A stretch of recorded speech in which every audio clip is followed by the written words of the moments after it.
Chapter 37. The Catacombs of Saint Sebastian. In his whole life, perhaps, France had never before experienced so sudden an impression, so rapid a transition from gaiety to sadness, as in this moment.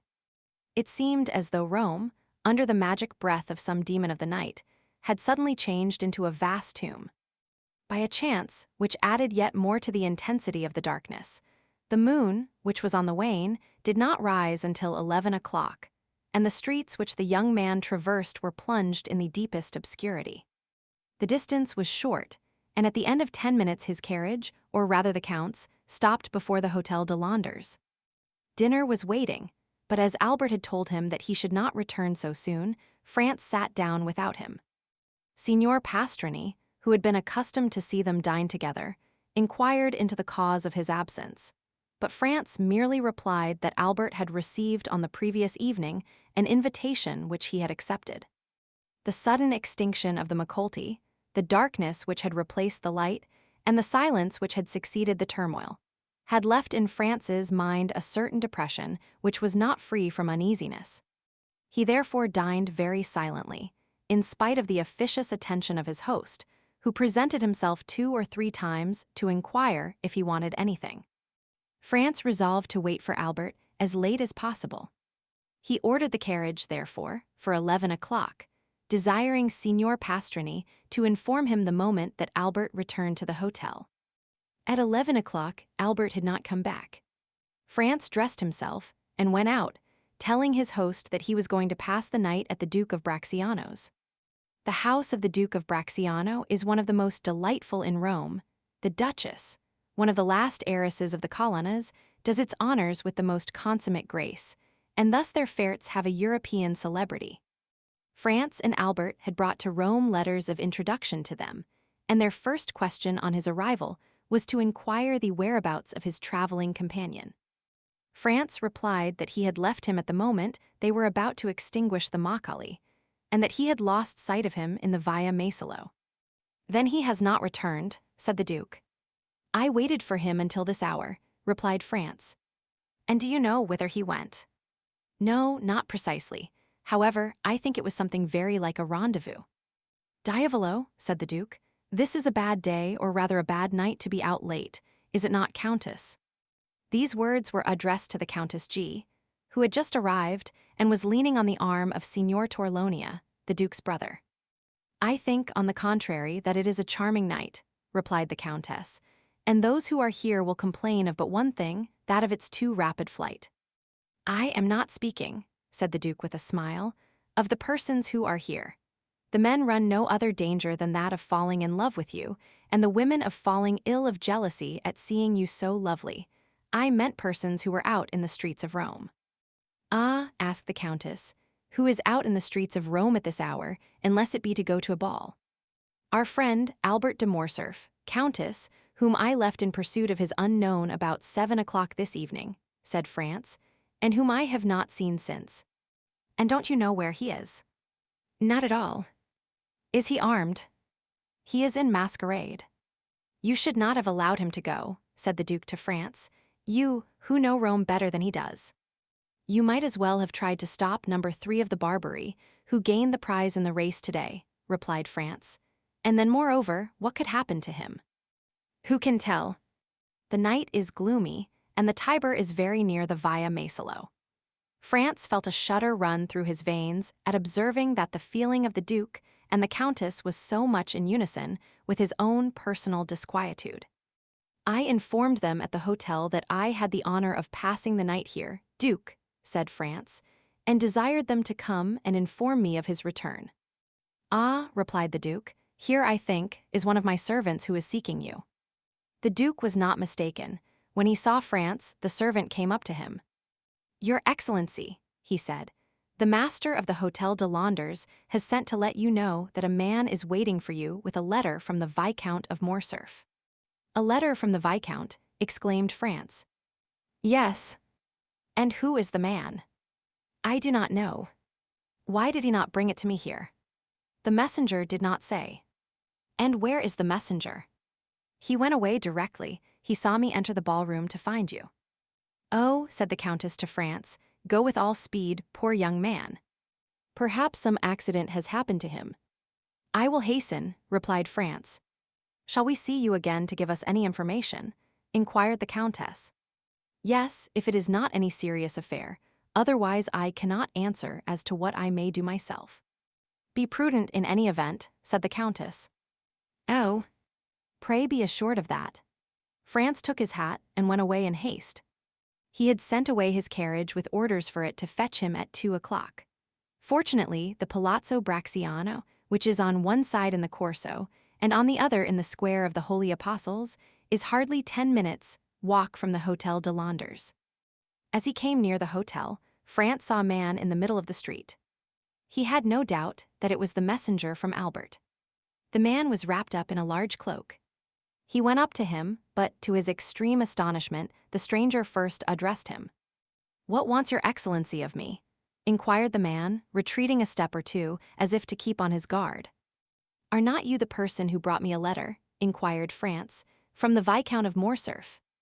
Your excellency lodges at Pasterny's Hotel." "I do." "Your excellency is the traveling companion of the Viscount." "I am." "Your excellency's name?" "Is the Baron France de Pinay. 20,199 M. Then it is to your excellency that this letter is addressed." "Is there any answer?" inquired France, taking the letter from him. "Yes, your friend at least hopes so." "Come upstairs with me, and I will give it to you." "I prefer waiting here," said the messenger with a smile. "And why?" "Your excellency will know when you have read the letter." "Shall I find you here then?" "Certainly." France entered the hotel. On the staircase, he met Signor Pastrini. "Well," said the landlord. "Well, what?" responded France. "You have seen the man who desired to speak with you from your friend?" he asked of France. "Yes, I have seen him," he replied, "and he has handed this letter to me." "Light the candles in my apartment, if you please." The innkeeper gave orders to a servant to go before France with a light.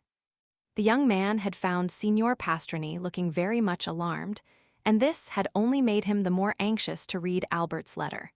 And so he went instantly towards the waxlight and unfolded it. It was written and signed by Albert. France read it twice before he could comprehend what it contained. It was thus worded: "My dear fellow, the moment you have received this, have the kindness to take the letter of credit from my pocketbook, which you will find in the square drawer of the secretaire. Add your own to it, if it be not sufficient. Run to Torlonia, draw from him instantly 4,000 piasters, and give them to the bearer. It is urgent that I should have this money without delay. I do not say more, relying on you as you may rely on me. Your friend, Albert de Morcerf. P.S. I now believe in Italian banditti." Below these lines were written, in a strange hand, the following in Italian: "Sia lesse della mattina le 4.000 piaster non sono nel mai mani.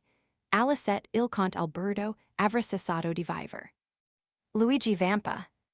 If by 6 in the morning the 4,000 piasters are not in my hands, by 7 o'clock the Count Albert will have ceased to live."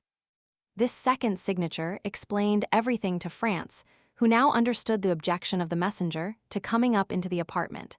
The street was safer for him. Albert, then, had fallen into the hands of the famous bandit chief, in whose existence he had for so long a time refused to believe. There was no time to lose. He hastened to open the secretaire and found the pocketbook in the drawer, and in it the letter of credit. There were in all 6,000 piasters, but of these 6,000 Albert had already expended 3,000. As to France, he had no letter of credit, as he lived at Florence, and had only come to Rome to pass 7 or 8 days. He had brought but 100 louis, and of these he had not more than 50 left. Thus 700 or 800 piasters were wanting to them, both to make up the sum that Albert required. True, he might in such a case rely on the kindness of Signor Torlonia. He was, therefore, about to return to the Palazzo Bracciano without loss of time, when suddenly a luminous idea crossed his mind. He remembered the Count of Monte Cristo. France was about to ring for Signor Pastrini when that worthy presented himself. "My dear sir," he said hastily, "do you know if the Count is within?" Yes, Your Excellency, he has this moment returned. Is he in bed? I should say no. Then ring at his door, if you please, and request him to be so kind as to give me an audience. Signor Pastrini did as he was desired, and returning 5 minutes after, he said, "The Count awaits Your Excellency." France went along the corridor, and a servant introduced him to the Count. He was in a small room which France had not yet seen, and which was surrounded with divans. The Count came towards him. "Well, what good wind blows you hither at this hour?" said he. "Have you come to sup with me?" "It would be very kind of you." "No, I have come to speak to you of a very serious matter." "A serious matter," said the Count, looking at France with the earnestness usual to him. "And what may it be?" "Are we alone?" "Yes," replied the Count, going to the door and returning. France gave him Albert's letter. "Read that," he said. The Count read it. "Well, well," said he. "Did you see the postscript?" "I did indeed. Si allesse della mattina alle 4:00 Piester non sono nel mai mani. Alla set il Conte Alberto aver cessato di vivere. Luigi Vampa." "What think you of that?" inquired France. "Have you the money he demands?" "Yes, all but 800 piasters." The Count went to his secretaire, opened it, and pulling out a drawer filled with gold, said to France, "I hope you will not offend me by applying to anyone but myself." "You see, on the contrary, I come to you first and instantly," replied France. "And I thank you, have what you will," and he made a sign to France to take what he pleased. "Is it absolutely necessary, then, to send the money to Luigi Vampa?" asked the young man, looking fixedly in his turn at the Count. "Judge for yourself," replied he. "The postscript is explicit. I think that if you would take the trouble of reflecting, you could find a way of simplifying the negotiation," said France. "How so?" returned the Count with surprise. "If we were to go together to Luigi Vampa, I am sure he would not refuse you Albert's freedom. What influence can I possibly have over a bandit? Have you not just rendered him a service that can never be forgotten?" "What is that?" "Have you not saved Peppino's life?" "Well, well," said the Count, "who told you that?" "No matter, I know it." The Count knit his brows and remained silent an instant. "And if I went to seek Vampa, would you accompany me?" "If my society would not be disagreeable." "Be it so. It is a lovely night, and a walk without Rome will do us both good. Shall I take any arms?" "For what purpose?" "Any money." "It is useless." "Where is the man who brought the letter?" "In the street." "He awaits the answer." "Yes." "I must learn where we are going." "I will summon him hither." "It is useless, he would not come up." "To your apartments, perhaps, but he will not make any difficulty at entering mine." The Count went to the window of the apartment that looked onto the street, and whistled in a peculiar manner. The man in the mantle quitted the wall, and advanced into the middle of the street. "Salite," said the Count, in the same tone in which he would have given an order to his servant. The messenger obeyed without the least hesitation, but rather with alacrity, and, mounting the steps at a bound, entered the hotel. 5 seconds afterwards he was at the door of the room. "Ah, it is you, Peppino," said the Count. But Peppino, instead of answering, threw himself on his knees, seized the Count's hand, and covered it with kisses. "Ah," said the Count, "you have then not forgotten that I saved your life. That is strange, for it is a week ago." 20,203 M. "No, Excellency, and never shall I forget it," returned Peppino, with an accent of profound gratitude. "Never." "That is a long time, but it is something that you believe so. Rise and answer." Peppino glanced anxiously at France. "Oh, you may speak before His Excellency," said he. "He is one of my friends." "You allow me to give you this title?" continued the Count in French. "It is necessary to excite this man's confidence." "You can speak before me," said France. "I am a friend of the Count S." "Good," returned Peppino. "I am ready to answer any questions Your Excellency may address to me. How did the Viscount Albert fall into Luigi's hands?" "Excellency, the Frenchman's carriage passed several times the one in which was Teresa." "The chief's mistress?" "Yes." "The Frenchman threw her a bouquet. Teresa returned it, all this with the consent of the chief, who was in the carriage. "What?" cried France. "Was Luigi Vampa in the carriage with the Roman peasants?" "It was he who drove, disguised as the coachman," replied Peppino. "Well," said the Count. "Well then," the Frenchman took off his mask. Teresa, with the chief's consent, did the same. The Frenchman asked for a rendezvous. Teresa gave him one, only, instead of Teresa, it was Beppo who was on the steps of the church of San Giacomo. "What?" exclaimed France. "The peasant girl who snatched his Macolto from him." "Was a lad of 15, replied Peppino. "But it was no disgrace to your friend to have been deceived. Beppo has taken in plenty of others." "And Beppo led him outside the walls," said the Count. "Exactly so. A carriage was waiting at the end of the Via Maesolo. Beppo got in, inviting the Frenchman to follow him, and he did not wait to be asked twice. He gallantly offered the right-hand seat to Beppo and sat by him. Beppo told him he was going to take him to a villa a league from Rome. The Frenchman assured him he would follow him to the end of the world. The coachman went up the Via di Ripetta and the Porta San Paolo.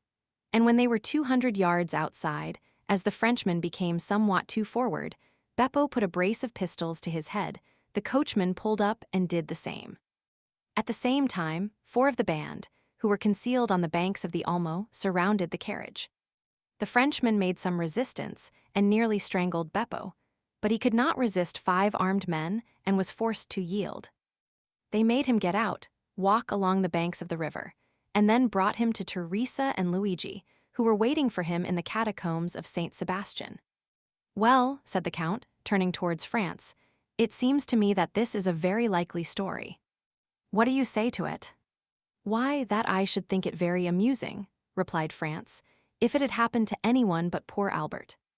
"And, in truth, if you had not found me here," said the Count, "it might have proved a gallant adventure which would have cost your friend dear.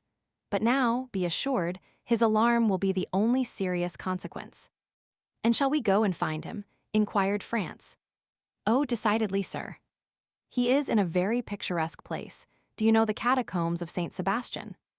"I was never in them, but I have often resolved to visit them." "Well, here is an opportunity made to your hand, and it would be difficult to contrive a better. Have you a carriage?" "No." "That is of no consequence. I always have one ready day and night." "Always ready?" "Yes." "I am a very capricious being, and I should tell you that sometimes when I rise, or after my dinner, or in the middle of the night, I resolve on starting for some particular point, and away I go." The Count rang, and a footman appeared. "Order out the carriage," he said, "and remove the pistols which are in the holsters. You need not awaken the coachman. Ali will drive." In a very short time, the noise of wheels was heard, and the carriage stopped at the door. The Count took out his watch. 12:30, he said. "We might start at 5 o'clock and be in time, but the delay may cause your friend to pass an uneasy night, and therefore we had better go with all speed to extricate him from the hands of the infidels. Are you still resolved to accompany me?" "More determined than ever." "Well then, come along." France and the Count went downstairs, accompanied by Peppino. At the door they found the carriage. Ali was on the box, in whom France recognized the dumb slave of the grotto of Monte Cristo. France and the Count got into the carriage. Peppino placed himself beside Ali, and they set off at a rapid pace. Ali had received his instructions and went down the Corso, crossed the Campo Vaccino, went up the Strada San Gregorio, and reached the gates of St. Sebastian. Then the porter raised some difficulties, but the Count of Monte Cristo produced a permit from the governor of Rome, allowing him to leave or enter the city at any hour of the day or night. The portcullis was therefore raised, the porter had a louis for his trouble, and they went on their way. The road which the carriage now traversed was the ancient Appian Way, and bordered with tombs. From time to time, by the light of the moon, which began to rise, France imagined that he saw something like a sentinel appear at various points among the ruins, and suddenly retreat into the darkness on a signal from Peppino. A short time before they reached the Baths of Caracalla, the carriage stopped. Peppino opened the door, and the Count and France alighted. "In 10 minutes," said the Count to his companion, "we shall be there." He then took Peppino aside, gave him an order in a low voice, and Peppino went away, taking with him a torch, brought with them in the carriage. 5 minutes elapsed, during which France saw the shepherd going along a narrow path that led over the irregular and broken surface of the Campagna. And finally, he disappeared in the midst of the tall red herbage, which seemed like the bristling mane of an enormous lion. "Now," said the Count, "let us follow him." France and the Count in their turn then advanced along the same path, which, at the distance of 100 paces, led them over a declivity to the bottom of a small valley. They then perceived 2 men conversing in the obscurity. "Ought we to go on," asked France of the Count, "or should we pause?" "Let us go on. Peppino will have warned the sentry of our coming." One of the 2 men was Peppino, and the other a bandit on the lookout. France and the Count advanced, and the bandit saluted them. "Your Excellency," said Peppino, addressing the Count, "if you will follow me, the opening of the catacombs is close at hand." "Go on then," replied the Count. They came to an opening behind a clump of bushes, and in the midst of a pile of rocks, by which a man could scarcely pass. Peppino glided first into this crevice. After they got along a few paces, the passage widened. Peppino passed, lighted his torch, and turned to see if they came after him. The Count first reached an open space, and France followed him closely. The passageway sloped in a gentle descent, enlarging as they proceeded. Still, France and the Count were compelled to advance in a stooping posture, and were scarcely able to proceed abreast of one another. They went on 150 paces in this way, and then were stopped by, "Who comes there?" At the same time, they saw the reflection of a torch on a carbine barrel. "A friend," responded Peppino, and advancing alone towards the sentry, he said a few words to him in a low tone, and then he, like the first, saluted the nocturnal visitors, making a sign that they might proceed. Behind the sentinel was a staircase with 20 steps. France and the Count descended these, and found themselves in a mortuary chamber. 5 corridors diverged like the rays of a star, and the walls, dug into niches, which were arranged one above the other in the shape of coffins, showed that they were at last in the catacombs. Down one of the corridors, whose extent it was impossible to determine, rays of light were visible. The Count laid his hand on France's shoulder.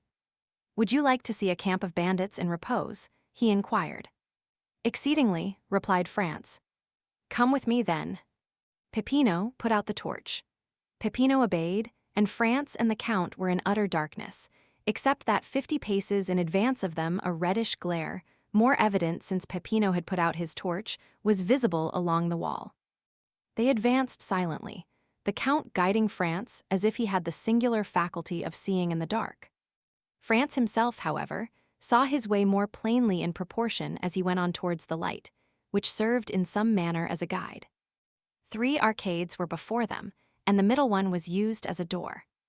These arcades opened on one side into the corridor where the Count and France were, and on the other into a large square chamber, entirely surrounded by niches similar to those of which we have spoken. In the midst of this chamber were 4 stones, which had formerly served as an altar, as was evident from the cross which still surmounted them. A lamp placed at the base of a pillar lighted up with its pale and flickering flame the singular scene which presented itself to the eyes of the 2 visitors concealed in the shadow.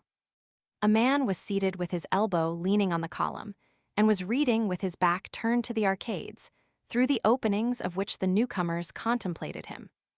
This was the chief of the band, Luigi Vampa. Around him, and in groups, according to their fancy, lying in their mantles, or with their backs against a sort of stone bench, which went all round the columbarium, were to be seen 20 brigands or more, each having his carbine within reach.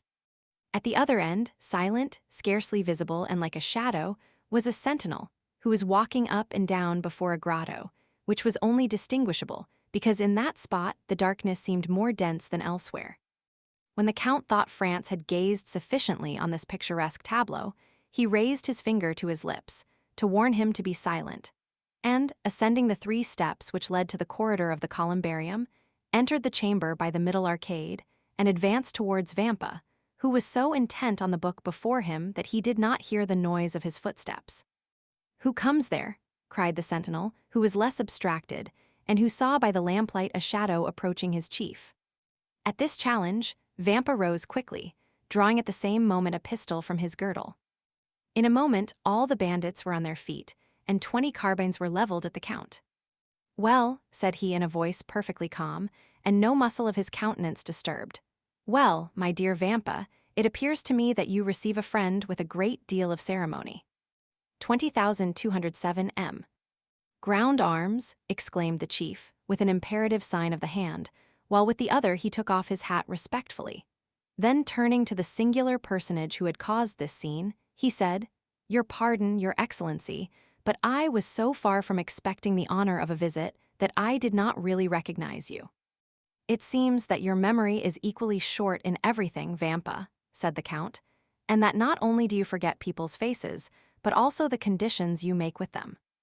"What conditions have I forgotten, your excellency?" inquired the bandit, with the air of a man who, having committed an error, is anxious to repair it.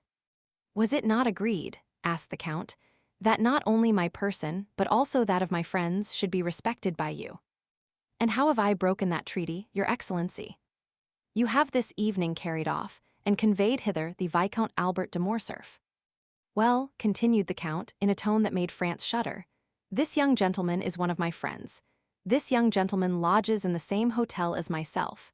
This young gentleman has been up and down the Corso for 8 hours in my private carriage, and yet, I repeat to you, you have carried him off and conveyed him hither, and," added the Count, taking the letter from his pocket, "you have set a ransom on him, as if he were an utter stranger." "Why did you not tell me all this, you?" inquired the brigand chief, turning towards his men, who all retreated before his look. "Why have you caused me thus to fail in my word towards a gentleman like the Count, who has all our lives in his hands?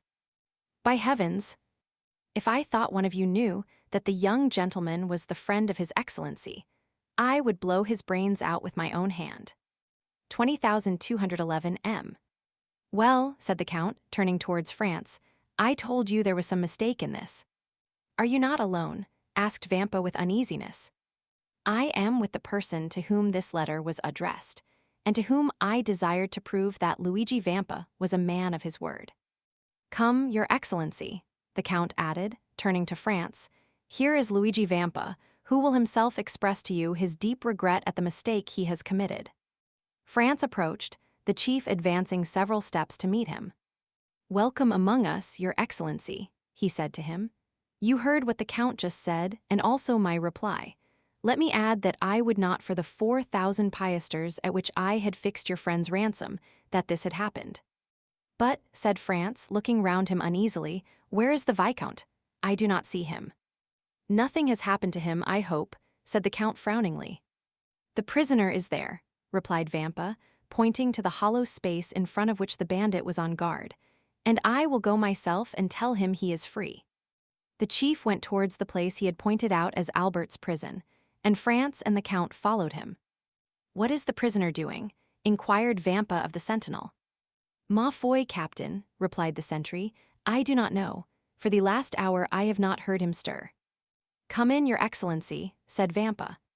The Count and France ascended 7 or 8 steps after the chief, who drew back a bolt and opened a door. Then, by the gleam of a lamp, similar to that which lighted the columbarium, Albert was to be seen wrapped up in a cloak which one of the bandits had lent him, lying in a corner in profound slumber. "Come," said the Count, smiling with his own peculiar smile, "not so bad for a man who is to be shot at 7 o'clock tomorrow morning." Vampa looked at Albert with a kind of admiration. He was not insensible to such a proof of courage. "You are right, your excellency," he said. "This must be one of your friends." Then going to Albert, he touched him on the shoulder, saying, "Will your excellency please to awaken?" Albert stretched out his arms, rubbed his eyelids, and opened his eyes. "Oh," said he, "is it you, captain? You should have allowed me to sleep. I had such a delightful dream. I was dancing the gallop at Torlonia, with the Countess G." Then he drew his watch from his pocket, that he might see how time sped. "1:30 only," said he. "Why the devil do you rouse me at this hour?" "To tell you that you are free, your excellency." "My dear fellow," replied Albert with perfect ease of mind, "remember for the future Napoleon's maxim, 'Never awaken me but for bad news.' If you had let me sleep on, I should have finished my gallop and have been grateful to you all my life. So then they have paid my ransom. No, Your Excellency. Well then, how am I free? A person to whom I can refuse nothing has come to demand you. Come hither. Yes, hither. Really? Then that person is a most amiable person. Albert looked around and perceived France. What, said he, is it you, my dear France, whose devotion and friendship are thus displayed? No, not I, replied France, but our neighbor, the Count of Monte Cristo. Oh, my dear Count, said Albert gaily, arranging his cravat and wristbands, you are really most kind, and I hope you will consider me as under eternal obligations to you, in the first place for the carriage, and in the next for this visit. And he put out his hand to the Count, who shuddered as he gave his own, but who nevertheless did give it. The bandit gazed on this scene with amazement. He was evidently accustomed to see his prisoners tremble before him, and yet here was one whose gay temperament was not for a moment altered. As for France, he was enchanted at the way in which Albert had sustained the national honor in the presence of the bandit. My dear Albert, he said, if you will make haste, we shall yet have time to finish the night at Torlonia's. You may conclude your interrupted gallop, so that you will owe no ill will to Signor Luigi, who has, indeed, throughout this whole affair acted like a gentleman. You are decidedly right, and we may reach the palazzo by 2 o'clock. Signor Luigi, continued Albert, is there any formality to fulfill before I take leave of Your Excellency? None, sir, replied the bandit. You are as free as air. Well then, a happy and merry life to you. Come, gentlemen, come. And Albert, followed by France and the Count, descended the staircase, crossed the square chamber where stood all the bandits, hat in hand. Peppino, said the brigand chief, give me the torch. What are you going to do? Inquired the Count. I will show you the way back myself, said the captain. That is the least honor that I can render to Your Excellency.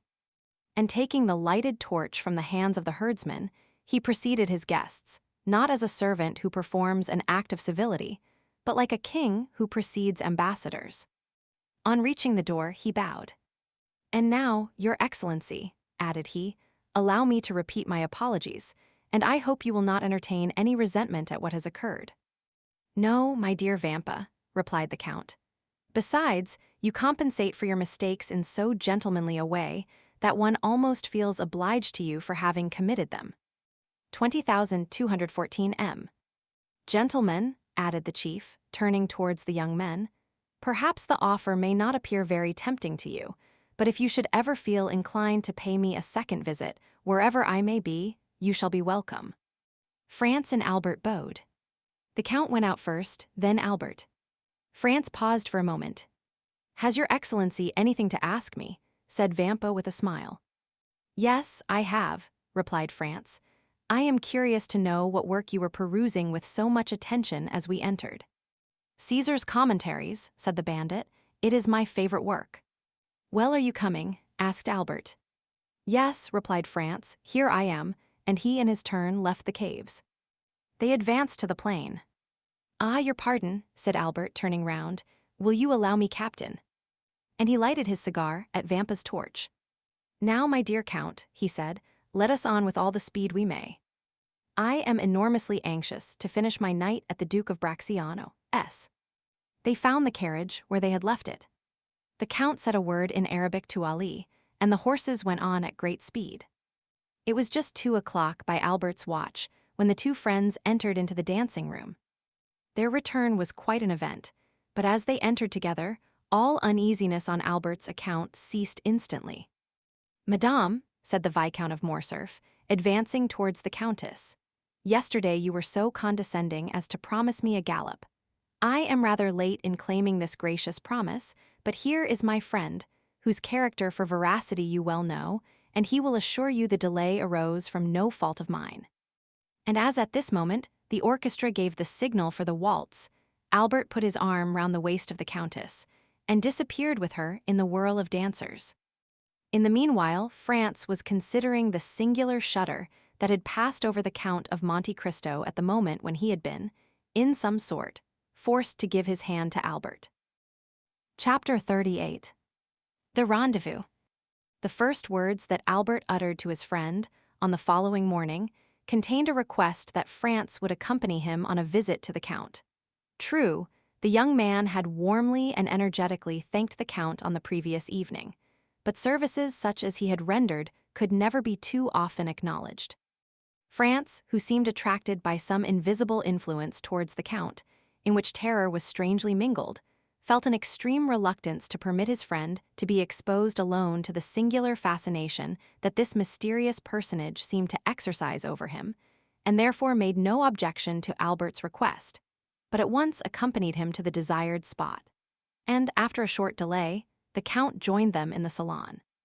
"My dear Count," said Albert, advancing to meet him, "permit me to repeat the poor thanks I offered last night, and to assure you that the remembrance of all I owe to you will never be effaced from my memory.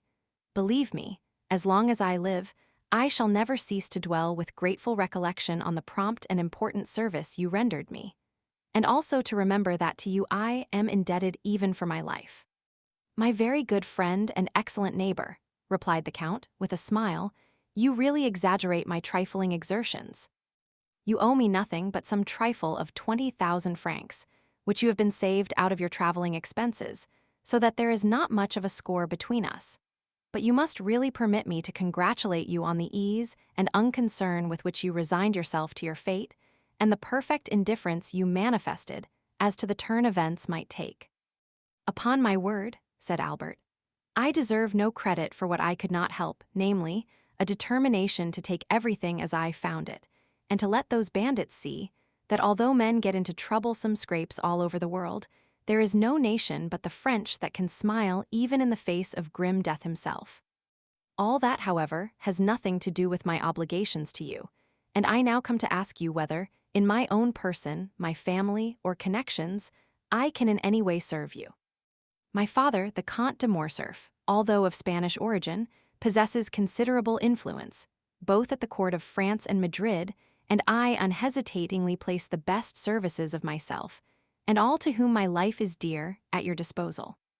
"Monsieur de Morcerf," replied the Count, "your offer, far from surprising me, is precisely what I expected from you, and I accept it in the same spirit of hearty sincerity with which it is made. Nay, I will go still further, and say that I had previously made up my mind to ask a great favor at your hands." "Oh, pray name it." "I am wholly a stranger to Paris. It is a city I have never yet seen." "Is it possible," exclaimed Albert, "that you have reached your present age without visiting the finest capital in the world?" "I can scarcely credit it." "Nevertheless, it is quite true. Still, I agree with you in thinking that my present ignorance of the first city in Europe is a reproach to me in every way and calls for immediate correction. But in all probability, I should have performed so important, so necessary a duty as that of making myself acquainted with the wonders and beauties of your justly celebrated capital, had I known any person who would have introduced me into the fashionable world, but unfortunately I possessed no acquaintance there, and, of necessity, was compelled to abandon the idea." "So distinguished an individual as yourself," cried Albert, "could scarcely have required an introduction." "You are most kind, but as regards myself, I can find no merit I possess, save that, as a millionaire, I might have become a partner in the speculations of M. Aguado and M. Rothschild, but as my motive in traveling to your capital would not have been for the pleasure of dabbling in stocks, I stayed away till some favorable chance should present itself of carrying my wish into execution. Your offer, however, smooths all difficulties, and I have only to ask you, my dear M. de Morcerf," these words were accompanied by a most peculiar smile, "whether you undertake, upon my arrival in France, to open to me the doors of that fashionable world of which I know no more than a Huron or a native of Cochinchina." "Oh, that I do, and with infinite pleasure," answered Albert. "And so much the more readily as a letter received this morning from my father summons me to Paris, in consequence of a treaty of marriage, my dear France, do not smile, I beg of you, with a family of high standing, and connected with the very cream of Parisian society." "Connected by marriage, you mean," said France laughingly. "Well, never mind how it is," answered Albert. "It comes to the same thing in the end. Perhaps by the time you return to Paris, I shall be quite a sober, staid father of a family. A most edifying representative I shall make of all the domestic virtues, don't you think so? But as regards your wish to visit our fine city, my dear Count, I can only say that you may command me and mine to any extent you please. Then it is settled, said the Count, and I give you my solemn assurance that I only waited an opportunity like the present to realize plans that I have long meditated. France did not doubt that these plans were the same concerning which the Count had dropped a few words in the grotto of Monte Cristo, and while the Count was speaking, the young man watched him closely, hoping to read something of his purpose in his face, but his countenance was inscrutable, especially when, as in the present case, it was veiled in a sphinx-like smile. "But tell me now, Count," exclaimed Albert, delighted at the idea of having to chaperone so distinguished a person as Monte Cristo. "Tell me truly whether you are in earnest, or if this project of visiting Paris is merely one of the chimerical and uncertain air castles of which we make so many in the course of our lives, but which, like a house built on the sand, is liable to be blown over by the first puff of wind." "I pledge you my honor," returned the Count, "that I mean to do as I have said. Both inclination and positive necessity compel me to visit Paris. When do you propose going thither? Have you made up your mind when you shall be there yourself?" "Certainly I have, in a fortnight or 3 weeks' time, that is to say, as fast as I can get there." "Nay," said the Count, "I will give you 3 months ere I join you. You see, I make an ample allowance for all delays and difficulties." "And in 3 months' time," said Albert, "you will be at my house." "Shall we make a positive appointment for a particular day and hour?" inquired the Count. "Only let me warn you that I am proverbial for my punctilious exactitude in keeping my engagements." "Day for day, hour for hour," said Albert. "That will suit me to a dot." "So be it then," replied the Count, and extending his hand towards a calendar suspended near the chimney-piece, he said, "Today is the 21st of February," and drawing out his watch, added, "It is exactly 10:30 o'clock. Now promise me to remember this, and expect me the 21st of May at the same hour in the forenoon." "Capital," exclaimed Albert, "your breakfast shall be waiting." "Where do you live?" "No. 27, Rue du Helder." "Have you bachelor's apartments there?" "I hope my coming will not put you to any inconvenience." "I reside in my father's house, but occupy a pavilion at the farther side of the courtyard, entirely separated from the main building." "Quite sufficient," replied the Count, as taking out his tablets he wrote down No. 27, Rue du Helder, 21st May, 10:30 in the morning. "Now then," said the Count, returning his tablets to his pocket, "make yourself perfectly easy. The hand of your timepiece will not be more accurate in marking the time than myself." "Shall I see you again ere my departure?" asked Albert. "That depends. When do you leave?" "Tomorrow evening at 5 o'clock.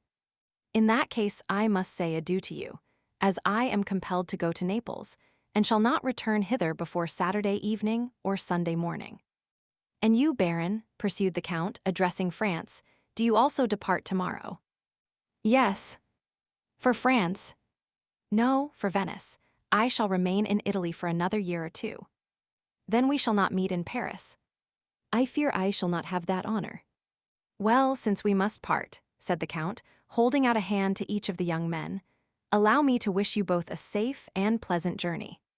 It was the first time the hand of France had come in contact with that of the mysterious individual before him, and unconsciously he shuddered at its touch, for it felt cold and icy as that of a corpse.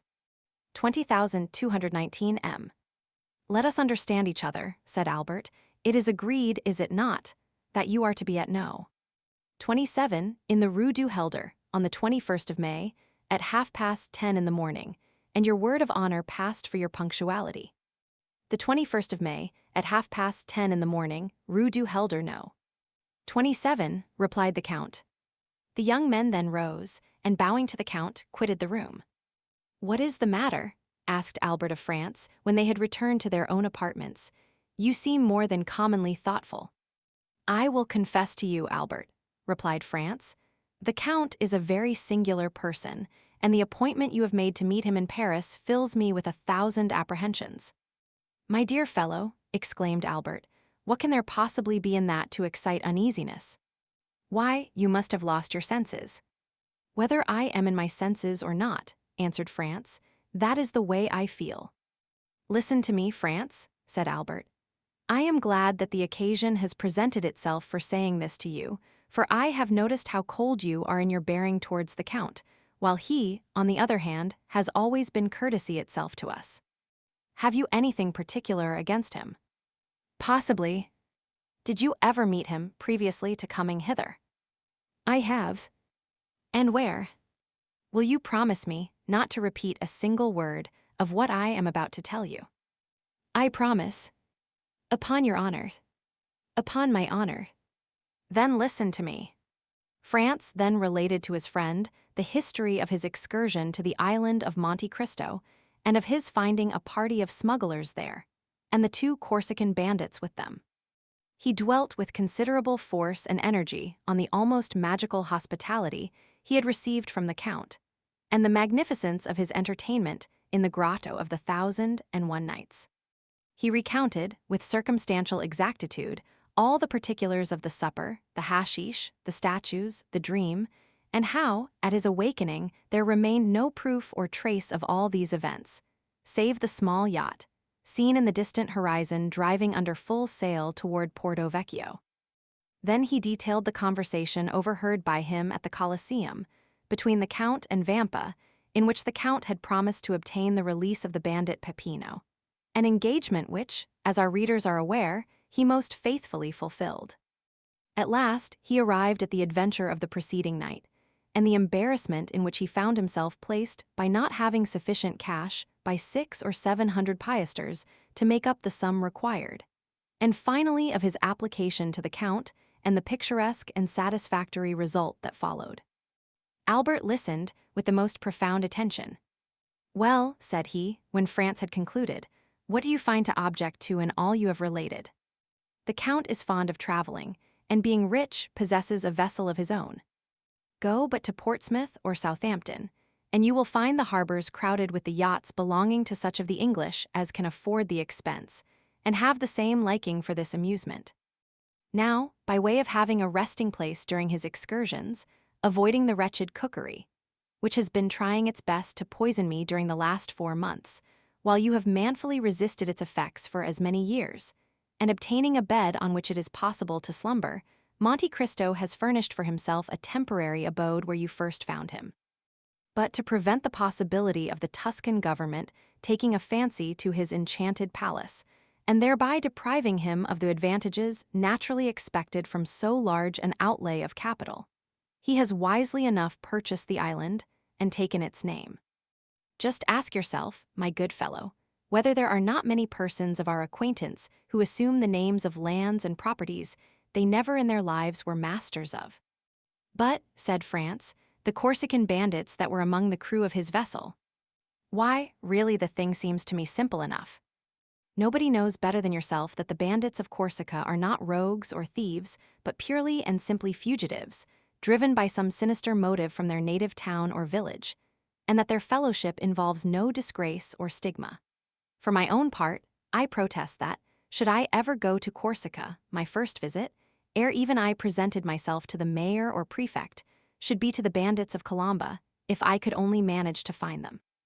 For on my conscience, they are a race of men I admire greatly. Still, persisted France, I suppose you will allow that such men as Vampa and his band are regular villains, who have no other motive than plunder when they seize your person. How do you explain the influence the Count evidently possessed over those ruffians? My good friend, as in all probability I own my present safety to that influence, it would ill become me to search too closely into its source. Therefore, instead of condemning him for his intimacy with outlaws, you must give me leave to excuse any little irregularity there may be in such a connection. Not altogether for preserving my life, for my own idea was that it never was in much danger, but certainly for saving me 4,000 piasters, which, being translated, means neither more nor less than 24,000 livres of our money. A sum at which, most assuredly, I should never have been estimated in France, proving most indisputably, added Albert with a laugh, that no prophet is honored in his own country. Talking of countries, replied France, of what country is the Count? What is his native tongue? Whence does he derive his immense fortune? And what were those events of his early life, a life as marvelous as unknown, that have tinctured his succeeding years with so dark and gloomy a misanthropy? Certainly these are questions that, in your place, I should like to have answered. My dear France, replied Albert, when, upon receipt of my letter, you found the necessity of asking the Count's assistance, you promptly went to him, saying, "My friend Albert de Morcerf is in danger. Help me to deliver him." Was not that nearly what you said? 20,222 M. It was. Well then, did he ask you, who is M? Albert de Morcerf. How does he come by his name, his fortune? What are his means of existence? What is his birthplace? Of what country is he a native? Tell me, did he put all these questions to you? I confess he asked me none. No, he merely came and freed me from the hands of Signor Vampa, where, I can assure you, in spite of all my outward appearance of ease and unconcern, I did not very particularly care to remain. Now then, France, when, for services so promptly and unhesitatingly rendered, he but asks me in return to do for him what is done daily for any Russian prince or Italian nobleman who may pass through Paris, merely to introduce him into society, would you have me refuse? My good fellow, you must have lost your senses to think it possible I could act with such cold-blooded policy.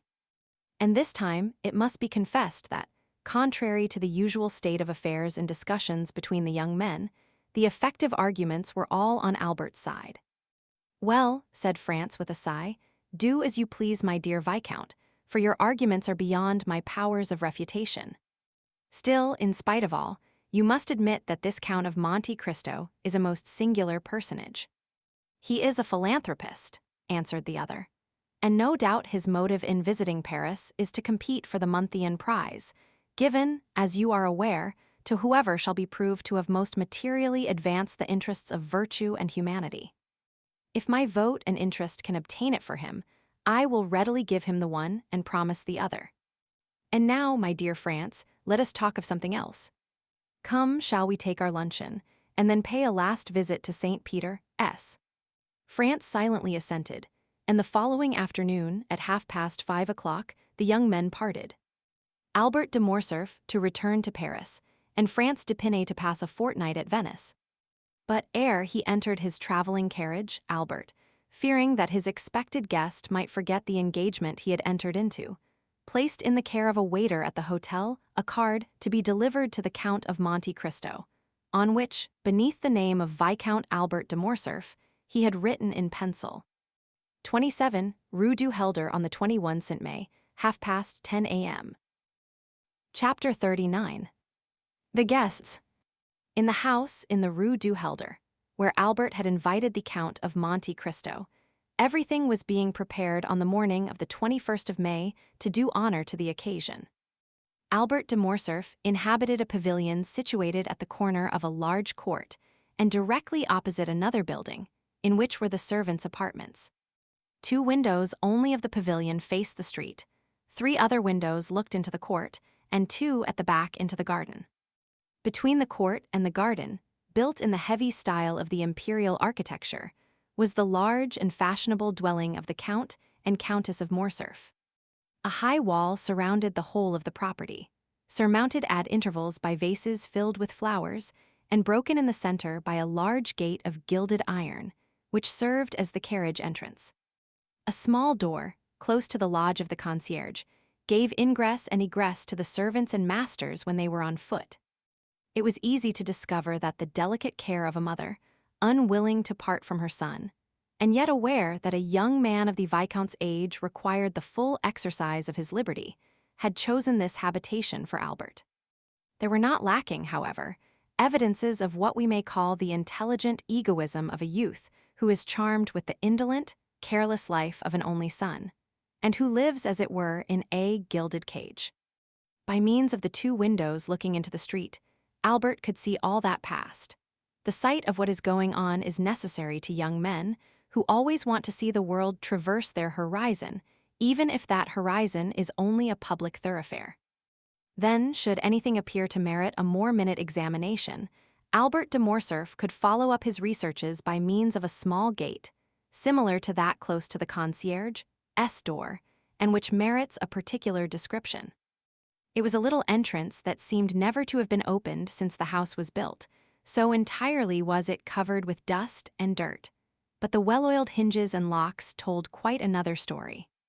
This door was a mockery to the concierge, from whose vigilance and jurisdiction it was free, and, like that famous portal in the Arabian Nights, opening at the sesame of Ali Baba, it was wont to swing backward at a cabalistic word or a concerted tap from without from the sweetest voices or whitest fingers in the world. At the end of a long corridor, with which the door communicated and which formed the antechamber, was, on the right, Albert's breakfast room looking into the court, and on the left the salon looking into the garden. Shrubs and creeping plants covered the windows, and hid from the garden and court these two apartments, the only rooms into which, as they were on the ground floor, the prying eyes of the curious could penetrate. On the floor above were similar rooms, with the addition of a third formed out of the antechamber. These 3 rooms were a salon, a boudoir, and a bedroom. The salon downstairs was only an Algerian divan, for the use of smokers. The boudoir upstairs communicated with the bedchamber by an invisible door on the staircase. It was evident that every precaution had been taken. Above this floor was a large atelier, which had been increased in size by pulling down the partitions, a pandemonium in which the artist and the dandy strove for preeminence. There were collected and piled up all Albert's successive caprices, hunting horns, bass viols, flutes, a whole orchestra, for Albert had had not a taste but a fancy for music. Easels, palettes, brushes, pencils, for music had been succeeded by painting. Foils, boxing gloves, broadswords, and single sticks, for, following the example of the fashionable young men of the time, Albert de Morcerf cultivated, with far more perseverance than music and drawing, the 3 arts that complete a dandy's education, i.e., fencing, boxing, and single stick. And it was here that he received Grossire, Cooks, and Charles Leboucher. The rest of the furniture of this privileged apartment consisted of old cabinets, filled with Chinese porcelain and Japanese vases, Lucadeller rabbia faïences, and Palissy platters, of old armchairs in which perhaps had sat Henry Roman IV, or Sully, Louis Roman XIII, or Richelieu, for 2 of these armchairs, adorned with a carved shield, on which were engraved the fleur-de-lis of France on an azure field, evidently came from the Louvre, or, at least, some royal residence. Over these dark and somber chairs were thrown splendid stuffs, dyed beneath Persia's sun, or woven by the fingers of the women of Calcutta or of Chandernagor. What these stuffs did there, it was impossible to say. They awaited, while gratifying the eyes, a destination unknown to their owner himself. In the meantime, they filled the place with their golden and silky reflections. In the center of the room was a Roller and Blanchet baby grand piano in rosewood, but holding the potentialities of an orchestra in its narrow and sonorous cavity, and groaning beneath the weight of the chef d'oeuvre of Beethoven, Weber, Mozart, Haydn, Grétry, and Porpora.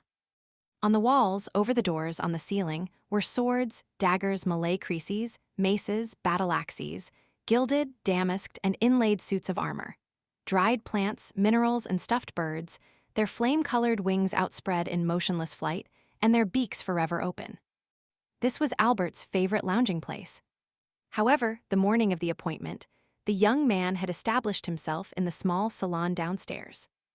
There, on a table, surrounded at some distance by a large and luxurious divan, every species of tobacco known, from the yellow tobacco of Petersburg to the black of Sinai, and so on along the scale from Maryland and Puerto Rico to Latakia, was exposed in pots of crackled earthenware of which the Dutch are so fond beside them.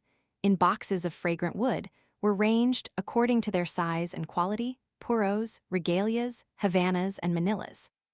And in an open cabinet, a collection of German pipes, of chibouks, with their amber mouthpieces ornamented with coral, and of nargilés, with their long tubes of Morocco, awaiting the caprice or the sympathy of the smokers. Albert had himself presided at the arrangement, or, rather, the symmetrical derangement, which, after coffee, the guests at a breakfast of modern days love to contemplate through the vapor that escapes from their mouths, and ascends in long and fanciful wreaths to the ceiling. At 9:45, a valet entered. He composed with a little groom named John, and who only spoke English, all Albert's establishment, although the cook of the hotel was always at his service, and on great occasions the Count's chasseur also. This valet, whose name was Germain, and who enjoyed the entire confidence of his young master, held in one hand a number of papers, and in the other a packet of letters, which he gave to Albert. Albert glanced carelessly at the different missives, selected two written in a small and delicate hand, and enclosed in scented envelopes, opened them, and perused their contents with some attention. "How did these letters come?" said he. "One by the post, Madame Danglars' footman left the other. Let Madame Danglars know that I accept the place she offers me in her box. Wait, then, during the day, tell Rosa that when I leave the opera I will sup with her as she wishes. Take her 6 bottles of different wine, Cyprus, sherry, and Malaga, and a barrel of Ostend oysters. Get them at Borel S., and be sure you say they are for me. At what o'clock, sir, do you breakfast? 20,227 M. What time is it now? 9:45. Very well, at 10:30. Debray will, perhaps, be obliged to go to the minister. And besides," Albert looked at his tablets, "it is the hour I told the Count, 21st May, at 10:30, and though I do not much rely upon his promise, I wish to be punctual. Is the Countess up yet? If you wish, I will inquire. Yes, ask her for one of her liqueur cellarets. Mine is incomplete, and tell her I shall have the honor of seeing her about 3 o'clock, and that I request permission to introduce someone to her." The valet left the room. Albert threw himself on the divan, tore off the cover of 2 or 3 of the papers, looked at the theater announcements, made a face seeing they gave an opera, and not a ballet, hunted vainly amongst the advertisements for a new tooth powder of which he had heard, and threw down, one after the other, the 3 leading papers of Paris, muttering, "These papers become more and more stupid every day." A moment after, a carriage stopped before the door, and the servant announced M. Lucien Debray. A tall young man, with light hair, clear gray eyes, and thin and compressed lips, dressed in a blue coat with beautifully carved gold buttons, a white neckcloth, and a tortoiseshell eyeglass suspended by a silken thread, and which, by an effort of the superciliary and zygomatic muscles, he fixed in his eye, entered with a half-official air, without smiling or speaking. "Good morning, Lucien, good morning," said Albert. "Your punctuality really alarms me." "What do I say?" "Punctuality. You whom I expected last, you arrive at 5 minutes to 10, when the time fixed was 50. Has the ministry resigned?" "No, my dear fellow," returned the young man, seating himself on the divan. "Reassure yourself.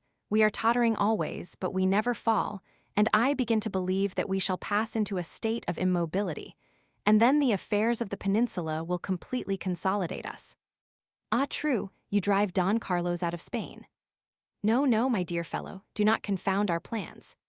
We take him to the other side of the French frontier, and offer him hospitality at Bourges." "At Bourges?" "Yes, he has not much to complain of. Bourges is the capital of Charles Roman VII. Do you not know that all Paris knew it yesterday, and the day before it had already transpired on the Bourse, and M. Danglars, I do not know by what means that man contrives to obtain intelligence as soon as we do, made 1 million. And you another order, for I see you have a blue ribbon at your buttonhole." "Yes, they sent me the order of Charles Roman III," returned Debray carelessly.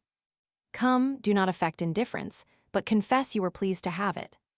"Oh, it is very well as a finish to the toilet. It looks very neat on a black coat buttoned up, and makes you resemble the Prince of Wales or the Duke of Reichstadt. It is for that reason you see me so early. Because you have the order of Charles Roman III, and you wish to announce the good news to me. No, because I passed the night writing letters, 25 dispatches. I returned home at daybreak and strove to sleep, but my head ached and I got up to have a ride for an hour.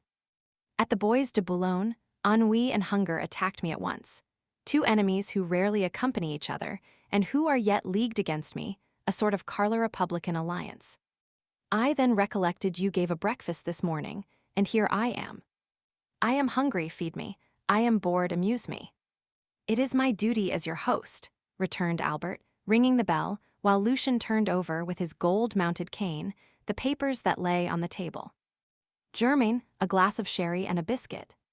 In the meantime, my dear Lucien, here are cigars. Contraband, of course, try them, and persuade the minister to sell us such instead of poisoning us with cabbage leaves. Peste, I will do nothing of the kind. The moment they come from government, you would find them execrable. Besides, that does not concern the home, but the financial department. Address yourself to M. Human, section of the indirect contributions, Corridor A No. 26. On my word, said Albert, you astonish me by the extent of your knowledge. Take a cigar. Really, my dear Albert, replied Lucien, lighting a manila at a rose-colored taper that burnt in a beautifully enameled stand. How happy you are to have nothing to do. You do not know your own good fortune. And what would you do, my dear diplomatist, replied Morcerf, with a slight degree of irony in his voice, if you did nothing? What? Private secretary to a minister, plunged at once into European cabals and Parisian intrigues, having kings, and, better still, queens to protect, parties to unite, elections to direct, making more use of your cabinet with your pen and your telegraph than Napoleon did of his battlefields with his sword and his victories, possessing 25,000 francs a year, besides your place. A horse, for which Châteaurenaud offered you 400 louis, and which you would not part with. A tailor who never disappoints you. With the opera, the jockey club, and other diversions, can you not amuse yourself? Well, I will amuse you. How? By introducing to you a new acquaintance. A man or a woman? A man. I know so many men already. But you do not know this man. Where does he come from, the end of the world? Farther still, perhaps. The deuce. I hope he does not bring our breakfast with him. Oh no, our breakfast comes from my father's kitchen. Are you hungry? Humiliating as such a confession is, I am. But I dined at M. de Villefort's, and lawyers always give you very bad dinners. You would think they felt some remorse. Did you ever remark that? Ah, depreciate other persons' dinners. You ministers give such splendid ones. Yes, but we do not invite people of fashion. If we were not forced to entertain a parcel of country boobies because they think and vote with us, we should never dream of dining at home, I assure you. Well, take another glass of sherry and another biscuit. Willingly. Your Spanish wine is excellent. You see we were quite right to pacify that country. Yes, but Don Carlos. Well, Don Carlos will drink Bordeaux, and in 10 years we will marry his son to the little queen. You will then obtain the golden fleece, if you are still in the ministry. I think, Albert, you have adopted the system of feeding me on smoke this morning. Well, you must allow it is the best thing for the stomach, but I hear Beauchamp in the next room. You can dispute together, and that will pass away the time. About what? About the papers. My dear friend, said Lucien with an air of sovereign contempt, do I ever read the papers? Then you will dispute the more. M. Beauchamp, announced the servant. Come in, said Albert, rising and advancing to meet the young man. Here is Debray, who detests you without reading you, so he says. He is quite right, returned Beauchamp, for I criticize him without knowing what he does. Good day, Commander. Ah, you know that already, said the private secretary, smiling and shaking hands with him. Pardieu. And what do they say of it in the world? In which world? We have so many worlds in the year of grace 1838. In the entire political world, of which you are one of the leaders. They say that it is quite fair, and that sowing so much red, you ought to reap a little blue. Come, that is not bad, said Lucien. Why do you not join our party, my dear Beauchamp? With your talents, you would make your fortune in 3 or 4 years. I only await one thing before following your advice. That is, a minister who will hold office for 6 months. My dear Albert, one word, for I must give poor Lucien a respite. Do we breakfast or dine? I must go to the chamber, for our life is not an idle one. You only breakfast. I await 2 persons, and the instant they arrive we shall sit down to table. Chapter 40. The breakfast. And what sort of persons do you expect to breakfast? Said Beauchamp. A gentleman and a diplomatist, Then we shall have to wait 2 hours for the gentleman, and 3 for the diplomatist. I shall come back to dessert. Keep me some strawberries, coffee, and cigars. I shall take a cutlet on my way to the chamber. Do not do anything of the sort, for were the gentleman a Montmorency, and the diplomatist a Metternich, we will breakfast at 11. In the meantime, follow Debray's example, and take a glass of sherry and a biscuit. Be it so, I will stay. I must do something to distract my thoughts. You are like Debray, and yet it seems to me that when the minister is out of spirits, the opposition ought to be joyous. Ah, you do not know with what I am threatened. I shall hear this morning that M. Danglars make a speech at the Chamber of Deputies, and at his wife's, this evening, I shall hear the tragedy of a peer of France. The devil take the constitutional government, and since we had our choice, as they say at least, how could we choose that? I understand, you must lay in a stock of hilarity. Do not run down M. Danglars' speeches, said Debray. He votes for you, for he belongs to the opposition. Pardy you, that is exactly the worst of all. I am waiting until you send him to speak at the Luxembourg, to laugh at my ease.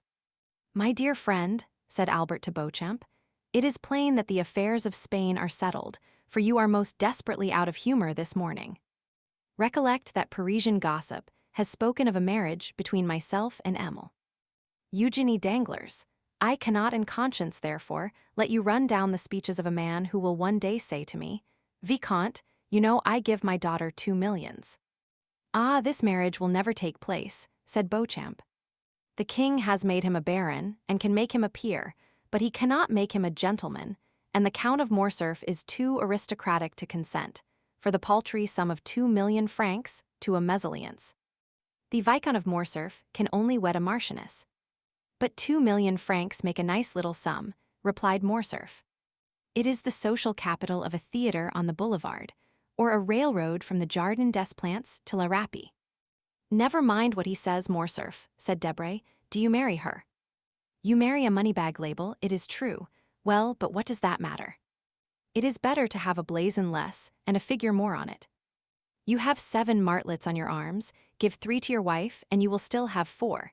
That is 1 more than M. De Guise had, who so nearly became King of France, and whose cousin was Emperor of Germany. On my word, I think you are right, Lucien, said Albert absently. To be sure, besides, every millionaire is as noble as a bastard, that is, he can be.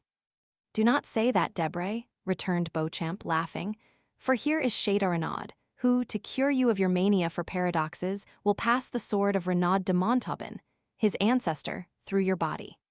He will sully it then, returned Lucien, for I am low, very low. Oh, heavens, cried Beauchamp, the minister quotes Béranger, what shall we come to next? M. De Château M. Maximilian Morel, said the servant, announcing 2 fresh guests. Now then to breakfast, said Beauchamp, for, if I remember, you told me you only expected 2 persons, Albert. Morel, muttered Albert, Morel, who is he? But before he had finished, M. De Château a handsome young man of 30, gentleman all over. That is, with the figure of a Gitch and the wit of a Mortemart, took Albert's hand. My dear Albert, said he, let me introduce to you M.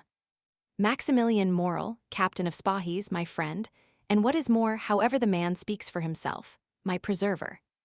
Salute my hero, Viscount. And he stepped on one side to give place to a young man of refined and dignified bearing, with large and open brow, piercing eyes, and black moustache, whom our readers have already seen at Marseilles, under circumstances sufficiently dramatic not to be forgotten. A rich uniform, half French, half Oriental, set off his graceful and stalwart figure, and his broad chest was decorated with the Order of the Legion of Honor. The young officer bowed, with easy and elegant politeness. Monsieur, said Albert with affectionate courtesy, the Count of Château knew how much pleasure this introduction would give me. You are his friend, be ours also. Well said, interrupted Château, and pray that, if you should ever be in a similar predicament, he may do as much for you as he did for me. What has he done? Asked Albert. Oh, nothing worth speaking of, said Morel. M. De Château exaggerates. Not worth speaking of? Cried Château. Life is not worth speaking of. That is rather too philosophical, on my word, Moral.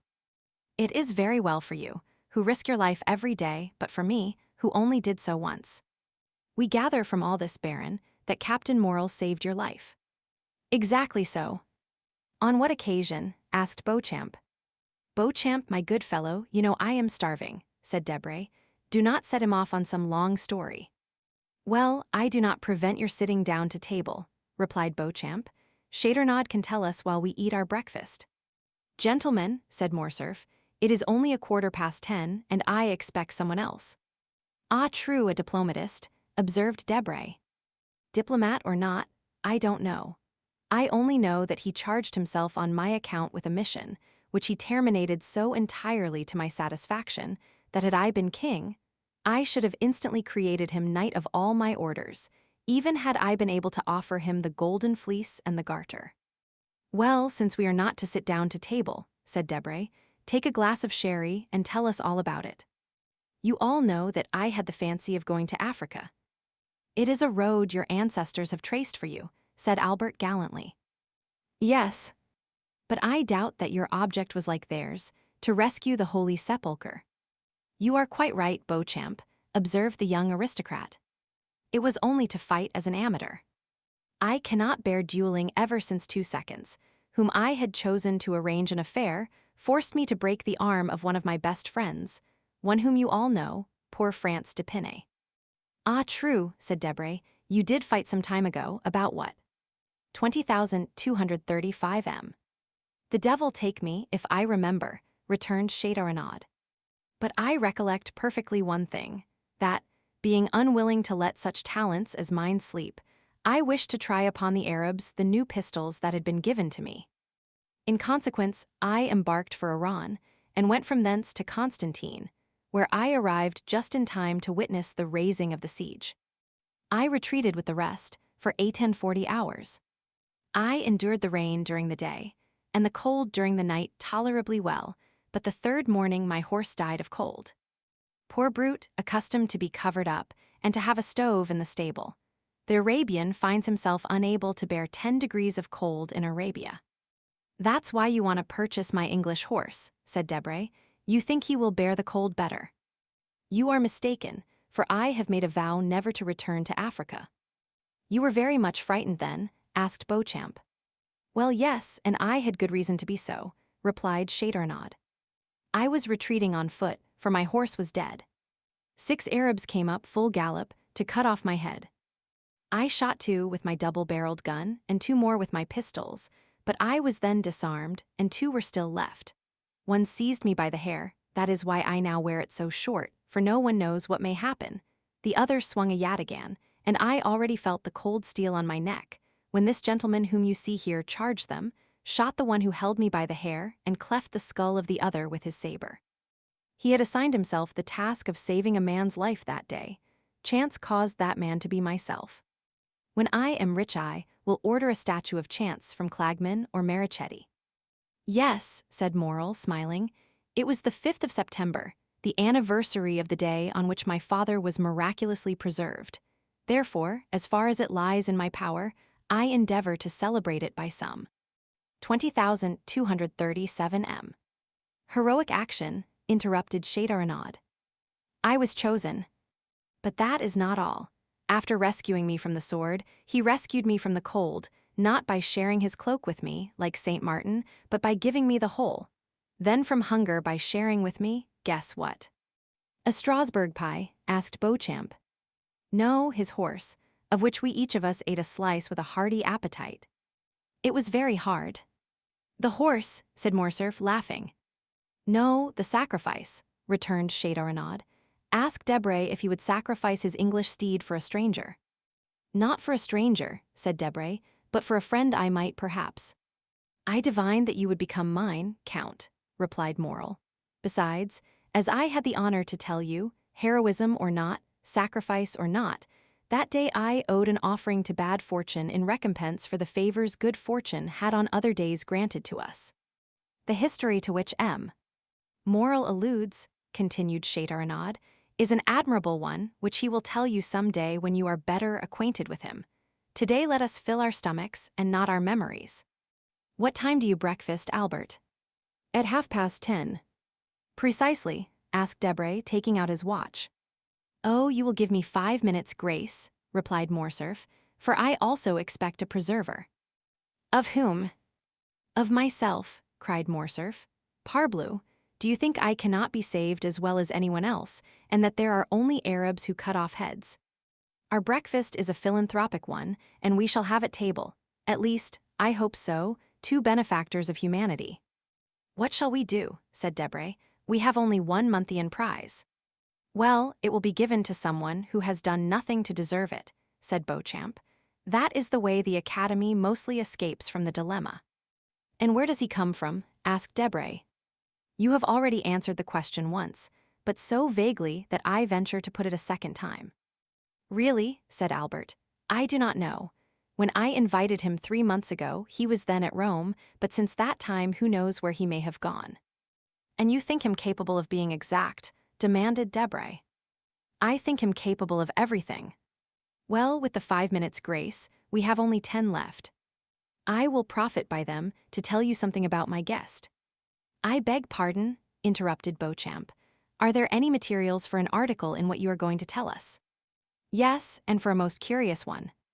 Go on then, for I see I shall not get to the chamber this morning, and I must make up for it. I was at Rome during the last carnival. We know that, said Beauchamp. Yes, but what you do not know is that I was carried off by bandits. There are no bandits, cried Debray. Yes, there are, and most hideous, or rather most admirable ones, for I found them ugly enough to fright me. Come, my dear Albert, said Debray, confess that your cook is behindhand, that the oysters have not arrived from Ostend or Marennes, and that, like Madame de Maintenon, you are going to replace the dish by a story. Say so at once. We are sufficiently well-bred to excuse you, and to listen to your history, fabulous as it promises to be. And I say to you, fabulous as it may seem, I tell it as a true one from beginning to end. The brigands had carried me off, and conducted me to a gloomy spot, called the Catacombs of Saint Sebastian. I know it, said Châteaurenaud. I narrowly escaped catching a fever there. And I did more than that, replied Morcerf, for I caught one. I was informed that I was prisoner until I paid the sum of 4,000 Roman crowns, about 24,000 francs. Unfortunately, I had not above 1,500. I was at the end of my journey and of my credit. I wrote to France, and were he here he would confirm every word. I wrote then to France that if he did not come with the 4,000 crowns before 6, at 10 minutes past, I should have gone to join the blessed saints and glorious martyrs in whose company I had the honor of being. And Signor Luigi Vampa, such was the name of the chief of these bandits, would have scrupulously kept his word. But France did come with the 4,000 crowns, said Châteaurenaud. A man whose name is France de Pinay or Albert de Morcerf has not much difficulty in procuring them. No, he arrived accompanied simply by the guest I am going to present to you.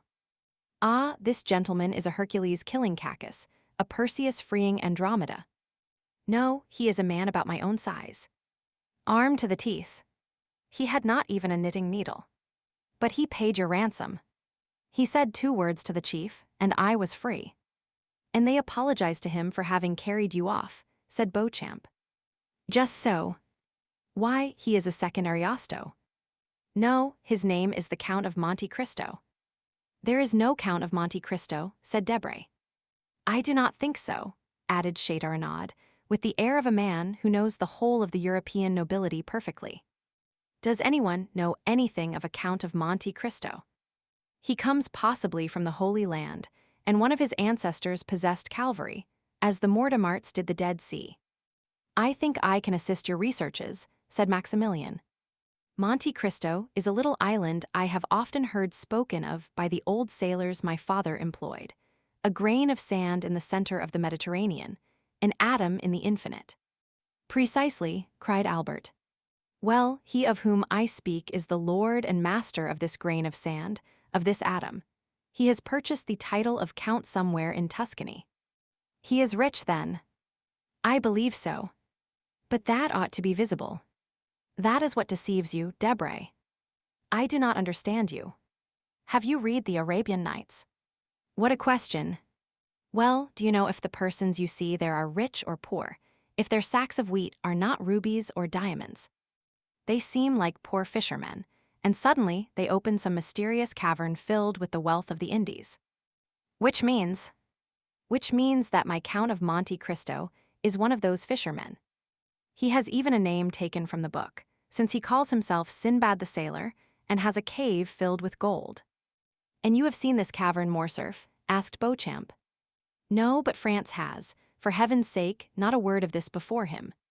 France went in with his eyes blindfolded, and was waited on by mutes and by women to whom Cleopatra was a painted strumpet.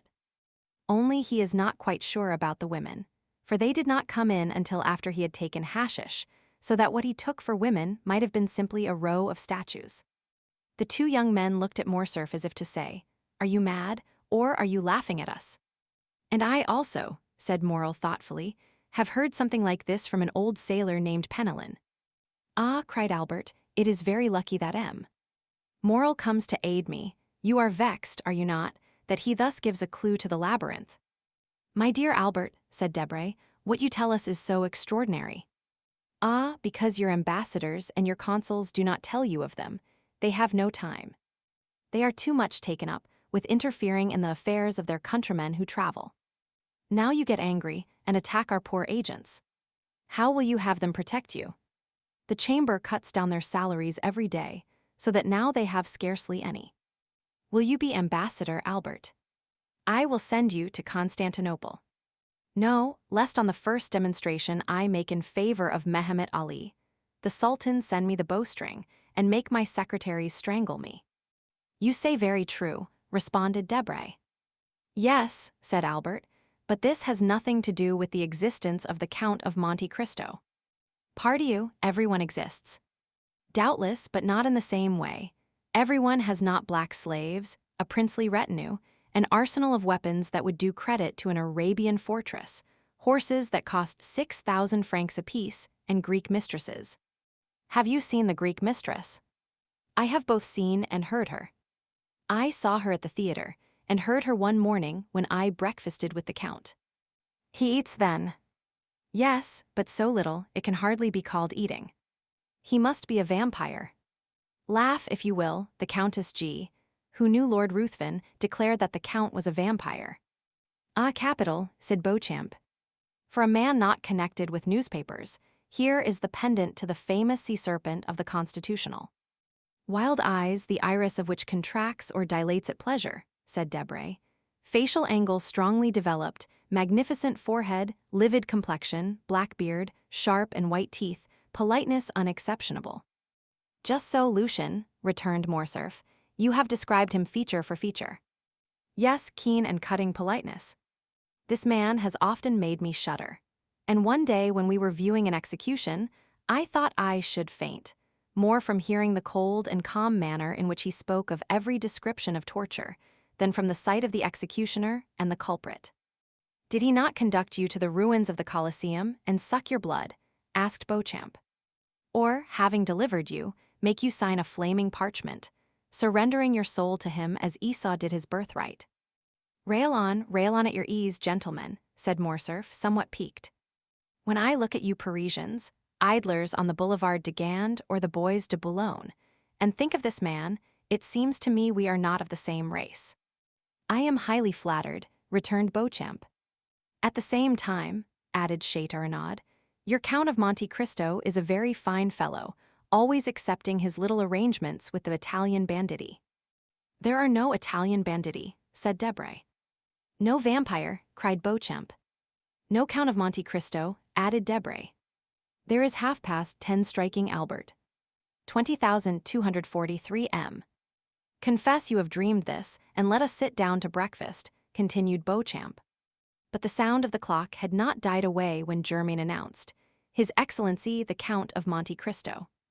The involuntary start everyone gave proved how much Morcerf's narrative had impressed them, and Albert himself could not wholly refrain from manifesting sudden emotion. He had not heard a carriage stop in the street or steps in the antechamber. The door had itself opened noiselessly. The Count appeared, dressed with the greatest simplicity, but the most fastidious dandy could have found nothing to cavil at in his toilet. Every article of dress, hat, coat, gloves, and boots, was from the first makers. He seemed scarcely 35. But what struck everybody was his extreme resemblance to the portrait Debray had drawn. The Count advanced, smiling, into the center of the room and approached Albert, who hastened towards him holding out his hand in a ceremonial manner. "Punctuality," said Monte Cristo, "is the politeness of kings, according to one of your sovereigns, I think, but it is not the same with travelers. However, I hope you will excuse the 2 or 3 seconds I am behindhand. 500 leagues are not to be accomplished without some trouble, and especially in France, where, it seems, it is forbidden to beat the postilions." "My dear Count," replied Albert, "I was announcing your visit to some of my friends, whom I had invited in consequence of the promise you did me the honor to make, and whom I now present to you. They are the Count of Châteaurenaud, whose nobility goes back to the 12 peers, and whose ancestors had a place at the Round Table. M. Lucien Debray, private secretary to the Minister of the Interior. M. Beauchamp, an editor of a paper and the terror of the French government, but of whom, in spite of his national celebrity, you perhaps have not heard in Italy, since his paper is prohibited there. And M. Maximilian Morel, captain of Spahis." At this name the Count, who had hitherto saluted everyone with courtesy, but at the same time with coldness and formality, stepped a pace forward, and a slight tinge of red colored his pale cheeks. "You wear the uniform of the new French conquerors, monsieur," said he. "It is a handsome uniform." No one could have said what caused the Count's voice to vibrate so deeply, and what made his eye flash, which was in general so clear, lustrous, and limpid when he pleased. "You have never seen our Africans, Count," said Albert. "Never," replied the Count, who was by this time perfectly master of himself again. "Well, beneath this uniform beats one of the bravest and noblest hearts in the whole army." "O.M. de Morcerf," interrupted Morel. "Let me go on, Captain." "And we have just heard," continued Albert, "of a new deed of his, and so heroic a one, that, although I have seen him today for the first time, I request you to allow me to introduce him as my friend." At these words it was still possible to observe in Monte Cristo the concentrated look, changing color, and slight trembling of the eyelid that show emotion. "Ah, you have a noble heart," said the Count, "so much the better." This exclamation, which corresponded to the Count's own thought rather than to what Albert was saying, surprised everybody and especially Morel, who looked at Monte Cristo with wonder. But at the same time, the intonation was so soft that, however strange the speech might seem, it was impossible to be offended at it. 20,245 m. "Why should he doubt it?" said Beauchamp to Châteaurenaud. "In reality," replied the latter, who, with his aristocratic glance and his knowledge of the world, had penetrated at once all that was penetrable in Monte Cristo, "Albert has not deceived us, for the Count is a most singular being." "What say you, Morel?" "Ma foi, he has an open look about him that pleases me, in spite of the singular remark he has made about me." "Gentlemen," said Albert, "Germain informs me that breakfast is ready." "My dear Count, allow me to show you the way." They passed silently into the breakfast room, and everyone took his place. "Gentlemen," said the Count, seating himself, "permit me to make a confession which must form my excuse for any improprieties I may commit. I am a stranger, and a stranger to such a degree, that this is the first time I have ever been at Paris. The French way of living is utterly unknown to me, and up to the present time I have followed the Eastern customs, which are entirely in contrast to the Parisian. I beg you, therefore, to excuse if you find anything in me too Turkish, too Italian, or too Arabian. Now then, let us breakfast." "With what an air he says all this," muttered Beauchamp. "Decidedly he is a great man." "A great man in his own country," added Debray. "A great man in every country, M. Debray," said Châteaurenaud. The Count was, it may be remembered, a most temperate guest. Albert remarked this, expressing his fears lest, at the outset, the Parisian mode of life should displease the traveler in the most essential point. "My dear Count," said he, "I fear one thing, and that is, that the fare of the Rue du Helder is not so much to your taste as that of the Piazza di Spagna.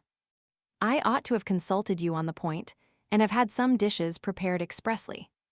"Did you know me better?" returned the Count, smiling. "You would not give one thought of such a thing for a traveler like myself, who has successively lived on macaroni at Naples, polenta at Milan, alla podrida at Valencia, pilau at Constantinople, curry in India, and swallows' nests in China. I eat everywhere and of everything, only I eat but little. And today, that you reproach me with my want of appetite, is my day of appetite, for I have not eaten since yesterday morning." "What?" cried all the guests. "You have not eaten for 24 hours?" "No," replied the Count. "I was forced to go out of my road to obtain some information near Nimes, so that I was somewhat late, and therefore I did not choose to stop." "And you ate in your carriage?" asked Morcerf. "No, I slept, as I generally do when I am weary without having the courage to amuse myself, or when I am hungry without feeling inclined to eat." "But you can sleep when you please, monsieur," said Morrel. "Yes." "You have a recipe for it." "An infallible one." "That would be invaluable to us in Africa, who have not always any food to eat, and rarely anything to drink." "Yes," said Monte Cristo.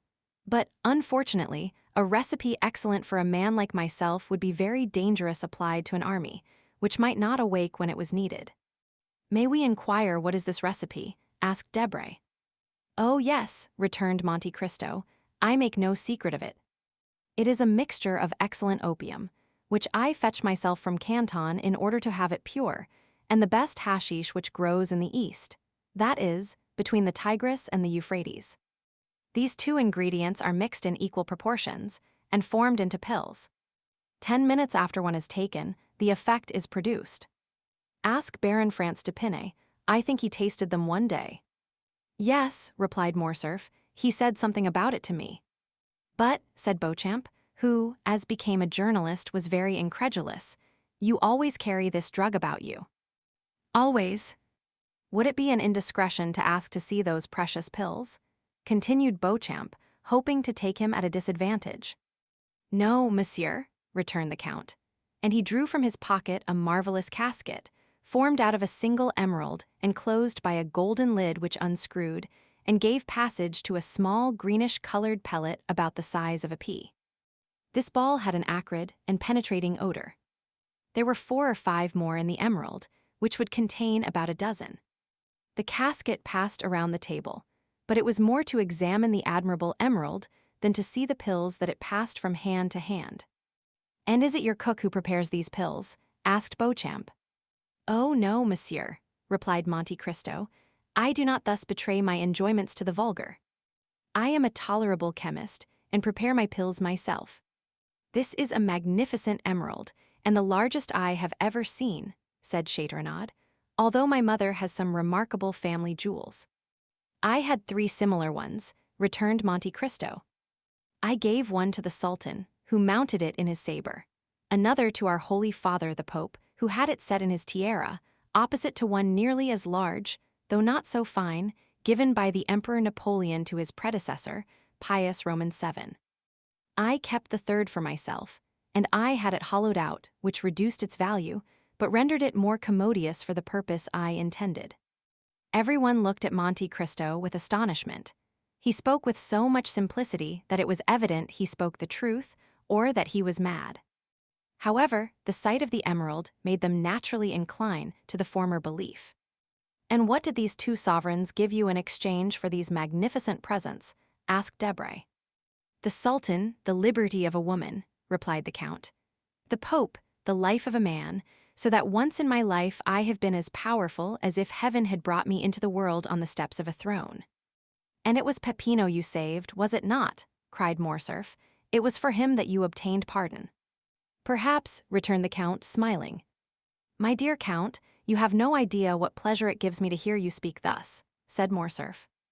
"I had announced you beforehand to my friends as an enchanter of the Arabian Nights, a wizard of the Middle Ages.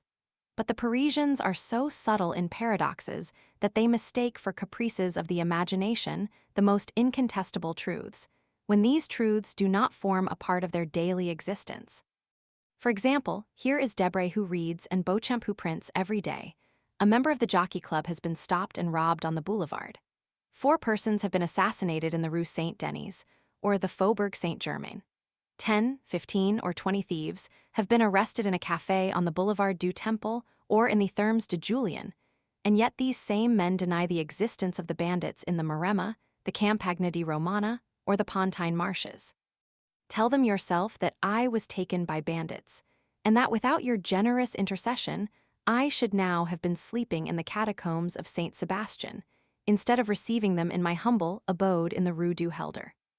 Ah, said Monte Cristo, you promised me never to mention that circumstance. It was not I who made that promise, cried Morcerf. It must have been someone else whom you have rescued in the same manner and whom you have forgotten.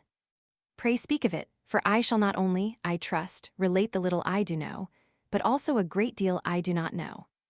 It seems to me, returned the Count, smiling, that you played a sufficiently important part to know as well as myself what happened. 20,249 M. Well, you promise me, if I tell all I know, to relate in your turn all that I do not know. That is but fair, replied Monte Cristo.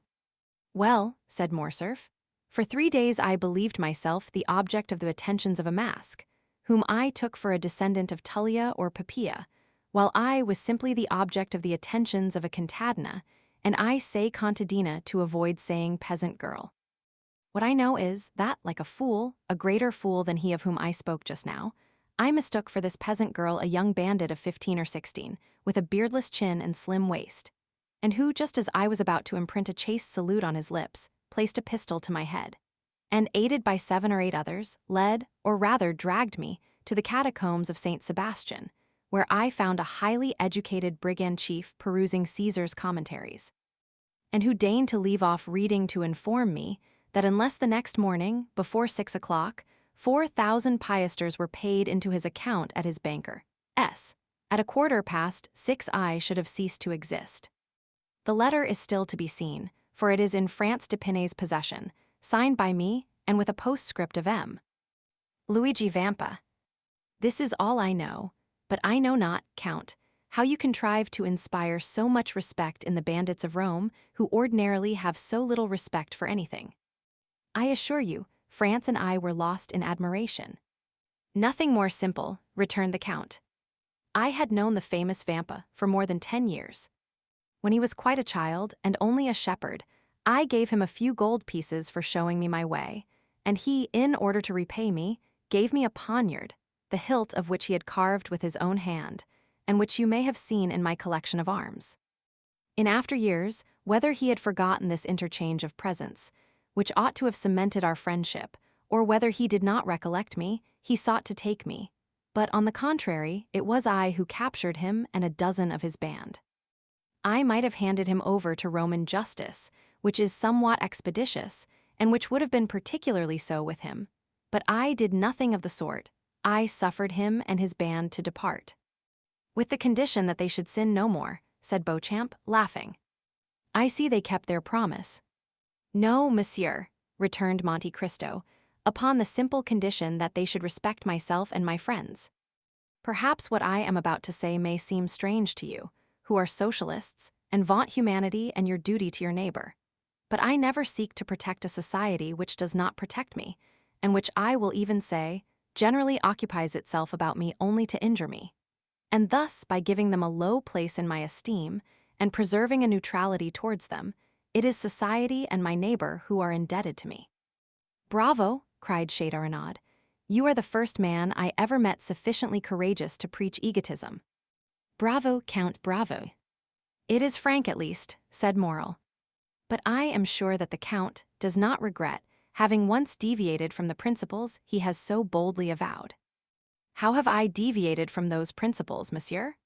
Asked Monte Cristo, who could not help looking at Morrel with so much intensity that 2 or 3 times the young man had been unable to sustain that clear and piercing glance.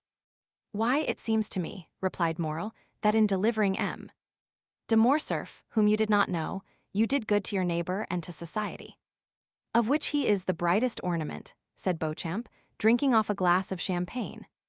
My dear Count, cried Morcerf, You are at fault, you, one of the most formidable logicians I know, and you must see it clearly proved that instead of being an egotist, you are a philanthropist. Ah, you call yourself Oriental, a Levantan, Maltese, Indian, Chinese. Your family name is Monte Cristo. Sinbad the Sailor is your baptismal appellation. And yet the first day you set foot in Paris, you instinctively display the greatest virtue, or rather the chief defect, of us eccentric Parisians. That is, you assume the vices you have not, and conceal the virtues you possess. My dear Vicomte, returned Monte Cristo, I do not see, in all I have done, anything that merits, either from you or these gentlemen, the pretended eulogies I have received. You were no stranger to me, for I knew you from the time I gave up 2 rooms to you, invited you to breakfast with me, lent you one of my carriages, witnessed the carnival in your company, and saw with you from a window in the Piazza del Popolo the execution that affected you so much that you nearly fainted. I will appeal to any of these gentlemen, could I leave my guest in the hands of a hideous bandit, as you term him. Besides, you know, I had the idea that you could introduce me into some of the Paris salons when I came to France. You might some time ago have looked upon this resolution as a vague project, but today you see it was a reality, and you must submit to it under penalty of breaking your word. I will keep it, returned Morcerf, but I fear that you will be much disappointed, accustomed as you are to picturesque events and fantastic horizons. Amongst us you will not meet with any of those episodes with which your adventurous existence has so familiarized you. Our Chimborazo is Montmartre, our Himalaya is Mount Valerian, our great desert is the plain of Grenelle, where they are now boring an artesian well to water the caravans. We have plenty of thieves, though not so many as is said, but these thieves stand in far more dread of a policeman than a lord. France is so prosaic, and Paris so civilized a city, that you will not find in its 85 departments. I say 85, because I do not include Corsica. You will not find, then in these 85 departments, a single hill on which there is not a telegraph, or a grotto in which the commissary of police has not put up a gas lamp. There is but one service I can render you, and for that I place myself entirely at your orders, that is, to present or make my friends present you everywhere. Besides, you have no need of anyone to introduce you, with your name and your fortune and your talent. Monte Cristo bowed with a somewhat ironical smile. You can present yourself everywhere and be well received. I can be useful in one way only, if knowledge of Parisian habits, of the means of rendering yourself comfortable, or of the bazaars, can assist. You may depend upon me to find you a fitting dwelling here. I do not dare offer to share my apartments with you, as I shared yours at Rome. I, who do not profess egotism, but am yet egotist par excellence. For, except myself, these rooms would not hold a shadow more, unless that shadow were feminine. Ah, said the Count, that is a most conjugal reservation. I recollect that at Rome you said something of a projected marriage. May I congratulate you? The affair is still in projection. And he who says in projection means already decided, said Debray. No, replied Morcerf, my father is most anxious about it, and I hope, ere long, to introduce you, if not to my wife, at least to my betrothed, Mademoiselle Eugénie Danglars. Eugénie Danglars, said Monte Cristo, tell me, is not her father Baron Danglars? Yes, returned Morcerf, a baron of a new creation. What matter, said Monte Cristo, if he has rendered the state services which merit this distinction? Enormous ones, answered Beauchamp. Although in reality a liberal, he negotiated a loan of 6 millions for Charles X, in 1829, who made him a baron and chevalier of the Legion of Honor. So that he wears the ribbon, not, as you would think, in his waistcoat pocket, but at his buttonhole.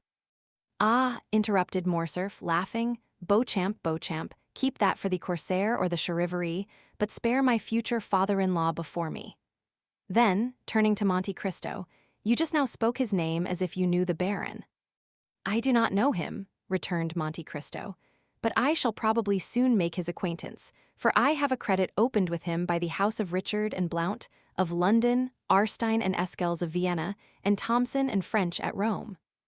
As he pronounced the 2 last names, the Count glanced at Maximilian Morrel. If the stranger expected to produce an effect on Morrel, he was not mistaken, Maximilian started as if he had been electrified. "Thomson and French," said he, "do you know this house, monsieur? 20,253 M. "They are my bankers in the capital of the Christian world," returned the Count quietly. "Can my influence with them be of any service to you?" "Oh, Count, you could assist me perhaps in researches which have been, up to the present, fruitless. This house, in past years, did ours a great service, and has, I know not for what reason, always denied having rendered us this service." "I shall be at your orders," said Monte Cristo, bowing. "But," continued Morcerf, "apropos of Danglars, we have strangely wandered from the subject. We were speaking of a suitable habitation for the Count of Monte Cristo. Come, gentlemen, let us all propose some place. Where shall we lodge this new guest in our great capital?" "Faubourg Saint-Germain," said Châteaurenaud. "The Count will find there a charming hotel, with a court and garden." "Bah!" "Châteaurenaud," returned Debray, "you only know your dull and gloomy Faubourg Saint-Germain. Do not pay any attention to him, Count. Live in the Chaussée d'Antin, that's the real center of Paris." "Boulevard de l'Opéra," said Beauchamp. "The second floor, a house with a balcony. The Count will have his cushions of silver cloth brought there, and as he smokes his chibouque, see all Paris pass before him." "You have no idea, then, Morel?" asked Châteaurenaud. "You do not propose anything?" "Oh, yes," returned the young man, smiling. "On the contrary, I have one, but I expected the Count would be tempted by one of the brilliant proposals made him. Yet as he has not replied to any of them, I will venture to offer him a suite of apartments in a charming hotel, in the Pompadour style, that my sister has inhabited for a year, in the Rue Meslay." "You have a sister?" asked the Count. "Yes, monsieur, a most excellent sister." "Married?" "Nearly 9 years." "Happy?" asked the Count again. "As happy as it is permitted to a human creature to be," replied Maximilian. "She married the man she loved, who remained faithful to us in our fallen fortunes, Emmanuel Herbaut." Monte Cristo smiled imperceptibly. "I live there during my leave of absence," continued Maximilian, "and I shall be, together with my brother-in-law Emmanuel, at the disposition of the Count, whenever he thinks fit to honor us." "1 minute," cried Albert, without giving Monte Cristo the time to reply. "Take care, you are going to immure a traveler, Sinbad the sailor, a man who comes to see Paris. You are going to make a patriarch of him. 20,255 M. "Oh no," said Morel. "My sister is 25, my brother-in-law is 30. They are gay, young, and happy. Besides, the Count will be in his own house, and only see them when he thinks fit to do so." "Thanks, monsieur," said Monte Cristo. "I shall content myself with being presented to your sister and her husband, if you will do me the honor to introduce me. But I cannot accept the offer of any one of these gentlemen, since my habitation is already prepared." "What?" cried Morcerf. "You are, then, going to a hotel? That will be very dull for you." "Was I so badly lodged at Rome?" said Monte Cristo, smiling. "Parbleu, at Rome you spent 50,000 piasters in furnishing your apartments, but I presume that you are not disposed to spend a similar sum every day." "It is not that which deterred me," replied Monte Cristo, "but as I determined to have a house to myself, I sent on my valet de chambre, and he ought by this time to have bought the house and furnished it." "But you have, then, a valet de chambre who knows Paris," said Beauchamp. "It is the first time he has ever been in Paris." "He is black and cannot speak," returned Monte Cristo. "It is Ali," cried Albert, in the midst of the general surprise. "Yes, Ali himself, my Nubian mute, whom you saw, I think, at Rome." "Certainly," said Morcerf, "I recollect him perfectly. But how could you charge a Nubian to purchase a house, and a mute to furnish it? He will do everything wrong."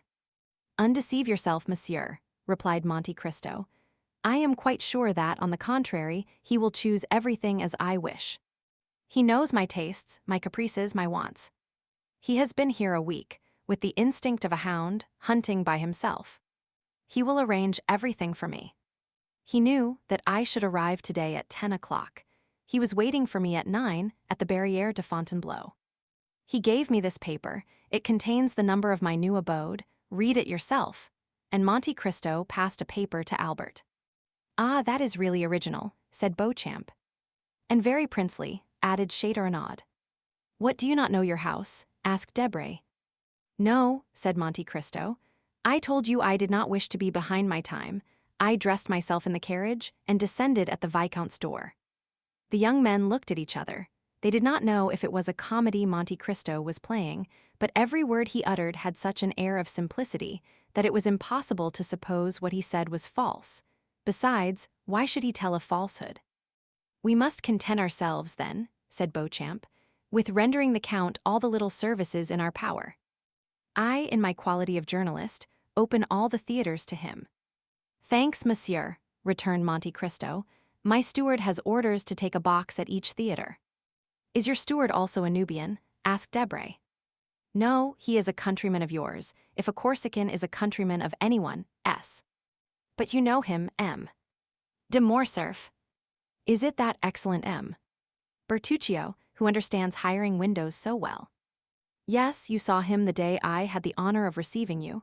He has been a soldier, a smuggler, in fact, everything. I would not be quite sure that he has not been mixed up with the police for some trifle, a stab with a knife, for instance. And you have chosen this honest citizen for your steward, said Debray. Of how much does he rob you every year? On my word, replied the Count, not more than another. I am sure he answers my purpose, knows no impossibility, and so I keep him. Then, continued Châteaurenaud, since you have an establishment, a steward, and a hotel in the Champs-Élysées, you only want a mistress. Albert smiled. He thought of the fair Greek he had seen in the Count's box at the Argentina and Val theaters. I have something better than that, said Monte Cristo. I have a slave. You procure your mistresses from the opera, the vaudeville, or the Variets. I purchased mine at Constantinople. It cost me more, but I have nothing to fear.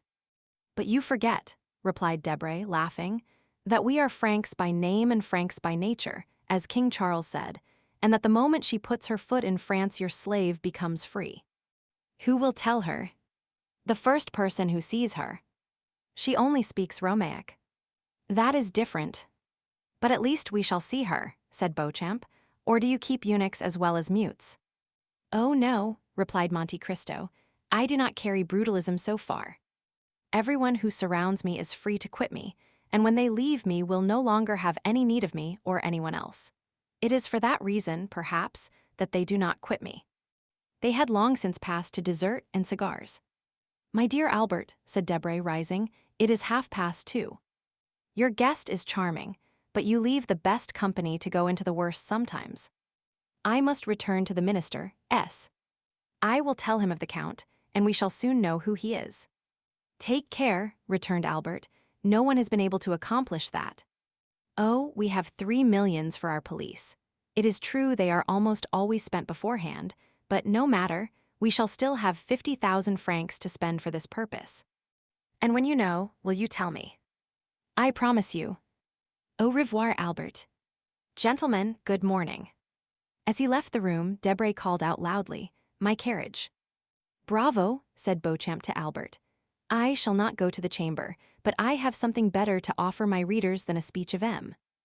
Danglars. For heaven's sake, Beauchamp, returned Morcerf, do not deprive me of the merit of introducing him everywhere. Is he not peculiar? He is more than that, replied Châteaurenaud. He is one of the most extraordinary men I ever saw in my life. Are you coming, Morel?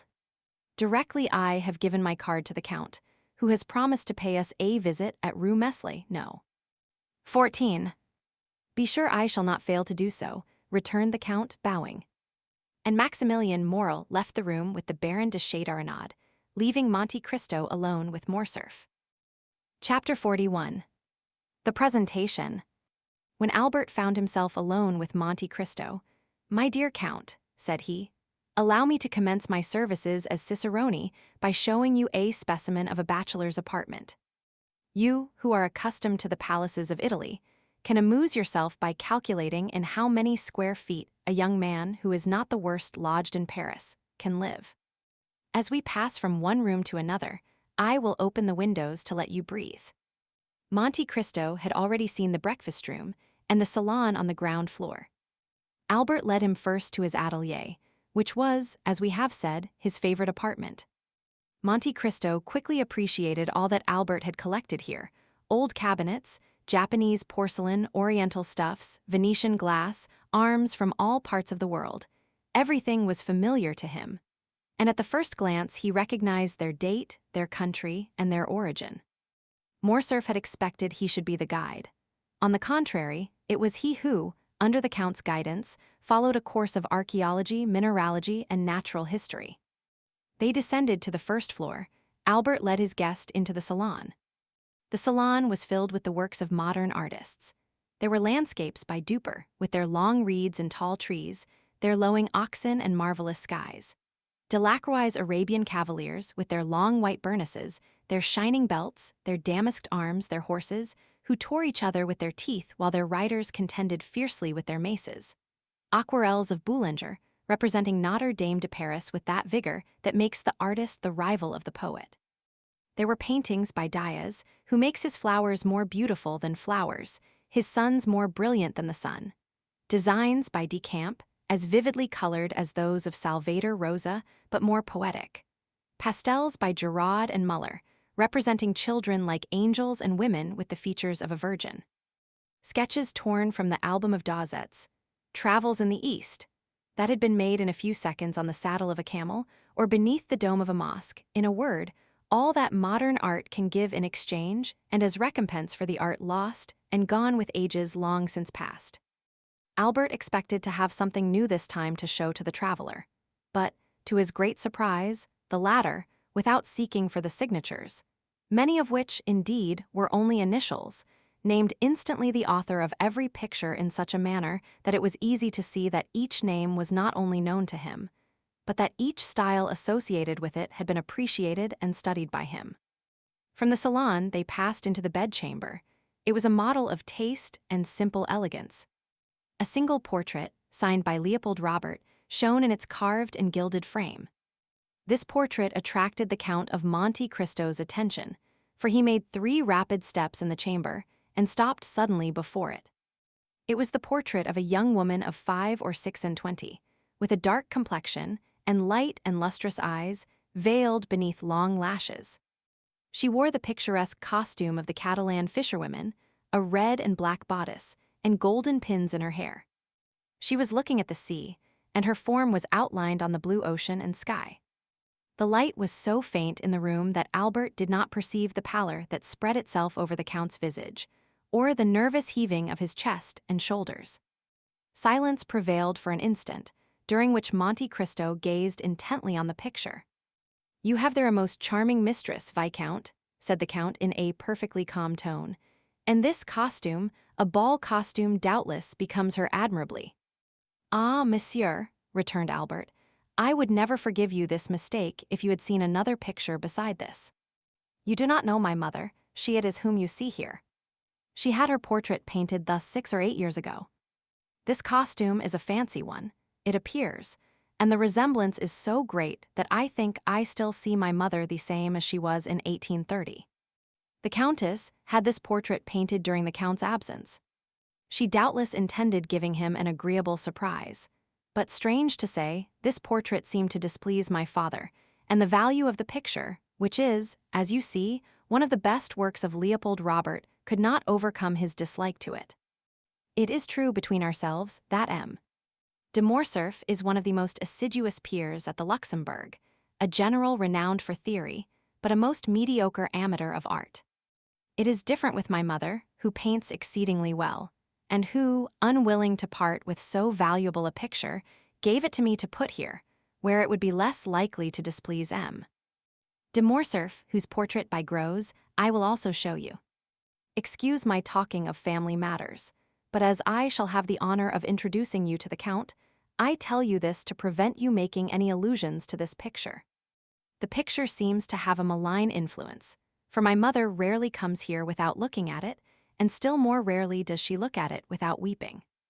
This disagreement is the only one that has ever taken place between the Count and Countess, who are still as much united, although married more than 20 years, as on the first day of their wedding. 20,261 M. Monte Cristo glanced rapidly at Albert, as if to seek a hidden meaning in his words, but it was evident the young man uttered them in the simplicity of his heart. "Now," said Albert, "that you have seen all my treasures, allow me to offer them to you, unworthy as they are. Consider yourself as in your own house, and to put yourself still more at your ease, pray accompany me to the apartments of M. de Morcerf, he whom I wrote from Rome an account of the services you rendered me, and to whom I announced your promised visit, and I may say that both the Count and Countess anxiously desire to thank you in person. You are somewhat blasé, I know, and family scenes have not much effect on Sinbad the sailor, who has seen so many others. However, accept what I propose to you as an initiation into Parisian life, a life of politeness, visiting, and introductions." Monte Cristo bowed without making any answer. He accepted the offer without enthusiasm and without regret, as one of those conventions of society which every gentleman looks upon as a duty. Albert summoned his servant and ordered him to acquaint M. and Madame de Morcerf of the arrival of the Count of Monte Cristo. Albert followed him with the Count. When they arrived at the antechamber, above the door was visible a shield, which, by its rich ornaments and its harmony with the rest of the furniture, indicated the importance the owner attached to this blazon. Monte Cristo stopped and examined it attentively. "Azure 7 merlets or placed bender," said he. "These are doubtless your family arms. Except the knowledge of blazons that enables me to decipher them, I am very ignorant of heraldry. I, account of a fresh creation, fabricated in Tuscany by the aid of a commandery of St. Stephen, and who would not have taken the trouble had I not been told that when you travel much it is necessary. Besides, you must have something on the panels of your carriage, to escape being searched by the custom-house officers. Excuse my putting such a question to you." "It is not indiscreet," returned Morcerf, with the simplicity of conviction. "You have guessed rightly. These are our arms, that is, those of my father, but they are, as you see, joined to another shield, which has gules, a silver tower, which are my mother's. By her side I am Spanish, but the family of Morcerf is French, and I have heard, one of the oldest of the south of France." "Yes," replied Monte Cristo, "these blazons prove that. Almost all the armed pilgrims that went to the Holy Land took for their arms either a cross, in honor of their mission, or birds of passage, in sign of the long voyage they were about to undertake, and which they hoped to accomplish on the wings of faith. One of your ancestors had joined the Crusades, and supposing it to be only that of St. Louis, that makes you mount to the 13th century, which is tolerably ancient." "It is possible," said Morcerf. "My father has in his study a genealogical tree which will tell you all that, and on which I made commentaries that would have greatly edified de Hosier and Jaucourt. At present, I no longer think of it, and yet I must tell you that we are beginning to occupy ourselves greatly with these things under our popular government." "Well, then, your government would do well to choose from the past something better than the things that I have noticed on your monuments, and which have no heraldic meaning whatever. As for you, Viscount," continued Monte Cristo to Morcerf, "you are more fortunate than the government, for your arms are really beautiful and speak to the imagination. Yes, you are at once from Provence and Spain.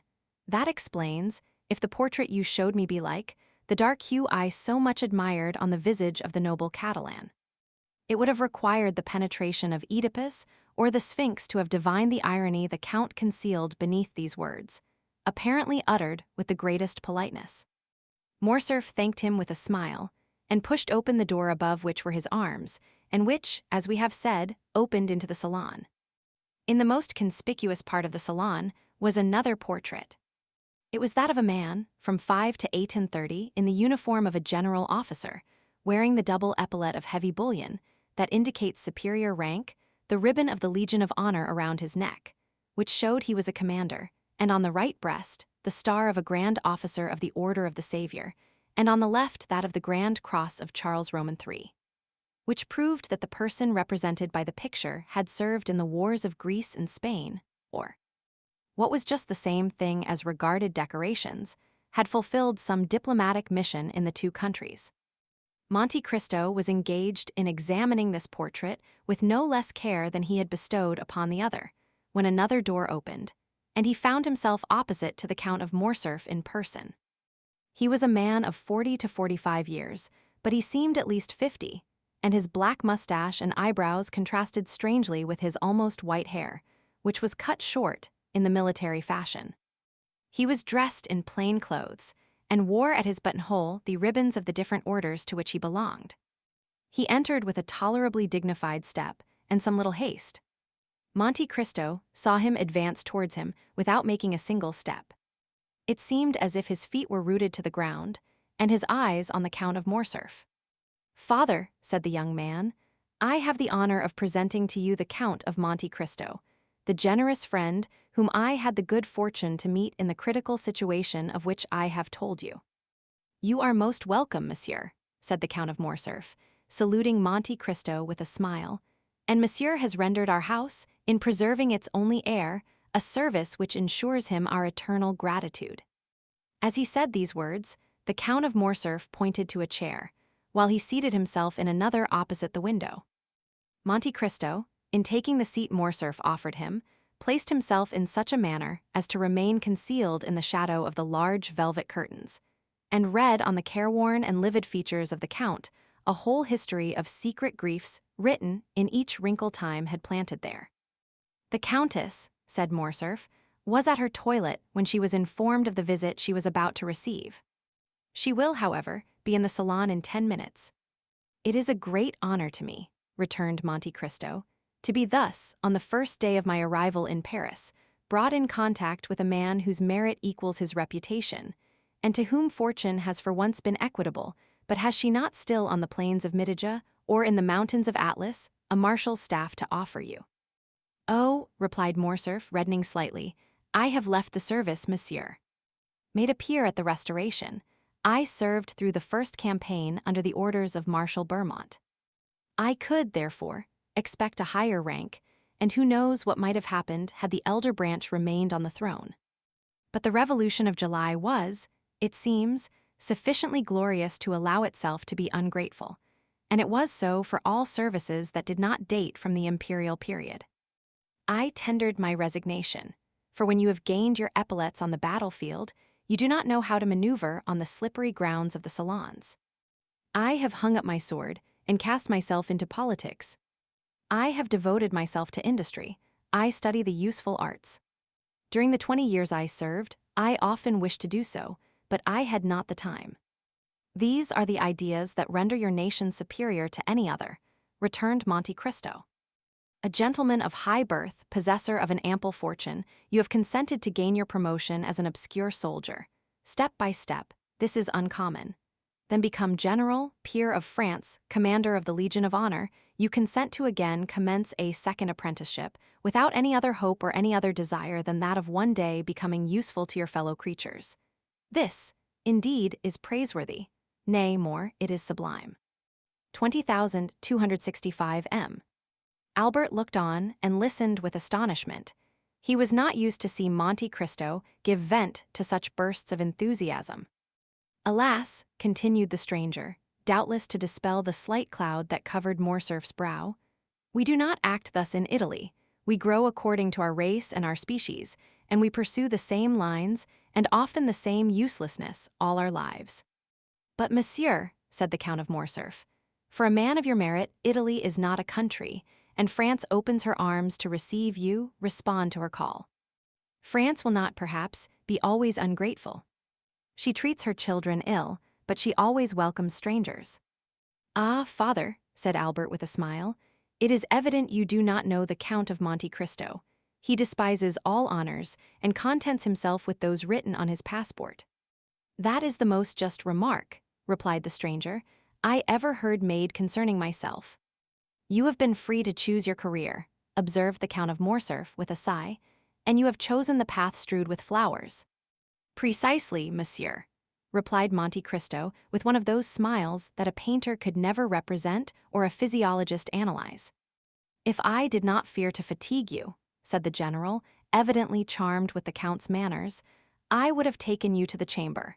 There is a debate very curious to those who are strangers to our modern senators." "I shall be most grateful, monsieur, if you will, at some future time, renew your offer, but I have been flattered with the hope of being introduced to the Countess, and I will therefore wait." "Ah, here is my mother," cried the Viscount. Monte Cristo turned round hastily and saw Madame de Morcerf at the entrance of the salon, at the door opposite to that by which her husband had entered, pale and motionless. When Monte Cristo turned round, she let fall her arm, which for some unknown reason had been resting on the gilded doorpost. She had been there some moments, and had heard the last words of the visitor. The latter rose and bowed to the Countess, who inclined herself without speaking. "Ah, good heavens, madame," said the Count, "are you ill, or is it the heat of the room that affects you?" "Are you ill, mother?" cried the Viscount, springing towards her. She thanked them both with a smile. "No," returned she, "but I feel some emotion on seeing, for the first time, the man without whose intervention we should have been in tears and desolation. Monsieur," continued the Countess, advancing with the majesty of a queen, "I owe to you the life of my son, and for this I bless you. Now, I thank you for the pleasure you give me in thus affording me the opportunity of thanking you as I have blessed you, from the bottom of my heart." The Count bowed again, but lower than before. He was even paler than Mercédès. "Madame," said he, "the Count and yourself recompense too generously a simple action. To save a man, to spare a father's feelings, or a mother's sensibility, is not to do a good action, but a simple deed of humanity." At these words, uttered with the most exquisite sweetness and politeness, Madame de Morcerf replied, "It is very fortunate for my son, monsieur, that he found such a friend, and I thank God that things are thus." And Mercédès raised her fine eyes to heaven with so fervent an expression of gratitude that the Count fancied he saw tears in them. M. de Morcerf approached her. "Madame," said he, "I have already made my excuses to the Count for quitting him, and I pray you to do so also. The sitting commences at 2, it is now 3, and I am to speak." "Go, then, and Monsieur and I will strive our best to forget your absence," replied the Countess, with the same tone of deep feeling. "Monsieur," continued she, turning to Monte Cristo, "will you do us the honor of passing the rest of the day with us? Believe me, madame, I feel most grateful for your kindness, but I got out of my traveling carriage at your door this morning, and I am ignorant how I am installed in Paris, which I scarcely know. This is but a trifling inquietude, I know, but one that may be appreciated." "We shall have the pleasure another time," said the Countess. "You promise that?" Monte Cristo inclined himself without answering, but the gesture might pass for assent. "I will not detain you, monsieur," continued the Countess. "I would not have our gratitude become indiscreet or importunate." "My dear Count," said Albert, "I will endeavor to return your politeness at Rome, and place my coupe at your disposal until your own be ready." "A thousand thanks for your kindness, Viscount," returned the Count of Monte Cristo, "but I suppose that M. Bertuccio has suitably employed the 4 hours and a half I have given him, and that I shall find a carriage of some sort ready at the door." Albert was used to the Count's manner of proceeding. He knew that, like Nero, he was in search of the impossible, and nothing astonished him, but wishing to judge with his own eyes how far the Count's orders had been executed, he accompanied him to the door of the house. Monte Cristo was not deceived. As soon as he appeared in the Count of Morcerf's antechamber, a footman, the same who at Rome had brought the Count's card to the 2 young men and announced his visit, sprang into the vestibule, and when he arrived at the door the illustrious traveler found his carriage awaiting him. It was a coupe of collars building, and with horses and harness for which Drake had, to the knowledge of all the lions of Paris, refused on the previous day 700 guineas. "Monsieur," said the Count to Albert, "I do not ask you to accompany me to my house, as I can only show you a habitation fitted up in a hurry, and I have, as you know, a reputation to keep up as regards not being taken by surprise. Give me, therefore, 1 more day before I invite you. I shall then be certain not to fail in my hospitality. If you ask me for a day, Count, I know what to anticipate. It will not be a house I shall see, but a palace. You have decidedly some genius at your control." "Ma foi, spread that idea," replied the Count of Monte Cristo, putting his foot on the velvet-lined steps of his splendid carriage, "and that will be worth something to me among the ladies." As he spoke, he sprang into the vehicle. The door was closed, but not so rapidly that Monte Cristo failed to perceive the almost imperceptible movement, which stirred the curtains of the apartment in which he had left Madame de Morcerf. When Albert returned to his mother, he found her in the boudoir reclining in a large velvet armchair, the whole room so obscure that only the shining spangle, fastened here and there to the drapery, and the angles of the gilded frames of the pictures, showed with some degree of brightness in the gloom. Albert could not see the face of the Countess, as it was covered with a thin veil she had put on her head, and which fell over her features in misty folds, but it seemed to him as though her voice had altered. He could distinguish amid the perfumes of the roses and heliotropes in the flower stands the sharp and fragrant odor of volatile salts, and he noticed in one of the chased cups on the mantelpiece the Countess's smelling bottle, taken from its shagreen case, and exclaimed in a tone of uneasiness as he entered, "My dear mother, have you been ill during my absence?" "No, no, Albert, but you know these roses, tuberoses, and orange flowers throw out at first, before one is used to them, such violent perfumes." "Then, my dear mother," said Albert, putting his hand to the bell, "they must be taken into the antechamber.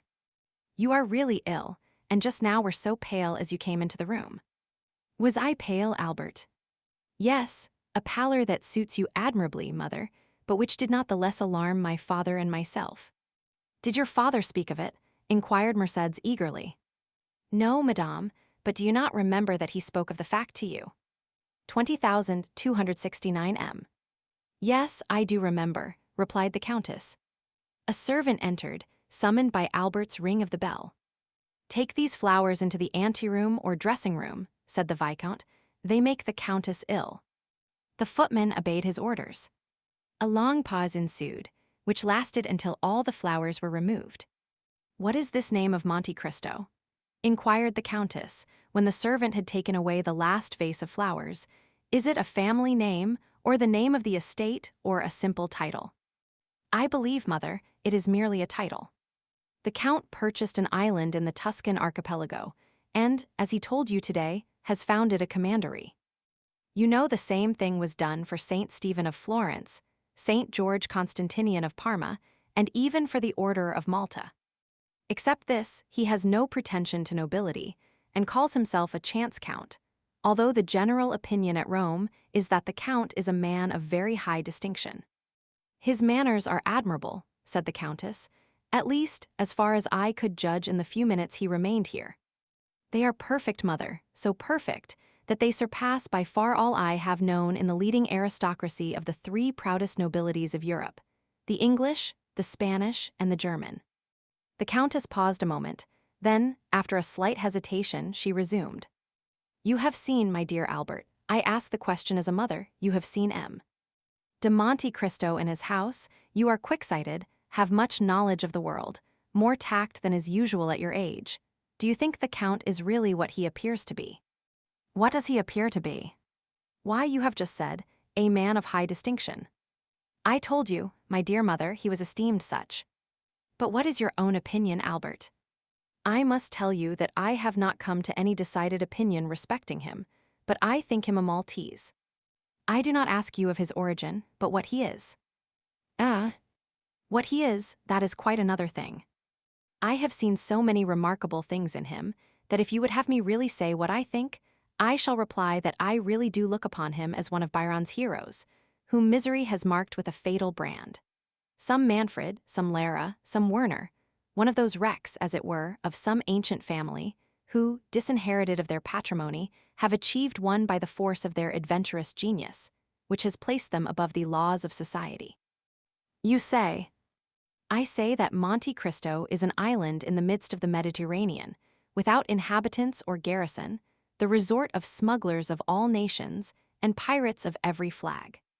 Who knows whether or not these industrious worthies do not pay to their feudal lord some dues for his protection?"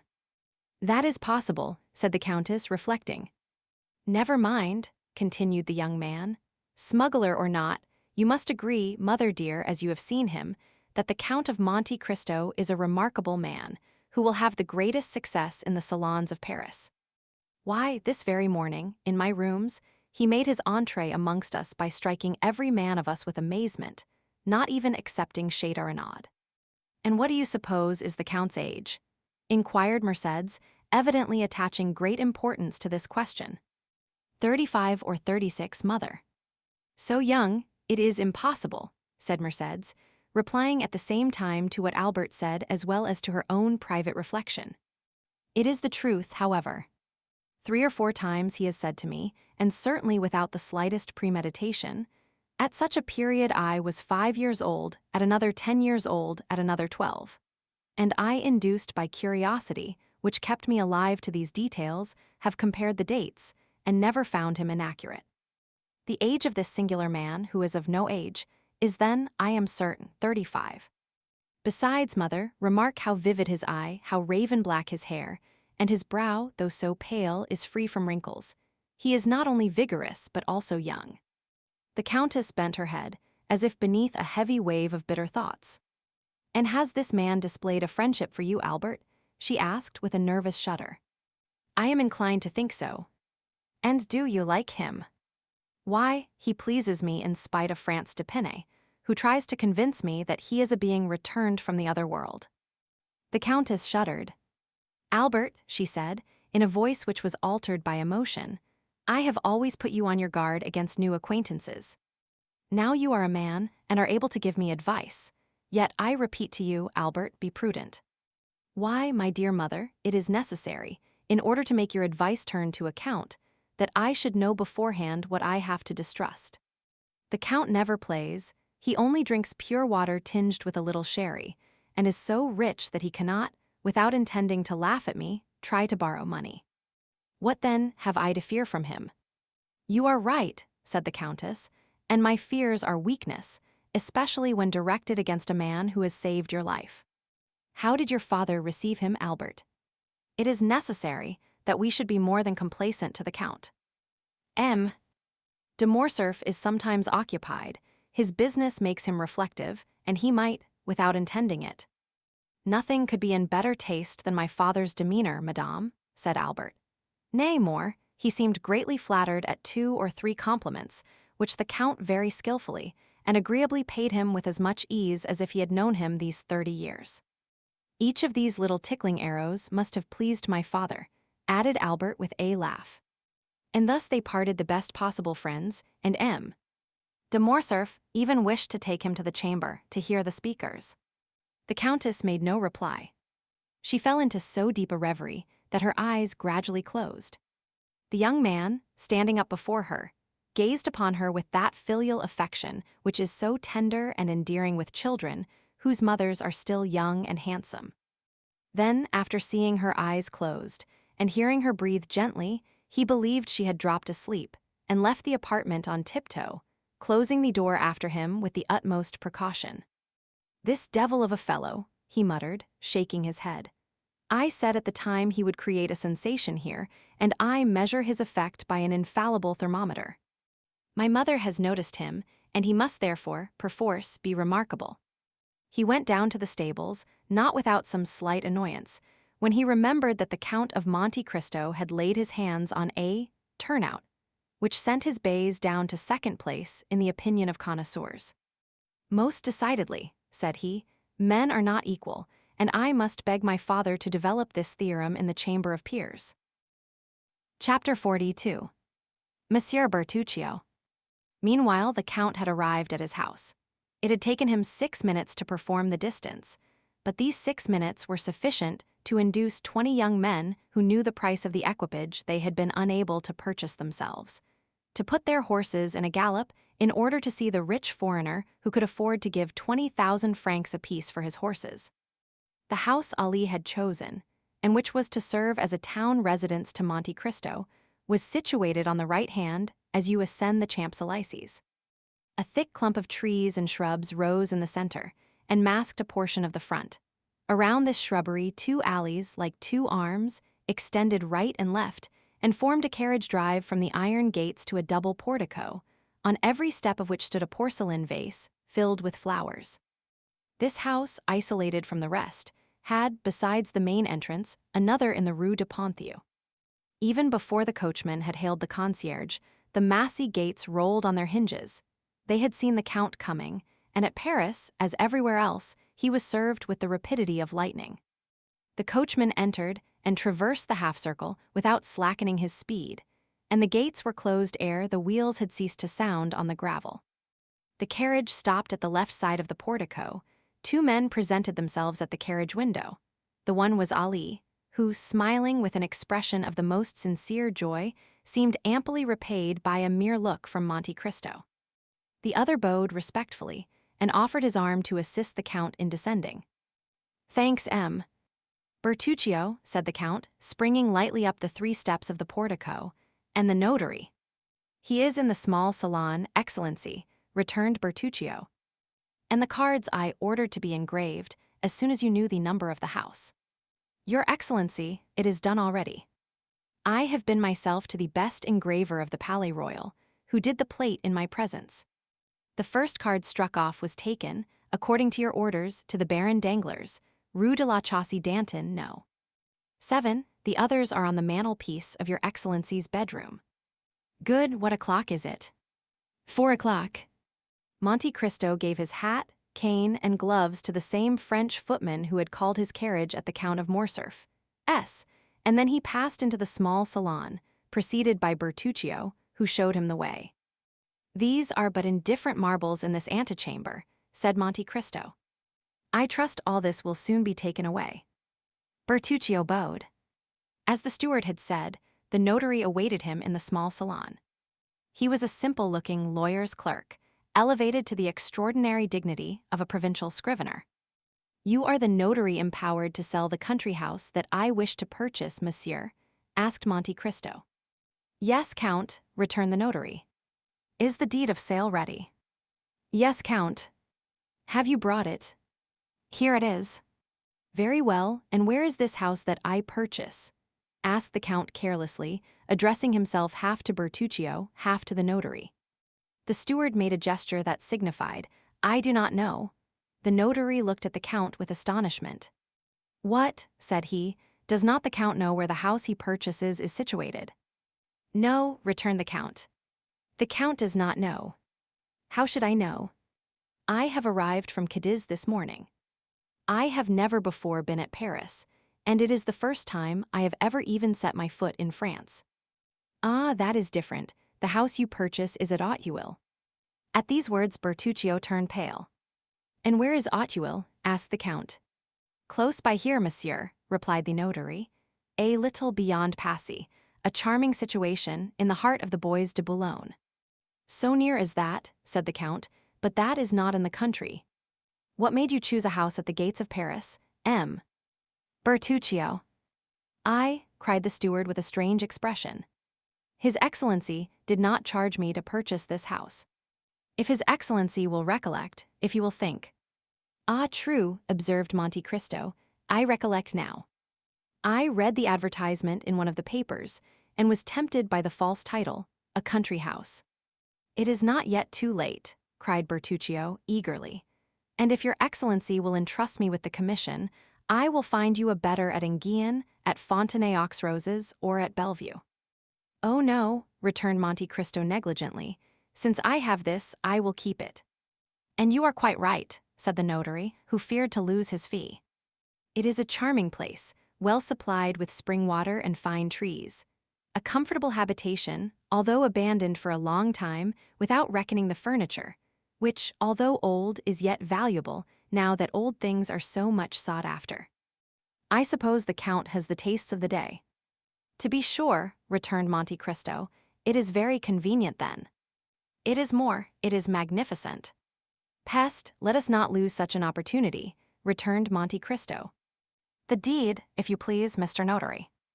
And he signed it rapidly, after having first run his eye over that part of the deed in which were specified the situation of the house and the names of the proprietors.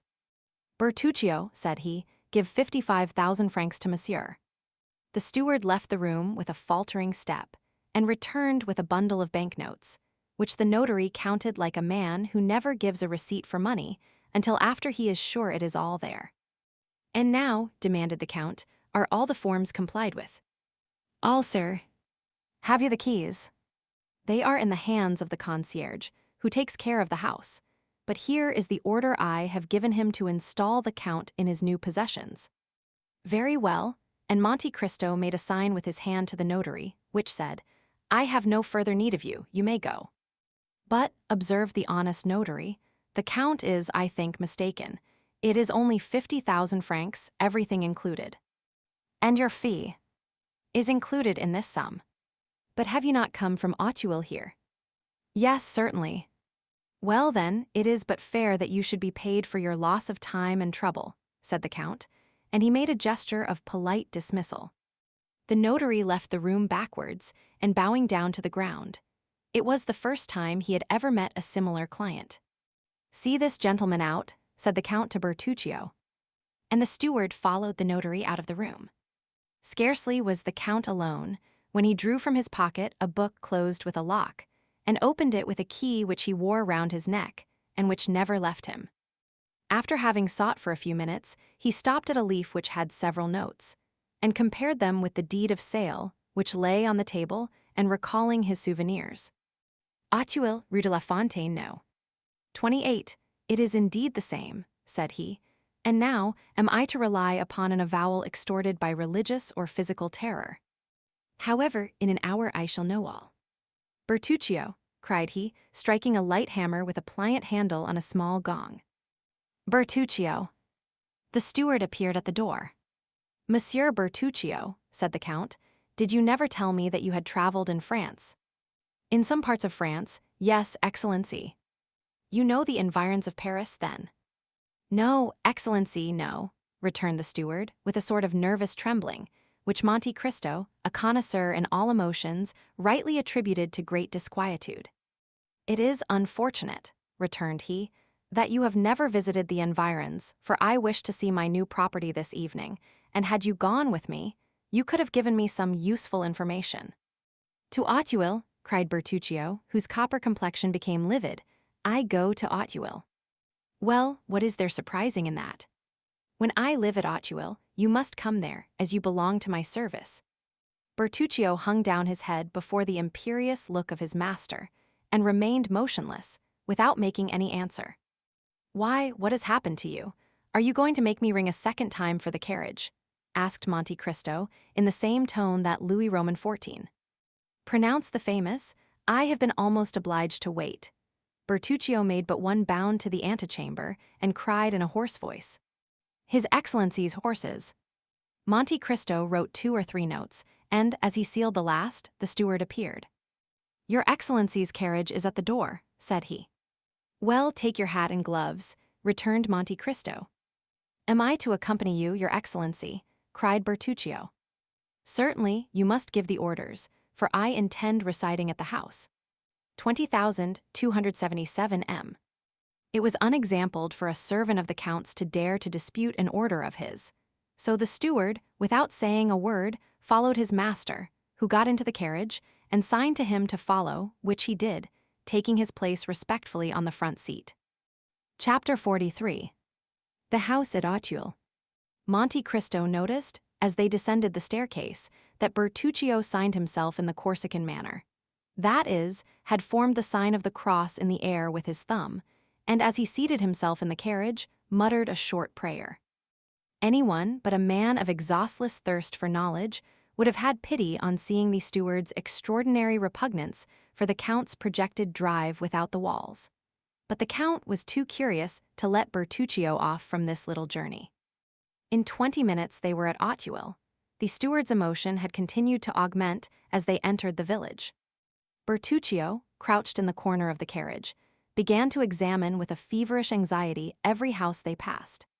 "Tell them to stop at Rue de la Fontaine, no." 28, said the Count, fixing his eyes on the steward, to whom he gave this order. Bertuccio's forehead was covered with perspiration. However, he obeyed, and leaning out of the window, he cried to the coachman, "Rue de la Fontaine, no." 28, no. 28 was situated at the extremity of the village. During the drive night had set in, and darkness gave the surroundings the artificial appearance of a scene on the stage. The carriage stopped, the footman sprang off the box and opened the door. "Well," said the Count, "you do not get out, M. Bertuccio, you are going to stay in the carriage then." What are you thinking of this evening?" Bertuccio sprang out and offered his shoulder to the Count, who, this time, leaned upon it as he descended the 3 steps of the carriage. "Knock," said the Count, "and announce me." Bertuccio knocked, the door opened, and the concierge appeared. "What is it?" asked he. "It is your new master, my good fellow," said the footman. And he held out to the concierge the notary's order. "The house is sold, then?" demanded the concierge, "and this gentleman is coming to live here?" "Yes, my friend," returned the Count, "and I will endeavor to give you no cause to regret your old master." "Oh, monsieur," said the concierge, "I shall not have much cause to regret him, for he came here but seldom. It is 5 years since he was here last, and he did well to sell the house, for it did not bring him in anything at all." "What was the name of your old master?" said Monte Cristo. "The Marquis of Saint Méran." "Ah, I am sure he has not sold the house for what he gave for it." "The Marquis of Saint Méran," returned the Count. "The name is not unknown to me, the Marquis of Saint Méran," and he appeared to meditate. "An old gentleman," continued the concierge, "a staunch follower of the Bourbons. He had an only daughter who married M. de Villefort, who had been the king's attorney at Nimes, and afterwards at Versailles." Monte Cristo glanced at Bertuccio, who became whiter than the wall against which he leaned to prevent himself from falling. "And is not this daughter dead?" demanded Monte Cristo. "I fancy I have heard so." "Yes, monsieur, 21 years ago, and since then we have not seen the poor Marquis 3 times." "Thanks, thanks," said Monte Cristo, judging from the steward's utter prostration that he could not stretch the cord further without danger of breaking it. "Give me a light." "Shall I accompany you, monsieur?" "No, it is unnecessary. Bertuccio will show me a light." And Monte Cristo accompanied these words by the gift of 2 gold pieces, which produced a torrent of thanks and blessings from the concierge. "Ah, monsieur," said he, after having vainly searched on the mantelpiece and the shelves, "I have not got any candles." "Take one of the carriage lamps, Bertuccio," said the Count, "and show me the apartments." The steward obeyed in silence, but it was easy to see, from the manner in which the hand that held the light trembled, how much it cost him to obey. They went over a tolerably large ground floor. A first floor consisted of a salon, a bathroom, and 2 bedrooms. Near one of the bedrooms, they came to a winding staircase that led down to the garden. "Ah, here is a private staircase," said the Count. "That is convenient." "Light me, M. Bertuccio, and go first. We will see where it leads to." "Monsieur," replied Bertuccio, "it leads to the garden." "And pray, how do you know that?" "It ought to do so, at least." "Well, let us be sure of that." Bertuccio sighed and went on first. The stairs did indeed lead to the garden. At the outer door the steward paused. "Go on, Monsieur Bertuccio," said the Count. But he who was addressed stood there, stupefied, bewildered, stunned. His haggard eyes glanced around, as if in search of the traces of some terrible event, and with his clenched hands he seemed striving to shut out horrible recollections. "Well," insisted the Count. "No, no," cried Bertuccio, setting down the lantern at the angle of the interior wall. "No, monsieur, it is impossible. I can go no farther." "What does this mean?" demanded the irresistible voice of Monte Cristo. "Why, you must see, your excellency," cried the steward, "that this is not natural, that, having a house to purchase, you purchase it exactly at Auteuil, and that, purchasing it at Auteuil, this house should be No. 28 Rue de la Fontaine. Oh, why did I not tell you all? I am sure you would not have forced me to come. I hoped your house would have been some other one than this, as if there was not another house at Auteuil than that of the assassination." What?" cried Monte Cristo, stopping suddenly. "What words do you utter? Devil of a man, Corsican that you are, always mysteries or superstitions. Come, take the lantern, and let us visit the garden. You are not afraid of ghosts with me, I hope." Bertuccio raised the lantern and obeyed. The door, as it opened, disclosed a gloomy sky, in which the moon strove vainly to struggle through a sea of clouds that covered her with billows of vapor which she illumined for an instant, only to sink into obscurity. The steward wished to turn to the left. "No, no, monsieur," said Monte Cristo. "What is the use of following the alleys? Here is a beautiful lawn, let us go on straight forwards." Bertuccio wiped the perspiration from his brow, but obeyed. However, he continued to take the left hand. Monte Cristo, on the contrary, took the right hand. Arrived near a clump of trees, he stopped. The steward could not restrain himself. "Move, monsieur, move away, I entreat you. You are exactly in the spot." "What spot?" "Where he fell. 20,280, 1 m." "My dear Monsieur Bertuccio," said Monte Cristo, laughing, "control yourself. We are not at Sartine or at court. This is not a Corsican Maquis but an English garden. Badly kept, I own, but still you must not calumniate it for that. Monsieur, I implore you do not stay there." "I think you are going mad, Bertuccio," said the Count coldly. "If that is the case, I warn you, I shall have you put in a lunatic asylum." "Alas!" "Excellency," returned Bertuccio, joining his hands and shaking his head in a manner that would have excited the Count's laughter, had not thoughts of a superior interest occupied him, and rendered him attentive to the least revelation of this timorous conscience. "Alas! Excellency, the evil has arrived." "Bertuccio," said the Count, "I am very glad to tell you that while you gesticulate, you wring your hands and roll your eyes like a man possessed by a devil who will not leave him. And I have always observed that the devil most obstinate to be expelled is a secret. I knew you were a Corsican. I knew you were gloomy and always brooding over some old history of the vendetta. And I overlooked that in Italy, because in Italy those things are thought nothing of. But in France they are considered in very bad taste. There are gendarmes who occupy themselves with such affairs, judges who condemn, and scaffolds which avenge." Bertuccio clasped his hands, and as, in all these evolutions, he did not let fall the lantern, the light showed his pale and altered countenance. Monte Cristo examined him with the same look that, at Rome, he had bent upon the execution of Andrea. And then, in a tone that made a shudder pass through the veins of the poor steward, "The Abbé Busoni then told me an untruth," said he, "when, after his journey in France in 1829, he sent you to me with a letter of recommendation in which he enumerated all your valuable qualities. Well, I shall write to the Abbé. I shall hold him responsible for his protégé's misconduct, and I shall soon know all about this assassination. Only I warn you that when I reside in a country, I conform to all its code, and I have no wish to put myself within the compass of the French laws for your sake." "Oh, do not do that, Excellency. I have always served you faithfully," cried Bertuccio in despair. "I have always been an honest man, and as far as lay in my power, I have done good." "I do not deny it," returned the Count, "but why are you thus agitated? It is a bad sign. A quiet conscience does not occasion such paleness in the cheeks and such fever in the hands of a man." "But, Your Excellency," replied Bertuccio hesitatingly, "did not the Abbé Busoni, who heard my confession in the prison at Nimes, tell you that I had a heavy burden upon my conscience?" "Yes, but as he said you would make an excellent steward, I concluded you had stolen. That was all." "Oh, Your Excellency," returned Bertuccio in deep contempt. "Or, as you are a Corsican, that you had been unable to resist the desire of making a stiff, as you call it."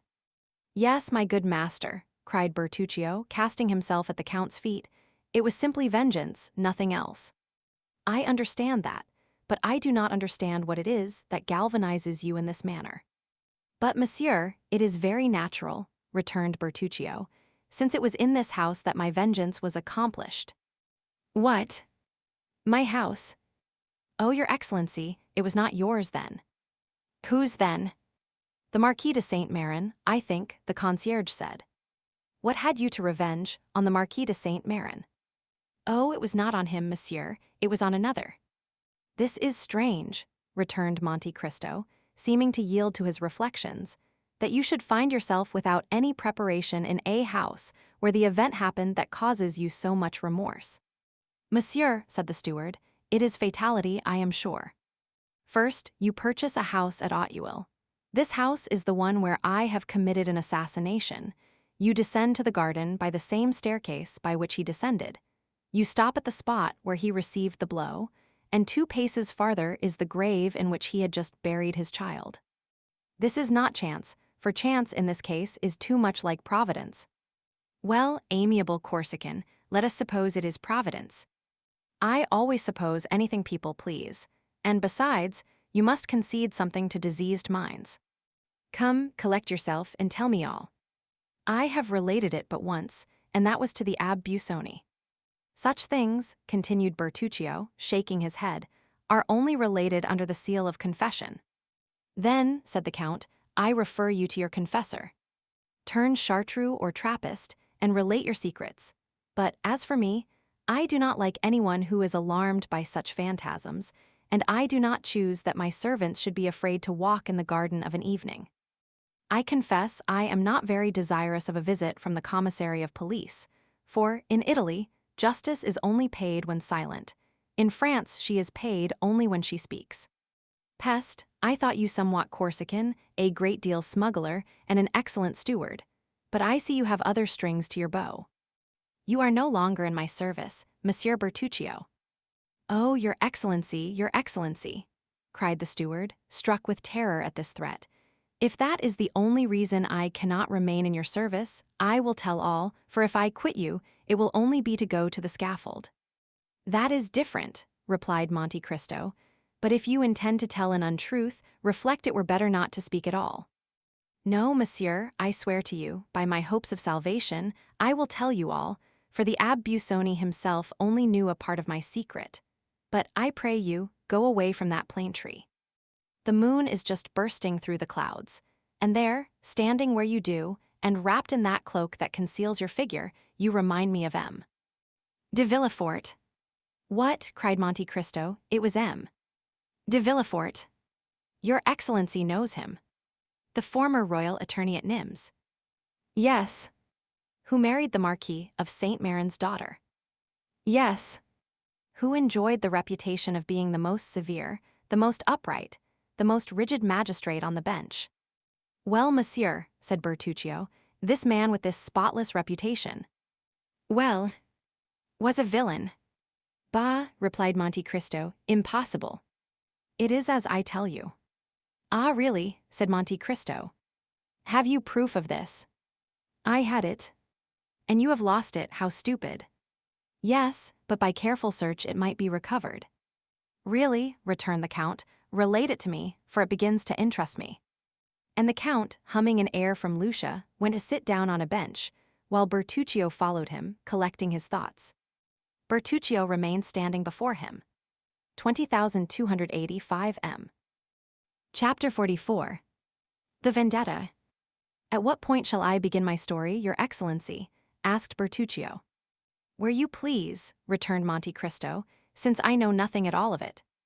I thought the Abbé Busoni had told Your Excellency. Some particulars, doubtless, but that is 7 or 8 years ago, and I have forgotten them. Then I can speak without fear of tiring Your Excellency. Go on, M. Bertuccio, you will supply the want of the evening papers. The story begins in 1815. Ah, said Monte Cristo, 1815 is not yesterday. No, monsieur, and yet I recollect all things as clearly as if they had happened but then. I had a brother, an elder brother, who was in the service of the emperor. He had become lieutenant in a regiment composed entirely of Corsicans. This brother was my only friend. We became orphans, I at 5, he at 18. He brought me up as if I had been his son, and in 1814 he married. When the emperor returned from the island of Elba, my brother instantly joined the army, was slightly wounded at Waterloo, and retired with the army beyond the Loire. But that is the history of the 100 Days, M. Bertuccio, said the Count, unless I am mistaken, it has been already written. Excuse me, Excellency, but these details are necessary, and you promise to be patient.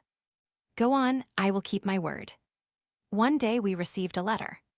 I should tell you that we lived in the little village of Rogliano, at the extremity of Cap Corse. This letter was from my brother. He told us that the army was disbanded, and that he should return by Châteauroux, Clermont-Ferrand, Le Pai, and Nimes, and, if I had any money, he prayed me to leave it for him at Nimes, with an innkeeper with whom I had dealings. In the smuggling line, said Monte Cristo. Your Excellency. Everyone must live. Certainly, go on. I loved my brother tenderly, as I told your excellency, and I resolved not to send the money, but to take it to him myself. I possessed 1,000 francs. I left 500 with Assunta, my sister-in-law, and with the other 500 I set off for Nimes. It was easy to do so, and as I had my boat and a lading to take in at sea, everything favored my project. But after we had taken in our cargo, the wind became contrary, so that we were 4 or 5 days without being able to enter the Rhone. At last, however, we succeeded and worked up to Arles. I left the boat between Bellegarde and Beaucaire and took the road to Nimes. We are getting to the story now.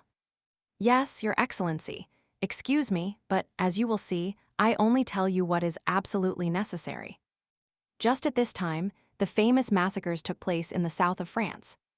3 brigands, called Trestillon, Truffamy, and Graffin, publicly assassinated everybody whom they suspected of Bonapartism. You have doubtless heard of these massacres, your excellency. Vaguely, I was far from France at that period. Go on. As I entered Nimes, I literally waded in blood. At every step you encountered dead bodies and bands of murderers, who killed, plundered, and burned. At the sight of this slaughter and devastation, I became terrified, not for myself, for I, a simple Corsican fisherman, had nothing to fear. On the contrary, that time was most favorable for us smugglers. But for my brother, a soldier of the Empire, returning from the army of the Loire, with his uniform and his epaulets, there was everything to apprehend. I hastened to the innkeeper. My misgivings had been but too true. My brother had arrived the previous evening at Nimes, and, at the very door of the house where he was about to demand hospitality, he had been assassinated. I did all in my power to discover the murderers, but no one durst tell me their names, so much were they dreaded. I then thought of that French justice of which I had heard so much, and which feared nothing, and I went to the king's attorney. And this king's attorney was named Villefort, asked Monte Cristo carelessly. Yes, your excellency, he came from Marseilles, where he had been deputy procureur. His zeal had procured him advancement, and he was said to be one of the first who had informed the government of the departure from the island of Elba. Then, said Monte Cristo, you went to him. Monsieur, I said, my brother was assassinated yesterday in the streets of Nimes. I know not by whom, but it is your duty to find out. You are the representative of justice here, and it is for justice to avenge those she has been unable to protect. Who was your brother? Asked he. A lieutenant in the Corsican battalion. A soldier of the usurper, then. A soldier of the French army. Well, replied he has smitten with the sword, and he has perished by the sword. You are mistaken, monsieur, I replied. He has perished by the poniard. What do you want me to do? Asked the magistrate. I have already told you, avenge him. On whom? On his murderers. How should I know who they are? Order them to be sought for. Why, your brother has been involved in a quarrel and killed in a duel. All these old soldiers commit excesses which were tolerated in the time of the emperor, but which are not suffered now, for the people here do not like soldiers of such disorderly conduct. Monsieur, I replied, it is not for myself that I entreat your interference. I should grieve for him or avenge him, but my poor brother had a wife, and were anything to happen to me, the poor creature would perish from want, for my brother's pay alone kept her. Pray, try and obtain a small government pension for her. Every revolution has its catastrophes, returned M. De Villefort, your brother has been the victim of this. It is a misfortune, and government owes nothing to his family.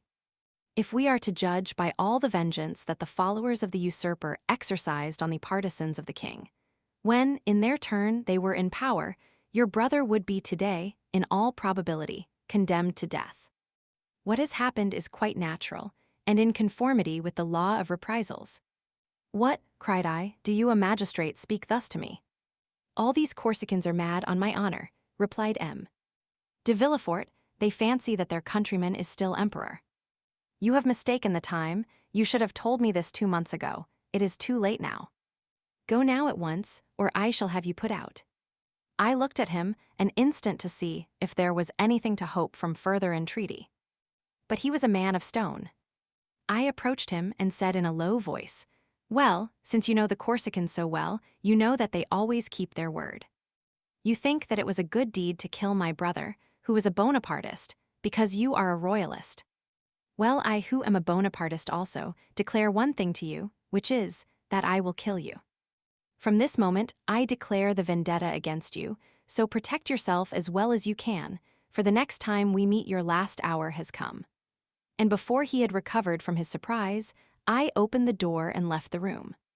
Well, well, said Monte Cristo, such an innocent-looking person as you are to do those things, Bertuccio, and to a king's attorney at that. But did he know what was meant by the terrible word, vendetta? He knew so well that from that moment he shut himself in his house, and never went out unattended, seeking me high and low. Fortunately, I was so well concealed that he could not find me. Then he became alarmed, and dared not stay any longer at Nimes, so he solicited a change of residence. And, as he was in reality very influential, he was nominated to Versailles. But as you know, a Corsican who has sworn to avenge himself cares not for distance, so his carriage, fast as it went, was never above half a day's journey before me, who followed him on foot. The most important thing was, not to kill him only, for I had an opportunity of doing so 100 times, but to kill him without being discovered, at least, without being arrested. I no longer belonged to myself, for I had my sister-in-law to protect and provide for. For 3 months I watched M. de Villefort. For 3 months he took not a step out of doors without my following him. At length I discovered that he went mysteriously to Auteuil. I followed him thither, and I saw him enter the house where we now are, only, instead of entering by the great door that looks into the street, he came on horseback, or in his carriage, left the one or the other at the little inn, and entered by the gate you see there. Monte Cristo made a sign with his head, to show that he could discern in the darkness the door to which Bertuccio alluded. As I had nothing more to do at Versailles, I went to Auteuil and gained all the information I could. If I wished to surprise him, it was evident this was the spot to lie in wait for him. The house belonged, as the concierge informed your excellency, to M. de Saint-Méran, Villefort's father-in-law. M. de Saint-Méran lived at Marseilles, so that this country house was useless to him, and it was reported to be let to a young widow, known only by the name of the Baroness.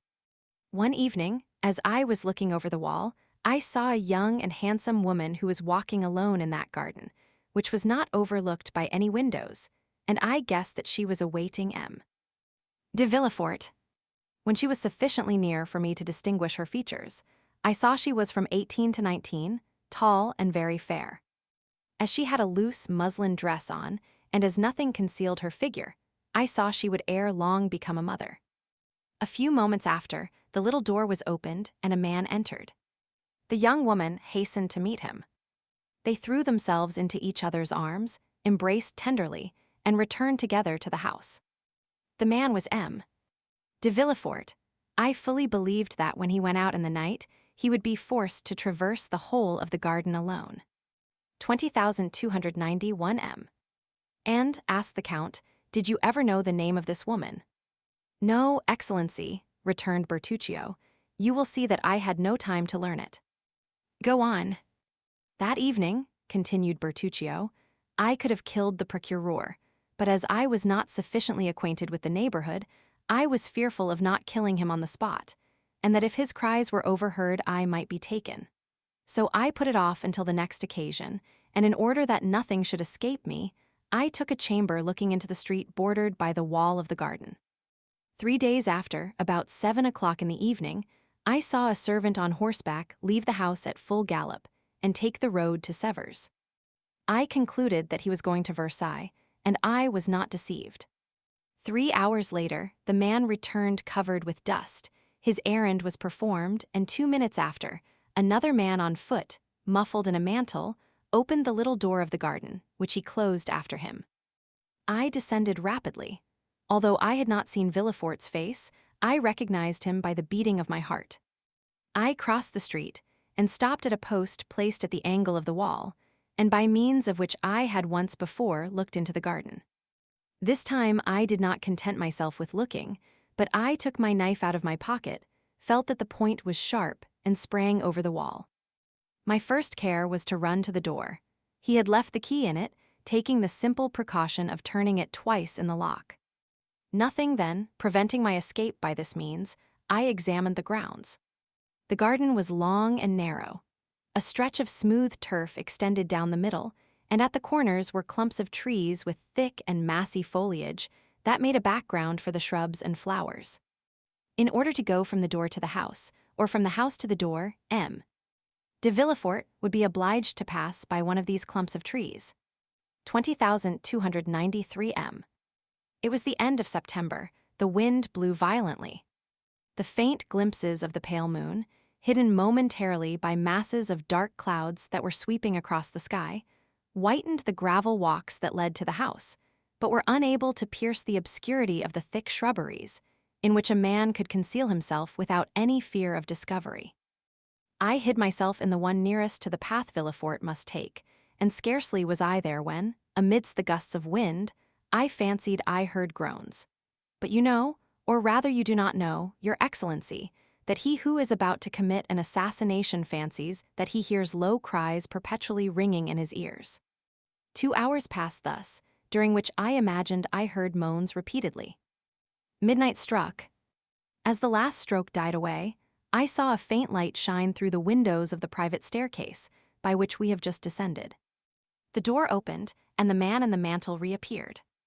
The terrible moment had come, but I had so long been prepared for it that my heart did not fail in the least.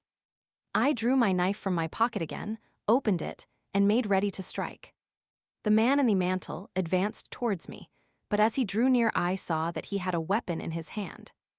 I was afraid, not of a struggle, but of a failure. When he was only a few paces from me, I saw that what I had taken for a weapon was only a spade. I was still unable to divine for what reason M. de Villefort had this spade in his hands, when he stopped close to the thicket where I was, glanced round, and began to dig a hole in the earth. I then perceived that he was hiding something under his mantle, which he laid on the grass in order to dig more freely.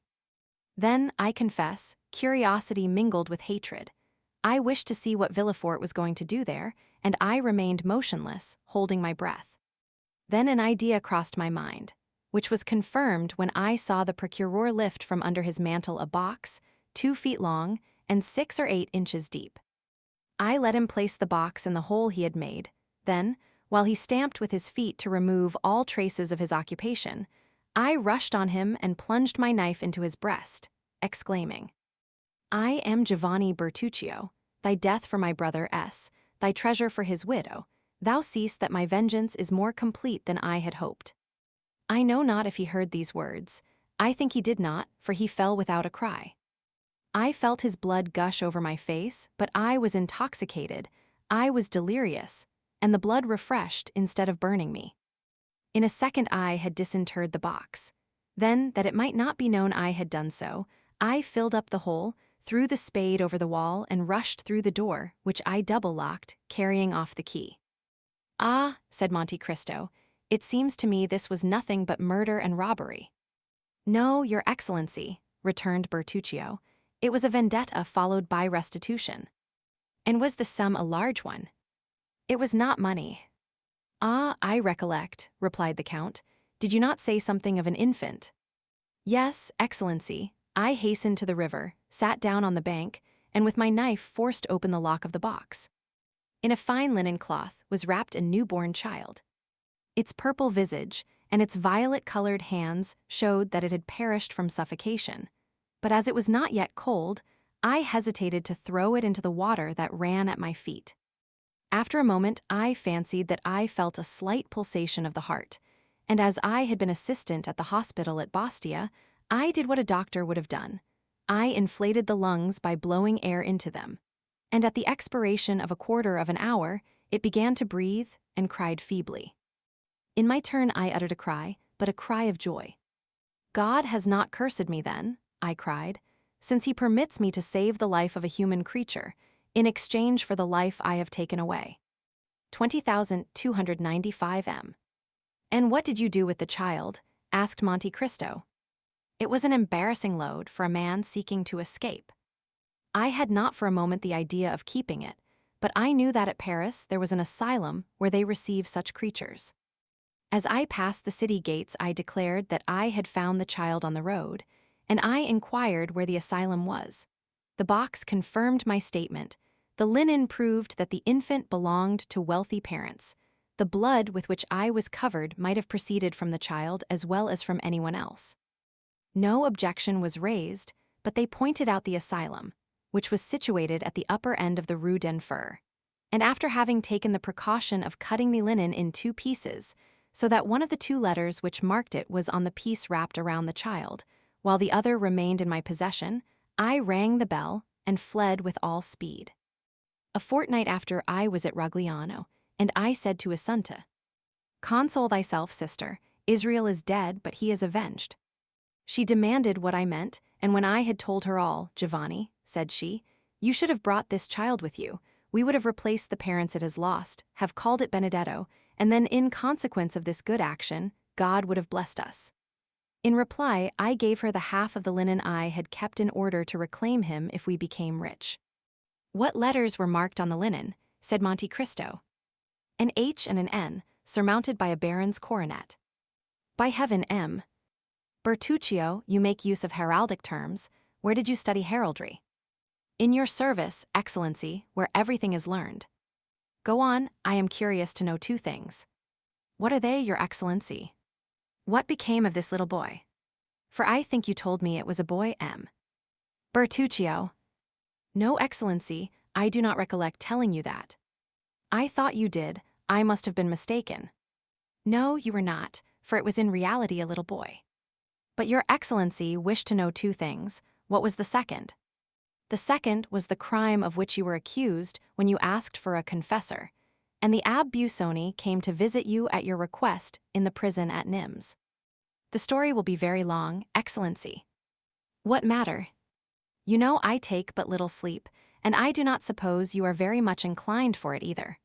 Bertuccio bowed and resumed his story.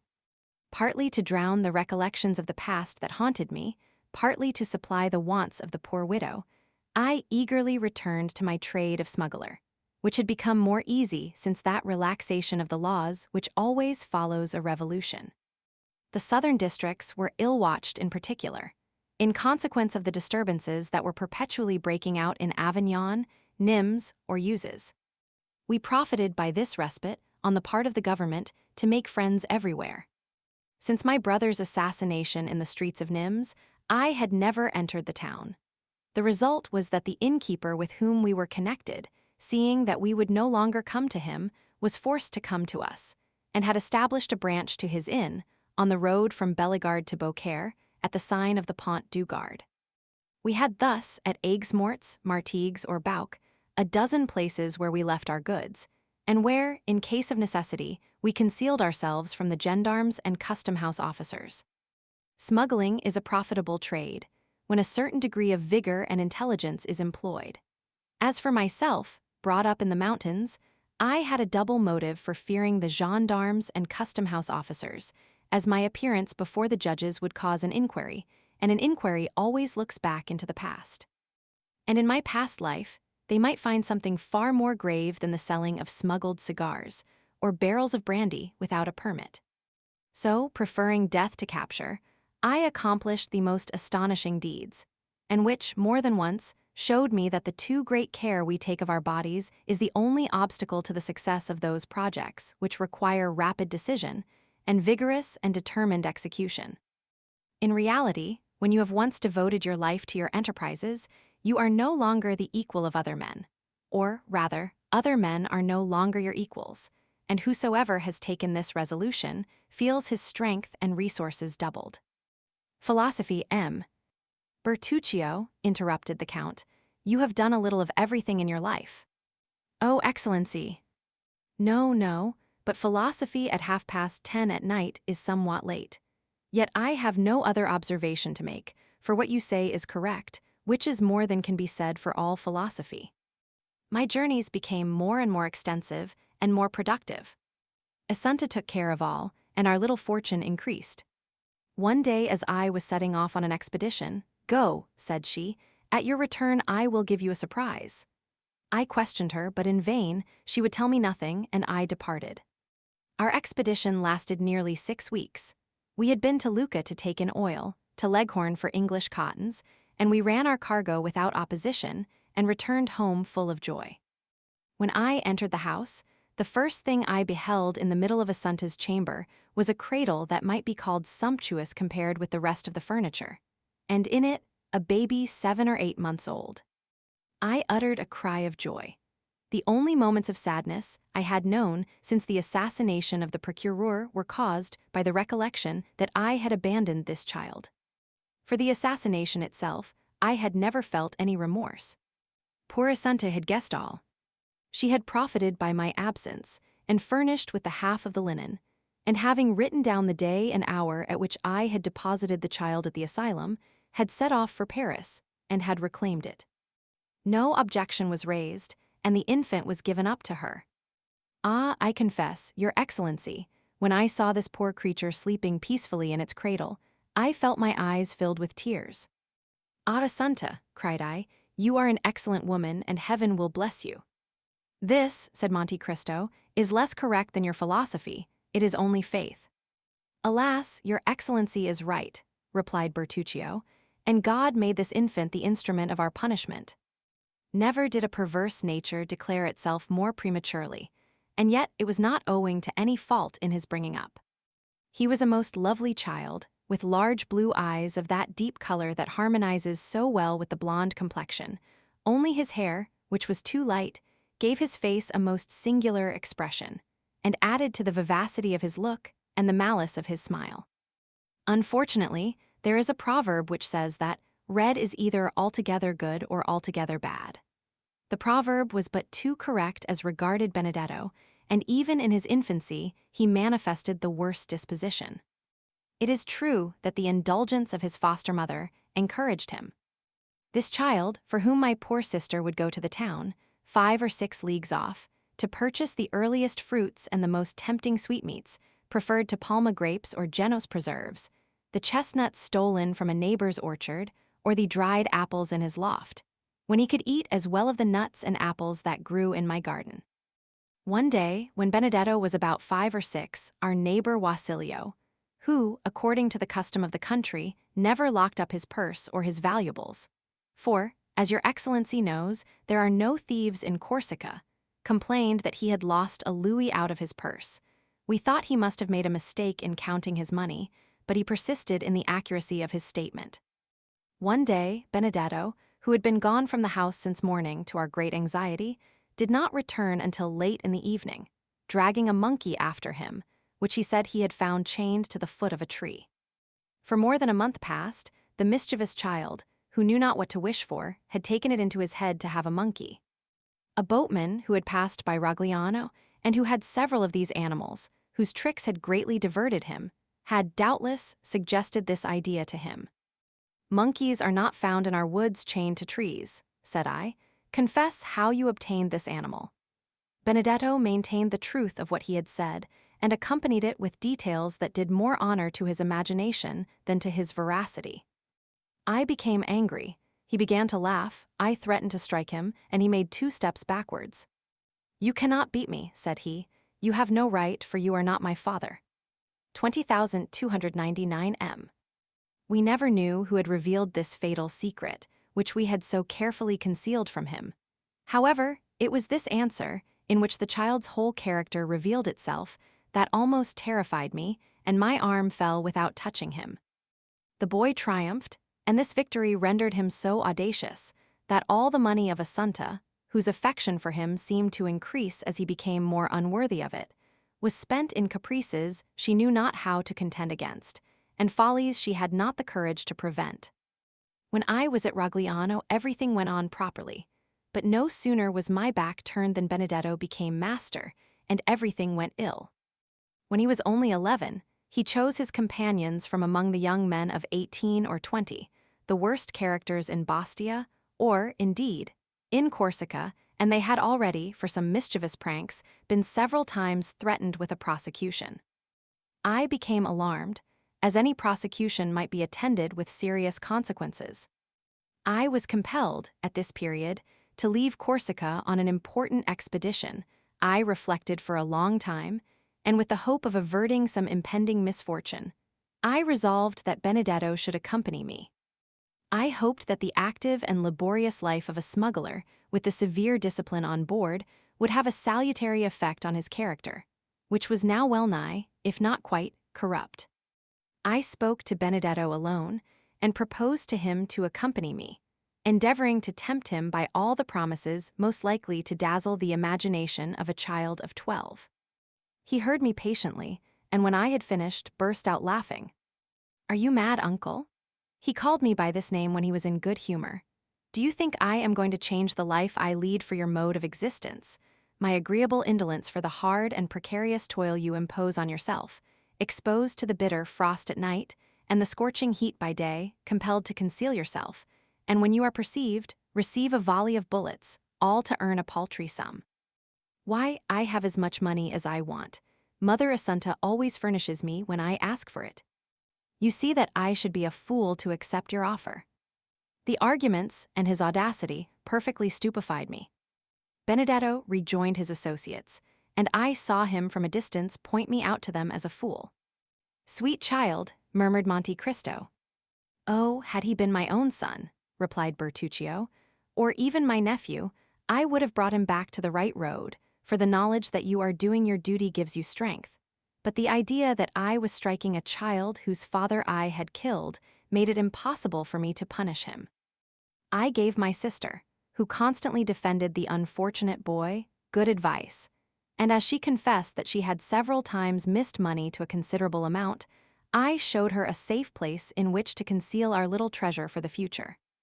My mind was already made up. Benedetto could read, write, and cipher perfectly, for when the fit seized him, he learned more in a day than others in a week. My intention was to enter him as a clerk in some ship, and without letting him know anything of my plan, to convey him some morning on board. By this means, his future treatment would depend upon his own conduct. I set off for France, after having fixed upon the plan. Our cargo was to be landed in the Gulf of Lyons, and this was a difficult thing to do, because it was then the year 1829. The most perfect tranquility was restored, and the vigilance of the custom-house officers was redoubled, and their strictness was increased at this time, in consequence of the fair at Beaucaire. 20,301 m. Our expedition made a favorable beginning. We anchored our vessel, which had a double hold, where our goods were concealed, amidst a number of other vessels that bordered the banks of the Rhône from Beaucaire to Arles. On our arrival, we began to discharge our cargo in the night, and to convey it into the town, by the help of the innkeeper with whom we were connected. Whether success rendered us imprudent, or whether we were betrayed, I know not. But one evening, about 5 o'clock, our little cabin boy came breathlessly, to inform us that he had seen a detachment of custom-house officers advancing in our direction. It was not their proximity that alarmed us, for detachments were constantly patrolling along the banks of the Rhône, but the care, according to the boy's account, that they took to avoid being seen. In an instant we were on the alert, but it was too late. Our vessel was surrounded, and amongst the custom-house officers I observed several gendarmes, and, as terrified at the sight of their uniforms as I was brave at the sight of any other, I sprang into the hold, opened a port, and dropped into the river, dived, and only rose at intervals to breathe, until I reached a ditch that had recently been made from the Rhône to the canal that runs from Beaucaire to Aigues-Mortes. I was now safe, for I could swim along the ditch without being seen, and I reached the canal in safety. I had designedly taken this direction. I have already told your Excellency of an innkeeper from Nimes who had set up a little tavern on the road from Bellegarde to Beaucaire. "Yes," said Monte Cristo, "I perfectly recollect him. I think he was your colleague." "Precisely," answered Bertuccio. "But he had, 7 or 8 years before this period, sold his establishment to a tailor at Marseilles, who, having almost ruined himself in his old trade, wished to make his fortune in another. Of course, we made the same arrangements with the new landlord that we had with the old, and it was of this man that I intended to ask shelter." "What was his name?" inquired the Count, who seemed to become somewhat interested in Bertuccio's story. "Gaspard Cadraus. He had married a woman from the village of Carcant, and whom we did not know by any other name than that of her village. She was suffering from malarial fever and seemed dying by inches. As for her husband, he was a strapping fellow of 40 or 45, who had more than once, in time of danger, given ample proof of his presence of mind and courage. And you say, interrupted Monte Cristo, that this took place towards the year 1829, Your Excellency. In what months? June. The beginning or the end? The evening of the 3rd. 20,303 m. Ah, said Monte Cristo, the evening of the 3rd of June, 1829. Go on. It was from Cadros that I intended demanding shelter, and, as we never entered by the door that opened onto the road, I resolved not to break through the rule, so climbing over the garden hedge, I crept amongst the olive and wild fig trees, and fearing that Cadros might have some guest, I entered a kind of shed in which I had often passed the night, and which was only separated from the inn by a partition, in which holes had been made in order to enable us to watch an opportunity of announcing our presence. My intention was, if Cadros was alone, to acquaint him with my presence, finish the meal the custom-house officers had interrupted, and profit by the threatened storm to return to the Rhone and ascertain the state of our vessel and its crew. I stepped into the shed, and it was fortunate I did so, for at that moment Cadros entered with a stranger. I waited patiently, not to overhear what they said, but because I could do nothing else. Besides, the same thing had occurred often before. The man who was with Cadros was evidently a stranger to the south of France. He was one of those merchants who come to sell jewelry at the Beaucaire fair, and who during the month the fair lasts, and during which there is so great an influx of merchants and customers from all parts of Europe, often have dealings to the amount of 100,000 to 150,000 francs. Cadros entered hastily. Then, seeing that the room was, as usual, empty and only guarded by the dog, he called to his wife. "Hello, Carcant," said he. "The worthy priest has not deceived us. The diamond is real." An exclamation of joy was heard, and the staircase creaked beneath a feeble step. "What do you say?" asked his wife, pale as death. "I say that the diamond is real, and that this gentleman, one of the first jewelers of Paris, will give us 50,000 francs for it. Only, in order to satisfy himself that it really belongs to us, he wishes you to relate to him, as I have done already, the miraculous manner in which the diamond came into our possession. In the meantime, please to sit down, monsieur, and I will fetch you some refreshment." The jeweler examined attentively the interior of the inn and the apparent poverty of the persons who were about to sell him a diamond that seemed to have come from the casket of a prince. "Relate your story, madame," said he, wishing, no doubt, to profit by the absence of the husband, so that the latter could not influence the wife's story to see if the two recitals tallied. "Oh," returned she, "it was a gift of heaven. My husband was a great friend, in 1814 or 1815, of a sailor named Edmond Dantès. This poor fellow, whom Cadros had forgotten, had not forgotten him, and at his death he bequeathed this diamond to him." "But how did he obtain it?" asked the jeweler. "Had he it before he was imprisoned?" "No, monsieur, but it appears that in prison he made the acquaintance of a rich Englishman, and as in prison he fell sick, and Dantès took the same care of him as if he had been his brother, the Englishman, when he was set free, gave the stone to Dantès, who, less fortunate, died and in his turn left it to us and charged the excellent abbé, who was here this morning, to deliver it." "The same story," muttered the jeweler, "and improbable as it seemed at first, it may be true. There's only the price we are not agreed about." "How not agreed about?" said Cadros. "I thought we agreed for the price I asked." "That is," replied the jeweler, "I offered 40,000 francs." 40,000, cried La Carcante, "we will not part with it for that sum. The abbé told us it was worth 50,000 without the setting." "What was the abbé's name?" asked the indefatigable questioner.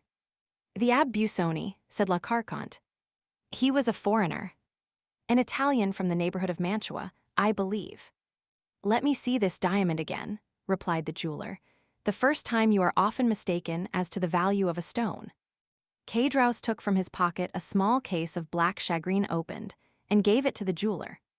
At the sight of the diamond, which was as large as a hazelnut, La Carconte's eyes sparkled with cupidity. "And what did you think of this fine story, eavesdropper?" said Monte Cristo. "Did you credit it?" "Yes, your excellency. I did not look on Caedros as a bad man, and I thought him incapable of committing a crime, or even a theft. That did more honor to your heart than to your experience, M. Bertuccio.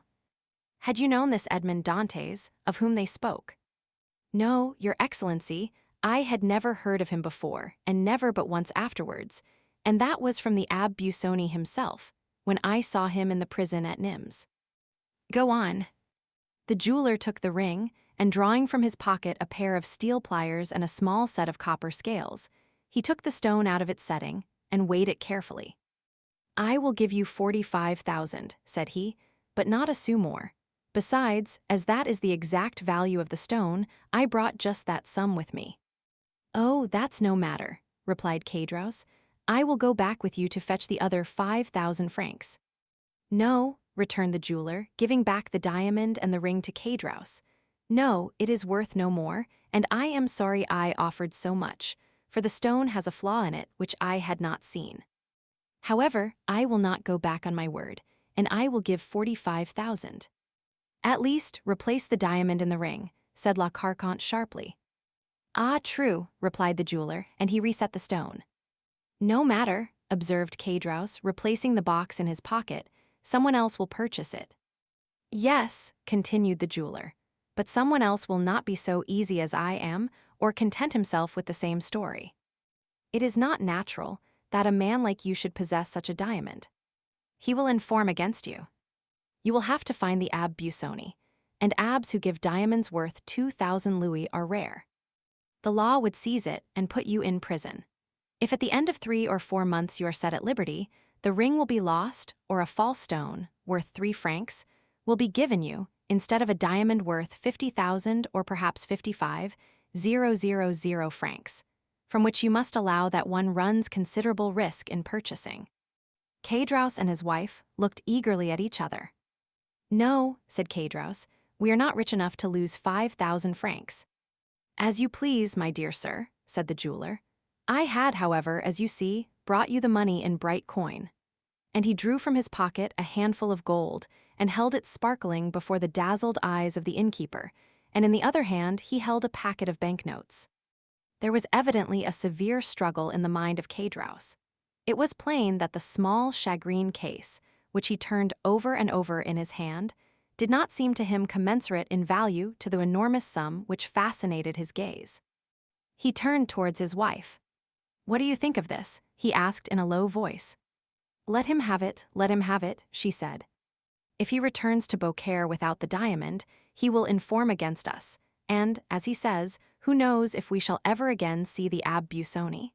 In all probability, we shall never see him." "Well then, so I will," said Caedros, "so you may have the diamond for 45,000 francs. But my wife wants a gold chain, and I want a pair of silver buckles." The jeweler drew from his pocket a long flat box, which contained several samples of the articles demanded. "Here," he said, "I am very straightforward in my dealings, take your choice." The woman selected a gold chain worth about 5 louis, and the husband a pair of buckles, worth perhaps 15 francs. "I hope you will not complain now," said the jeweler. "The abbé told me it was worth 50,000 francs, muttered Caedros. Come, give it to me." "What a strange fellow you are," said the jeweler, taking the diamond from his hand. "I give you 45,000 francs. That is 2,500 livres of income, a fortune such as I wish I had myself, and you are not satisfied." "And the 45,000 francs?" inquired Caedros in a hoarse voice. "Where are they?" "Come, let us see them." "Here they are," replied the jeweler, and he counted out upon the table 15,000 francs in gold and 30,000 francs in banknotes. "Wait whilst I light the lamp," said La Carconte. "It is growing dark, and there may be some mistake." In fact, night had come on during this conversation, and with night the storm which had been threatening for the last half-hour. The thunder growled in the distance, but it was apparently not heard by the jeweler, Caedros, or La Carconte, absorbed as they were all three with the demon of gain. I myself felt a strange kind of fascination at the sight of all this gold and all these banknotes. It seemed to me that I was in a dream, and, as it always happens in a dream, I felt myself riveted to the spot. Caedros counted and again counted the gold and the notes, then handed them to his wife, who counted and counted them again in her turn.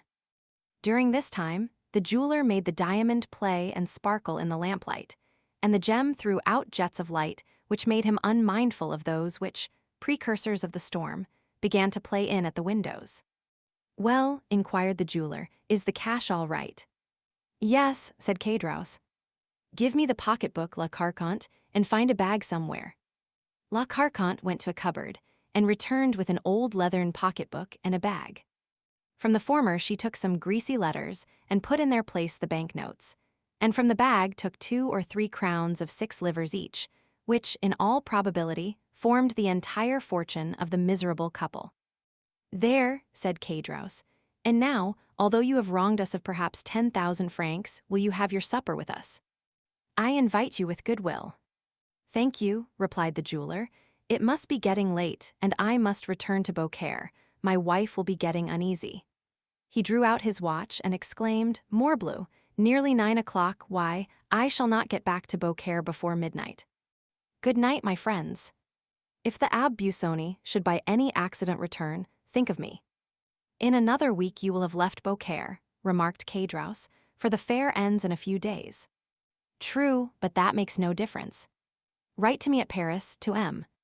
Joanne's in the Palais Royal, Arcade Pier No. 45. I will make the journey on purpose to see him, if it is worthwhile."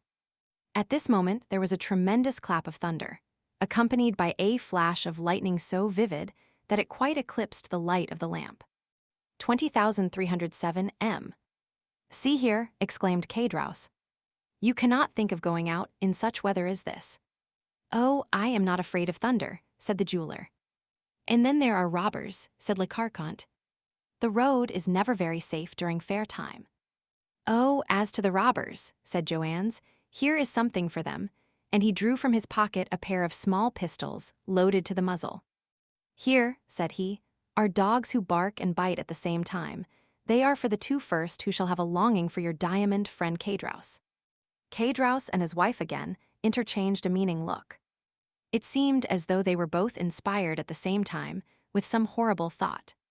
"Well then, a good journey to you," said Caedros. "Thanks," replied the jeweler. He then took his cane, which he had placed against an old cupboard, and went out. At the moment when he opened the door, such a gust of wind came in that the lamp was nearly extinguished. "Oh," said he, "this is very nice weather, and 2 leagues to go in such a storm." "Remain," said Caedros. "You can sleep here." "Yes, do stay," added La Carconte in a tremulous voice. "We will take every care of you." "No, I must sleep at Beaucaire." So once more good night. Caedros followed him slowly to the threshold. "I can see neither heaven nor earth," said the jeweler, who was outside the door. "Do I turn to the right or to the left hand?" "To the right," said Caedros. "You cannot go wrong. The road is bordered by trees on both sides." "Good, all right," said a voice almost lost in the distance. "Close the door," said La Carconte. "I do not like open doors when it thunders." "Particularly when there is money in the house, eh?" answered Caedros, double-locking the door. 20,311 M. He came into the room, went to the cupboard, took out the bag and pocketbook, and both began, for the 3rd time, to count their gold and banknotes. I never saw such an expression of cupidity as the flickering lamp revealed in those 2 countenances. The woman, especially, was hideous. Her usual feverish tremulousness was intensified, her countenance had become livid, and her eyes resembled burning coals. "Why," she inquired in a hoarse voice, "did you invite him to sleep here tonight?" "Why," said Caedros with a shudder, "why, that he might not have the trouble of returning to Beaucaire." "Ah," responded the woman, with an expression impossible to describe. "I thought it was for something else." "Woman, woman, why do you have such ideas?" cried Caedros. "Or, if you have them, why don't you keep them to yourself?" "Well," said Le Carconte, after a moment's pause, "you are not a man." "What do you mean?" added Caedros. "If you had been a man, you would not have let him go from here. Woman. Or else he should not have reached Beaucaire. Woman. The road takes a turn, he is obliged to follow it, while alongside of the canal there is a shorter road. Woman, you offend the good God. There, listen. And at this moment there was a tremendous peal of thunder, while the livid lightning illumined the room, and the thunder, rolling away in the distance, seemed to withdraw unwillingly from the cursed abode. Mercy, said Caedros, crossing himself. 20,312 m. At the same moment, and in the midst of the terrifying silence which usually follows a clap of thunder, they heard a knocking at the door. Caedros and his wife started and looked aghast at each other. Who's there? Cried Caedros, rising and drawing up in a heap the golden notes scattered over the table, and which he covered with his two hands. It is I, shouted a voice. And who are you? A Pardieu, Joannes the jeweler. Well, and you said I offended the good God, said Le Carconte with a horrid smile. Why, the good God sends him back again. Caedros sank pale and breathless into his chair. La Carconte, on the contrary, rose, and going with a firm step towards the door, opened it, saying as she did so, Come in, dear M. Joannes. Ma foi, said the jeweler, drenched with rain, I am not destined to return to Beaucaire tonight. The shortest follies are best, my dear Caedros. You offered me hospitality, and I accept it, and have returned to sleep beneath your friendly roof. Caedros stammered out something, while he wiped away the sweat that started to his brow. La Carconte double-locked the door behind the jeweler. Chapter 45. The Rain of Blood. As the jeweler returned to the apartment, he cast around him a scrutinizing glance. But there was nothing to excite suspicion, if it did not exist, or to confirm it, if it were already awakened. Caedros's hands still grasped the gold and banknotes, and La Carconte called up her sweetest smiles while welcoming the reappearance of their guest. Well, well, said the jeweler, you seem, my good friends, to have had some fears respecting the accuracy of your money. By counting it over so carefully directly I was gone. Oh, no, answered Caedros. That was not my reason, I can assure you. But the circumstances by which we have become possessed of this wealth are so unexpected as to make us scarcely credit our good fortune, and it is only by placing the actual proof of our riches before our eyes that we can persuade ourselves that the whole affair is not a dream. The jeweler smiled. Have you any other guests in your house? Inquired he. Nobody but ourselves, replied Caedros. The fact is, we do not lodge travelers. Indeed, our tavern is so near the town that nobody would think of stopping here. Then I am afraid I shall very much inconvenience you. Inconvenience us? Not at all, my dear sir, said La Carconte in her most gracious manner. Not at all, I assure you. But where will you manage to stow me? In the chamber overhead. Surely that is where you yourselves sleep. Never mind that, we have a second bed in the adjoining room. Caedros stared at his wife with much astonishment. The jeweler, meanwhile, was humming a song as he stood warming his back at the fire La Carconte had kindled to dry the wet garments of her guest. And this done, she next occupied herself in arranging his supper by spreading a napkin at the end of the table, and placing on it the slender remains of their dinner, to which she added 3 or 4 fresh-laid eggs. Caedros had once more parted with his treasure. The banknotes were replaced in the pocketbook, the gold put back into the bag, and the whole carefully locked in the cupboard. He then began pacing the room with a pensive and gloomy air, glancing from time to time at the jeweler, who stood reeking with the steam from his wet clothes, and merely changing his place on the warm hearth to enable the whole of his garments to be dried.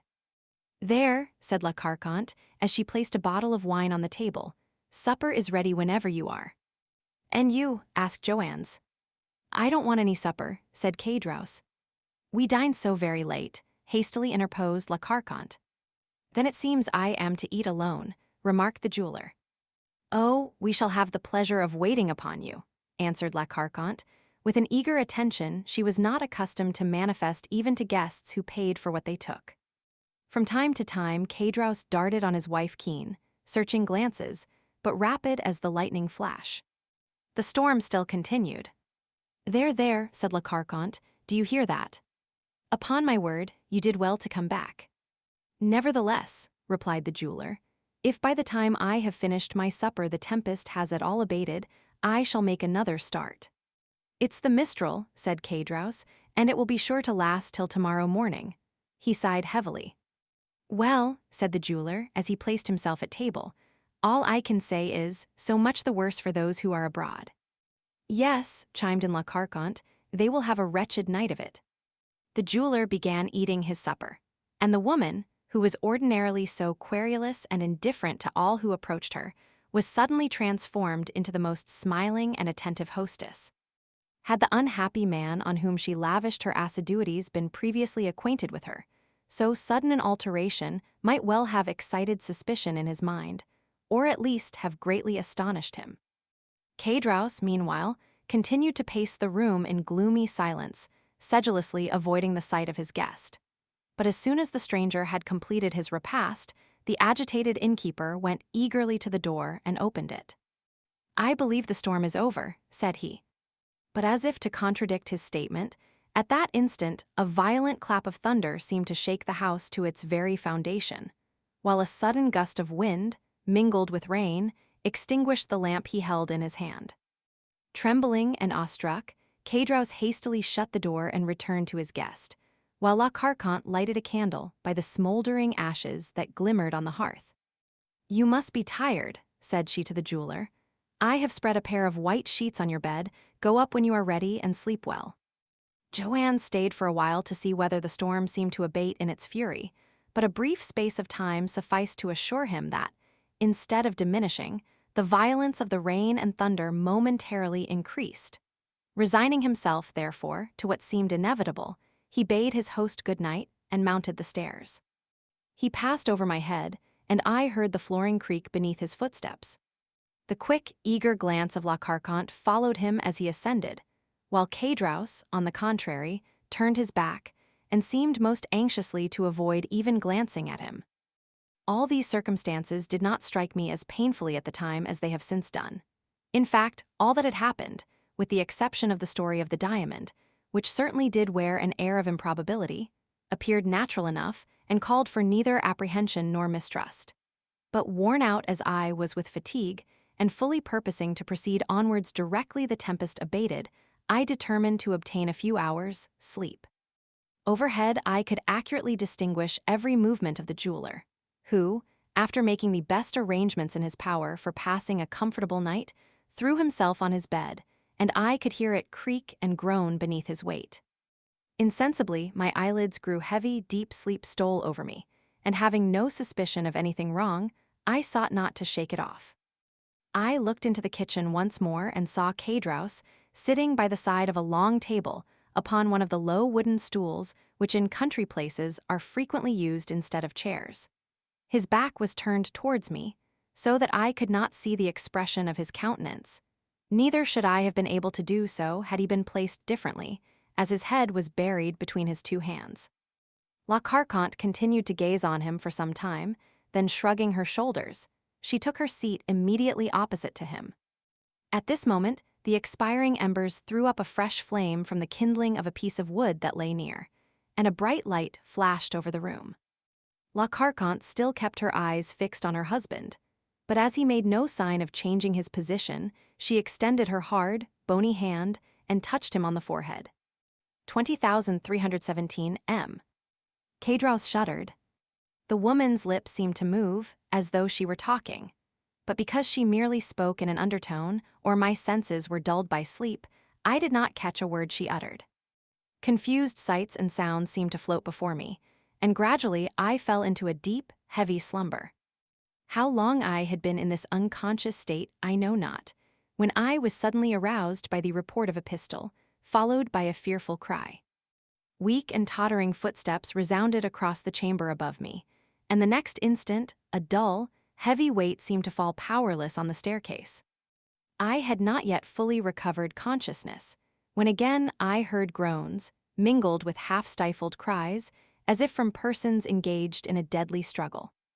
A cry more prolonged than the others, and ending in a series of groans, effectually roused me from my drowsy lethargy. Hastily raising myself on one arm, I looked around, but all was dark. and it seemed to me as if the rain must have penetrated through the flooring of the room above, for some kind of moisture appeared to fall, drop by drop, upon my forehead, and when I passed my hand across my brow, I felt that it was wet and clammy. To the fearful noises that had awakened me had succeeded the most perfect silence, unbroken, save by the footsteps of a man walking about in the chamber above.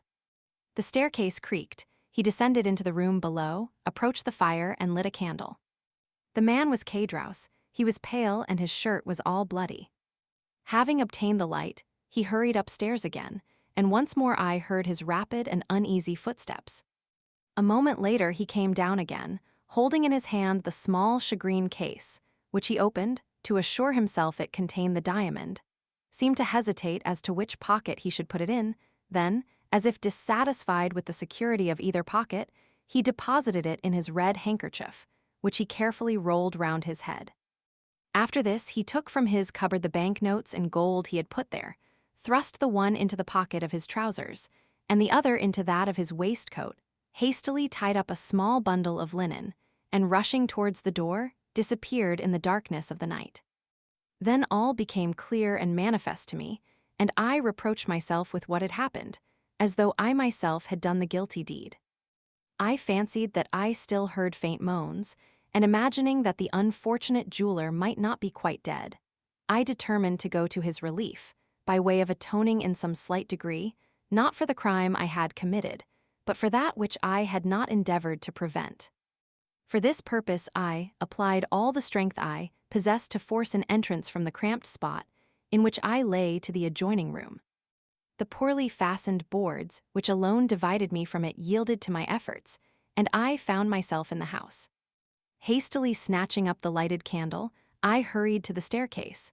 About midway, a body was lying quite across the stairs. It was that of La Carconte. The pistol had doubtless been fired at her.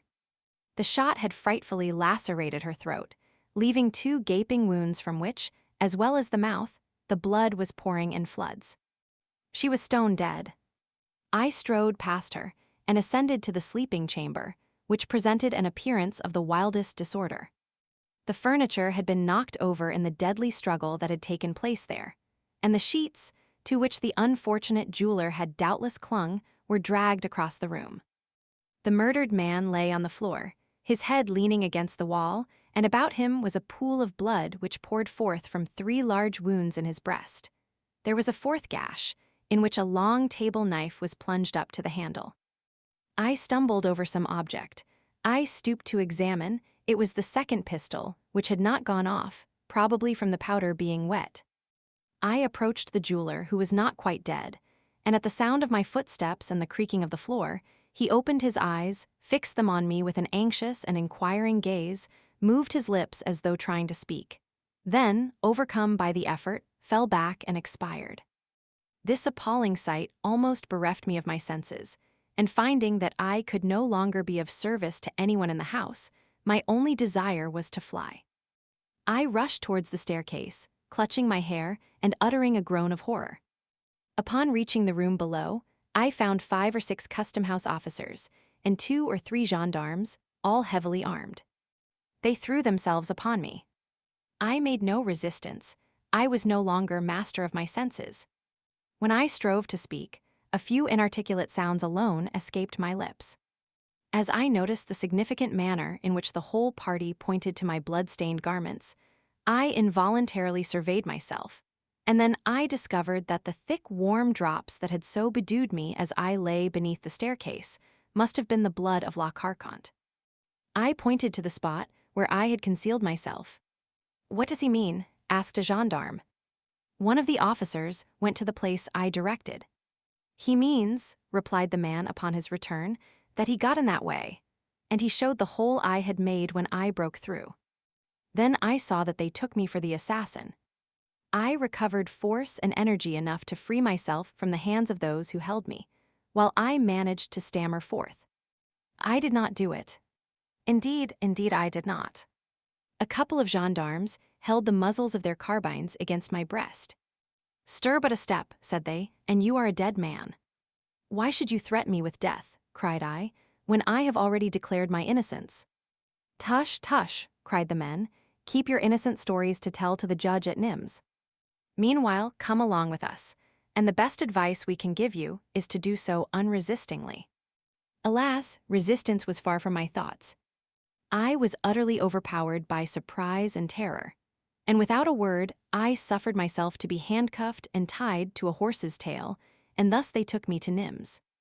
I had been tracked by a customs officer who had lost sight of me near the tavern. Feeling certain that I intended to pass the night there, he had returned to summon his comrades, who just arrived in time to hear the report of the pistol, and to take me in the midst of such circumstantial proofs of my guilt as rendered all hopes of proving my innocence utterly futile. One only chance was left me, that of beseeching the magistrate before whom I was taken to cause every inquiry to be made for the Abbé Busoni, who had stopped at the inn of the Pont du Gard on that morning. If Cadraus had invented the story relative to the diamond, and there existed no such person as the Abbé Busoni, then, indeed, I was lost past redemption. Or, at least, my life hung upon the feeble chance of Cadraus himself being apprehended and confessing the whole truth. 2 months passed away in hopeless expectation on my part, while I must do the magistrate the justice to say that he used every means to obtain information of the person I declared could exculpate me if he would. Cadraus still evaded all pursuit, and I had resigned myself to what seemed my inevitable fate. My trial was to come on at the approaching assizes, when, on the 8th of September, that is to say, precisely 3 months and 5 days after the events which had periled my life, the Abbé Busoni, whom I never ventured to believe I should see, presented himself at the prison doors, saying he understood one of the prisoners wished to speak to him. He added that having learned at Marseilles the particulars of my imprisonment, he hastened to comply with my desire. You may easily imagine with what eagerness I welcomed him, and how minutely I related the whole of what I had seen and heard.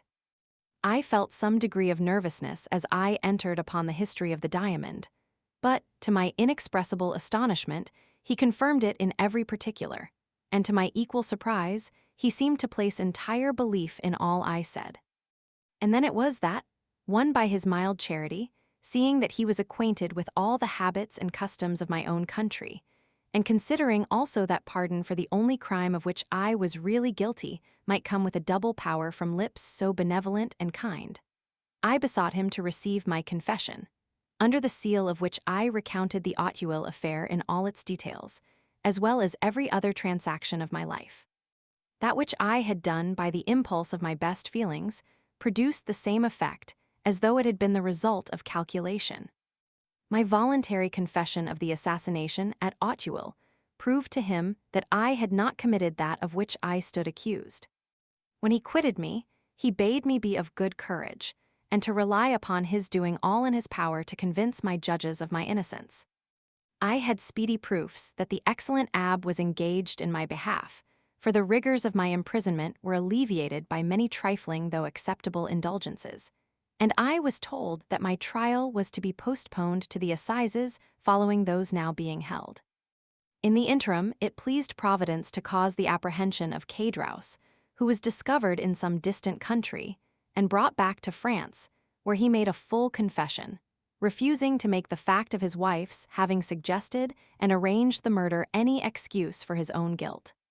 The wretched man was sentenced to the galleys for life, and I was immediately set at liberty. And then it was, I presume, said Monte Cristo, that you came to me as the bearer of a letter from the Abbé Busoni. It was, Your Excellency. The benevolent Abbé took an evident interest in all that concerned me. Your mode of life as a smuggler, said he to me one day, will be the ruin of you. If you get out, don't take it up again. But how, inquired I, am I to maintain myself and my poor sister? A person whose confessor I am, replied he, and who entertains a high regard for me, applied to me a short time since to procure him a confidential servant. Would you like such a post? If so, I will give you a letter of introduction to him. Oh, father, I exclaimed, you are very good. But you must swear solemnly that I shall never have reason to repent my recommendation. I extended my hand, and was about to pledge myself by any promise he would dictate, but he stopped me. It is unnecessary for you to bind yourself by any vow, said he. "I know and admire the Corsican nature too well to fear you. Here, take this," continued he, "after rapidly writing the few lines I brought to your Excellency, and upon receipt of which you deign to receive me into your service, and proudly I ask whether your Excellency has ever had cause to repent having done so." "No," replied the Count.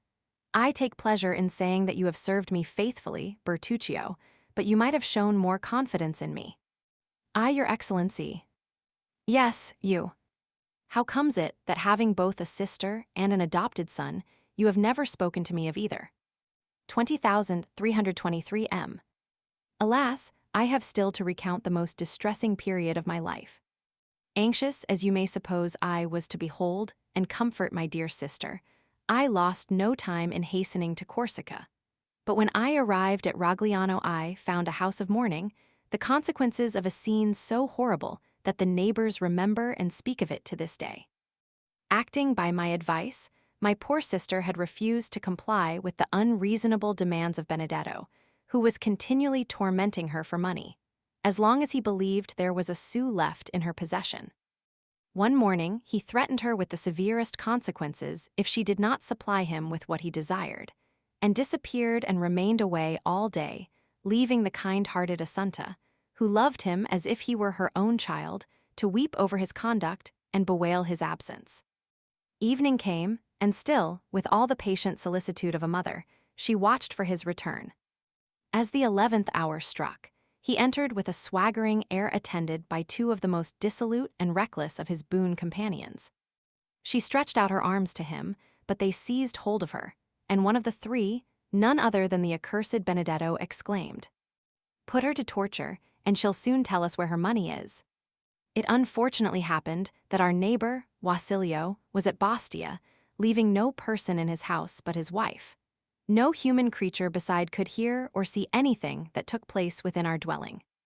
Two held poor Assunta, who, unable to conceive that any harm was intended to her, smiled in the face of those who were soon to become her executioners.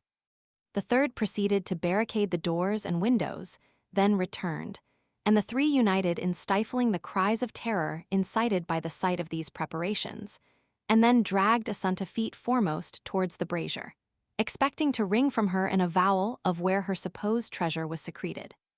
In the struggle, her clothes caught fire, and they were obliged to let go their hold in order to preserve themselves from sharing the same fate. Covered with flames, Assunta rushed wildly to the door, but it was fastened. She flew to the windows, but they were also secured. Then the neighbors heard frightful shrieks. It was Assunta calling for help. The cries died away in groans, and next morning, as soon as Wasilio's wife could muster up courage to venture abroad, she caused the door of our dwelling to be opened by the public authorities, when Assunta, although dreadfully burnt, was found still breathing. Every drawer and closet in the house had been forced open, and the money stolen. Benedetto never again appeared at Rogliano. Neither have I since that day either seen or heard anything concerning him. It was subsequently to these dreadful events that I waited on your Excellency, to whom it would have been folly to have mentioned Benedetto, since all trace of him seemed entirely lost, or of my sister, since she was dead. "And in what light did you view the occurrence?" inquired Monte Cristo. "As a punishment for the crime I had committed," answered Bertuccio. "Oh, those Villeforts are an accursed race." "Truly they are," murmured the Count in a lugubrious tone. "And now," resumed Bertuccio, "your Excellency may, perhaps, be able to comprehend that this place, which I revisit for the first time, this garden, the actual scene of my crime, must have given rise to reflections of no very agreeable nature, and produced that gloom and depression of spirits which excited the notice of your Excellency, who was pleased to express a desire to know the cause. At this instant, a shudder passes over me, as I reflect that possibly I am now standing on the very grave in which lies M. de Villefort, by whose hand the ground was dug to receive the corpse of his child. "Everything is possible," said Monte Cristo, rising from the bench on which he had been sitting. "Even," he added in an inaudible voice, "even that the procureur be not dead. The Abbé Busoni did right to send you to me," he went on in his ordinary tone, "and you have done well in relating to me the whole of your history, as it will prevent my forming any erroneous opinions concerning you in future. As for that Benedetto, who so grossly belied his name, have you never made any effort to trace out whither he has gone or what has become of him? No, far from wishing to learn whither he has betaken himself, I should shun the possibility of meeting him as I would a wild beast. Thank God, I have never heard his name mentioned by any person, and I hope and believe he is dead. Do not think so, Bertuccio, replied the Count. For the wicked are not so easily disposed of, for God seems to have them under his special watch care to make of them instruments of his vengeance. So be it, responded Bertuccio. All I ask of heaven is that I may never see him again. And now, Your Excellency, he added, bowing his head, you know everything, you are my judge on earth as the Almighty is in heaven. Have you for me no words of consolation? My good friend, I can only repeat the words addressed to you by the Abbé Busoni. Villefort merited punishment for what he had done to you, and perhaps to others. Benedetto, if still living, will become the instrument of divine retribution in some way or other, and then be duly punished in his turn. As far as you yourself are concerned, I see but one point in which you are really guilty. Ask yourself wherefore, after rescuing the infant from its living grave, you did not restore it to its mother. There was the crime, Bertuccio, that was where you became really culpable. True, Excellency, that was the crime, the real crime, for in that I acted like a coward. My first duty, directly I had succeeded in recalling the babe to life, was to restore it to its mother. But in order to do so, I must have made close and careful inquiry, which would, in all probability, have led to my own apprehension. And I clung to life, partly on my sister's account, and partly from that feeling of pride inborn in our hearts of desiring to come off untouched and victorious in the execution of our vengeance. Perhaps, too, the natural and instinctive love of life made me wish to avoid endangering my own. And then, again, I am not as brave and courageous as was my poor brother. Bertuccio hid his face in his hands as he uttered these words, while Monte Cristo fixed on him a look of inscrutable meaning. After a brief silence, rendered still more solemn by the time and place, the Count said, in a tone of melancholy wholly unlike his usual manner, in order to bring this conversation to a fitting termination, the last we shall ever hold upon this subject, I will repeat to you some words I have heard from the lips of the Abbé Busoni. For all evils there are two remedies, time and silence. And now leave me, Monsieur Bertuccio, to walk alone here in the garden. The very circumstances which inflict on you, as a principal in the tragic scene enacted here, such painful emotions, are to me, on the contrary, a source of something like contentment, and serve but to enhance the value of this dwelling in my estimation. The chief beauty of trees consists in the deep shadow of their umbrageous boughs, while fancy pictures a moving multitude of shapes and forms flitting and passing beneath that shade. Here I have a garden laid out in such a way as to afford the fullest scope for the imagination, and furnished with thickly grown trees, beneath whose leafy screen a visionary like myself may conjure up phantoms at will. This to me, who expected but to find a blank enclosure surrounded by a straight wall, is, I assure you, a most agreeable surprise. I have no fear of ghosts, and I have never heard it said that so much harm had been done by the dead during 6,000 years as is wrought by the living in a single day. Retire within, Bertuccio, and tranquilize your mind.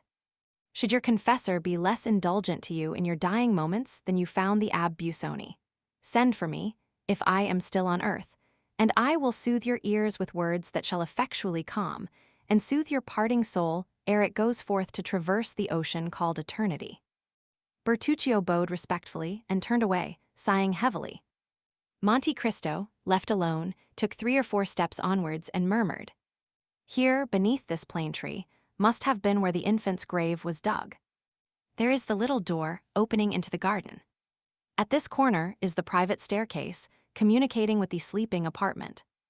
There will be no necessity for me to make a note of these particulars, for there, before my eyes, beneath my feet, all around me, I have the plans sketched with all the living reality of truth." After making the tour of the garden a second time, the Count re-entered his carriage, while Bertuccio, who perceived the thoughtful expression of his master's features, took his seat beside the driver without uttering a word. The carriage proceeded rapidly towards Paris. That same evening, upon reaching his abode in the Champs-Élysées, the Count of Monte Cristo went over the whole building with the air of one long acquainted with each nook or corner. Nor, although preceding the party, did he once mistake one door for another, or commit the smallest error when choosing any particular corridor or staircase to conduct him to a place or suite of rooms he desired to visit. Ali was his principal attendant during this nocturnal survey.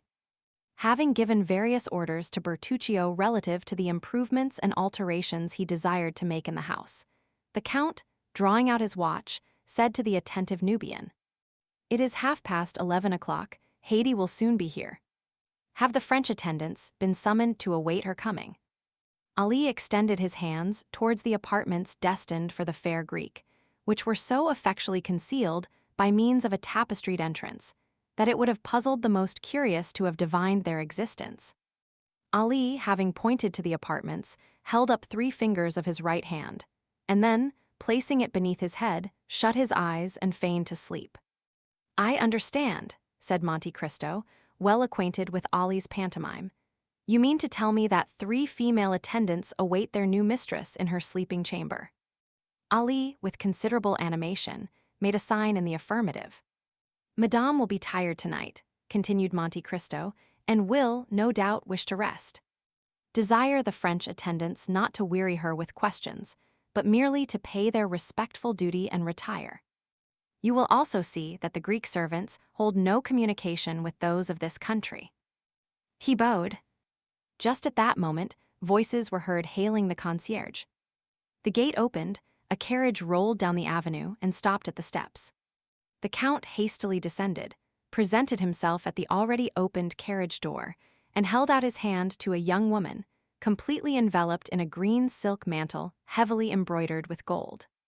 She raised the hand extended towards her to her lips, and kissed it with a mixture of love and respect. Some few words passed between them in that sonorous language in which Homer makes his gods converse. The young woman spoke with an expression of deep tenderness, while the Count replied with an air of gentle gravity. Preceded by Ali, who carried a rose-colored flambeau in his hand, the young lady, who was no other than the lovely Greek who had been Monte Cristo's companion in Italy, was conducted to her apartments, while the Count retired to the pavilion reserved for himself. In another hour, every light in the house was extinguished, and it might have been thought that all its inmates slept. Chapter 46. Unlimited Credit. About 2 o'clock the following day, a calash, drawn by a pair of magnificent English horses, stopped at the door of Monte Cristo, and a person, dressed in a blue coat, with buttons of a similar color, a white waistcoat, over which was displayed a massive gold chain, brown trousers, and a quantity of black hair descending so low over his eyebrows as to leave it doubtful whether it were not artificial, so little did its jetty glossiness assimilate with the deep wrinkles stamped on his features. A person, in a word, who, although evidently past 50, desired to be taken for not more than 40, bent forwards from the carriage door, on the panels of which were emblazoned the armorial bearings of a baron, and directed his groom to inquire at the porter's lodge whether the Count of Monte Cristo resided there, and if he were within. While waiting, the occupant of the carriage surveyed the house, the garden as far as he could distinguish it, and the livery of servants who passed to and fro, with an attention so close as to be somewhat impertinent. His glance was keen but showed cunning rather than intelligence. His lips were straight, and so thin that, as they closed, they were drawn in over the teeth. His cheekbones were broad and projecting, a never-failing proof of audacity and craftiness, while the flatness of his forehead, and the enlargement of the back of his skull, which rose much higher than his large and coarsely shaped ears, combined to form a physiognomy anything but prepossessing, save in the eyes of such as considered that the owner of so splendid an equipage must needs be all that was admirable and enviable, more especially when they gazed on the enormous diamond that glittered in his shirt, and the red ribbon that depended from his buttonhole. The groom, in obedience to his orders, tapped at the window of the porter's lodge, saying, "Pray, does not the Count of Monte Cristo live here?" "His Excellency does reside here," replied the concierge, "but," added he, glancing an inquiring look at Ali, Ali returned a sign in the negative. "But what?" asked the groom. "His Excellency does not receive visitors today." "Then here is my master's card, the Baron Danglars. You will take it to the Count, and say that, although in haste to attend the chamber, my master came out of his way to have the honor of calling upon him." "I never speak to His Excellency," replied the concierge. "The valet de chambre will carry your message." The groom returned to the carriage. "Well?" asked Danglars. The man, somewhat crestfallen by the rebuke he had received, repeated what the concierge had said. "Bless me," murmured Baron Danglars, "this must surely be a prince instead of a count by their styling him Excellency, and only venturing to address him by the medium of his valet de chambre. However, it does not signify. He has a letter of credit on me, so I must see him when he requires his money." Then, throwing himself back in his carriage, Danglars called out to his coachman, in a voice that might be heard across the road, "To the Chamber of Deputies." Apprised in time of the visit paid him, Monte Cristo had, from behind the blinds of his pavilion, as minutely observed the Baron, by means of an excellent lorgnette, as Danglars himself had scrutinized the house, garden, and servants. "That fellow has a decidedly bad countenance," said the Count in a tone of disgust, as he shut up his glass into its ivory case. "How comes it that all do not retreat in aversion at sight of that flat, receding, serpent-like forehead, round, vulture-shaped head, and sharp-hooked nose, like the beak of a buzzard?" "Ali," cried he, striking at the same time on the brazen gong. Ali appeared. "Summon Bertuccio," said the Count. Almost immediately Bertuccio entered the apartment. "Did your Excellency desire to see me?" inquired he. "I did," replied the Count. "You no doubt observed the horses standing a few minutes since at the door." "Certainly, your Excellency. I noticed them for their remarkable beauty." "Then how comes it," said Monte Cristo with a frown, "that, when I desired you to purchase for me the finest pair of horses to be found in Paris, there is another pair, fully as fine as mine, not in my stables?" At the look of displeasure, added to the angry tone in which the Count spoke, Ali turned pale and held down his head. "It is not your fault, my good Ali," said the Count in the Arabic language, and with a gentleness none would have thought him capable of showing, either in voice or face. "It is not your fault. You do not understand the points of English horses." The countenance of poor Ali recovered its serenity. "Permit me to assure your Excellency," said Bertuccio, "that the horses you speak of were not to be sold when I purchased yours." Monte Cristo shrugged his shoulders. "It seems, Sir Steward," said he, "that you have yet to learn that all things are to be sold to such as care to pay the price. His Excellency is not, perhaps, aware that M. Danglars gave 16,000 francs for his horses." "Very well. Then offer him double that sum. A banker never loses an opportunity of doubling his capital." "Is your Excellency really in earnest?" inquired the steward. Monte Cristo regarded the person who durst presume to doubt his words with the look of one equally surprised and displeased. "I have to pay a visit this evening," replied he. "I desire that these horses, with completely new harness, may be at the door with my carriage." Bertuccio bowed and was about to retire, but when he reached the door, he paused and then said, "At what o'clock does your Excellency wish the carriage and horses to be ready?"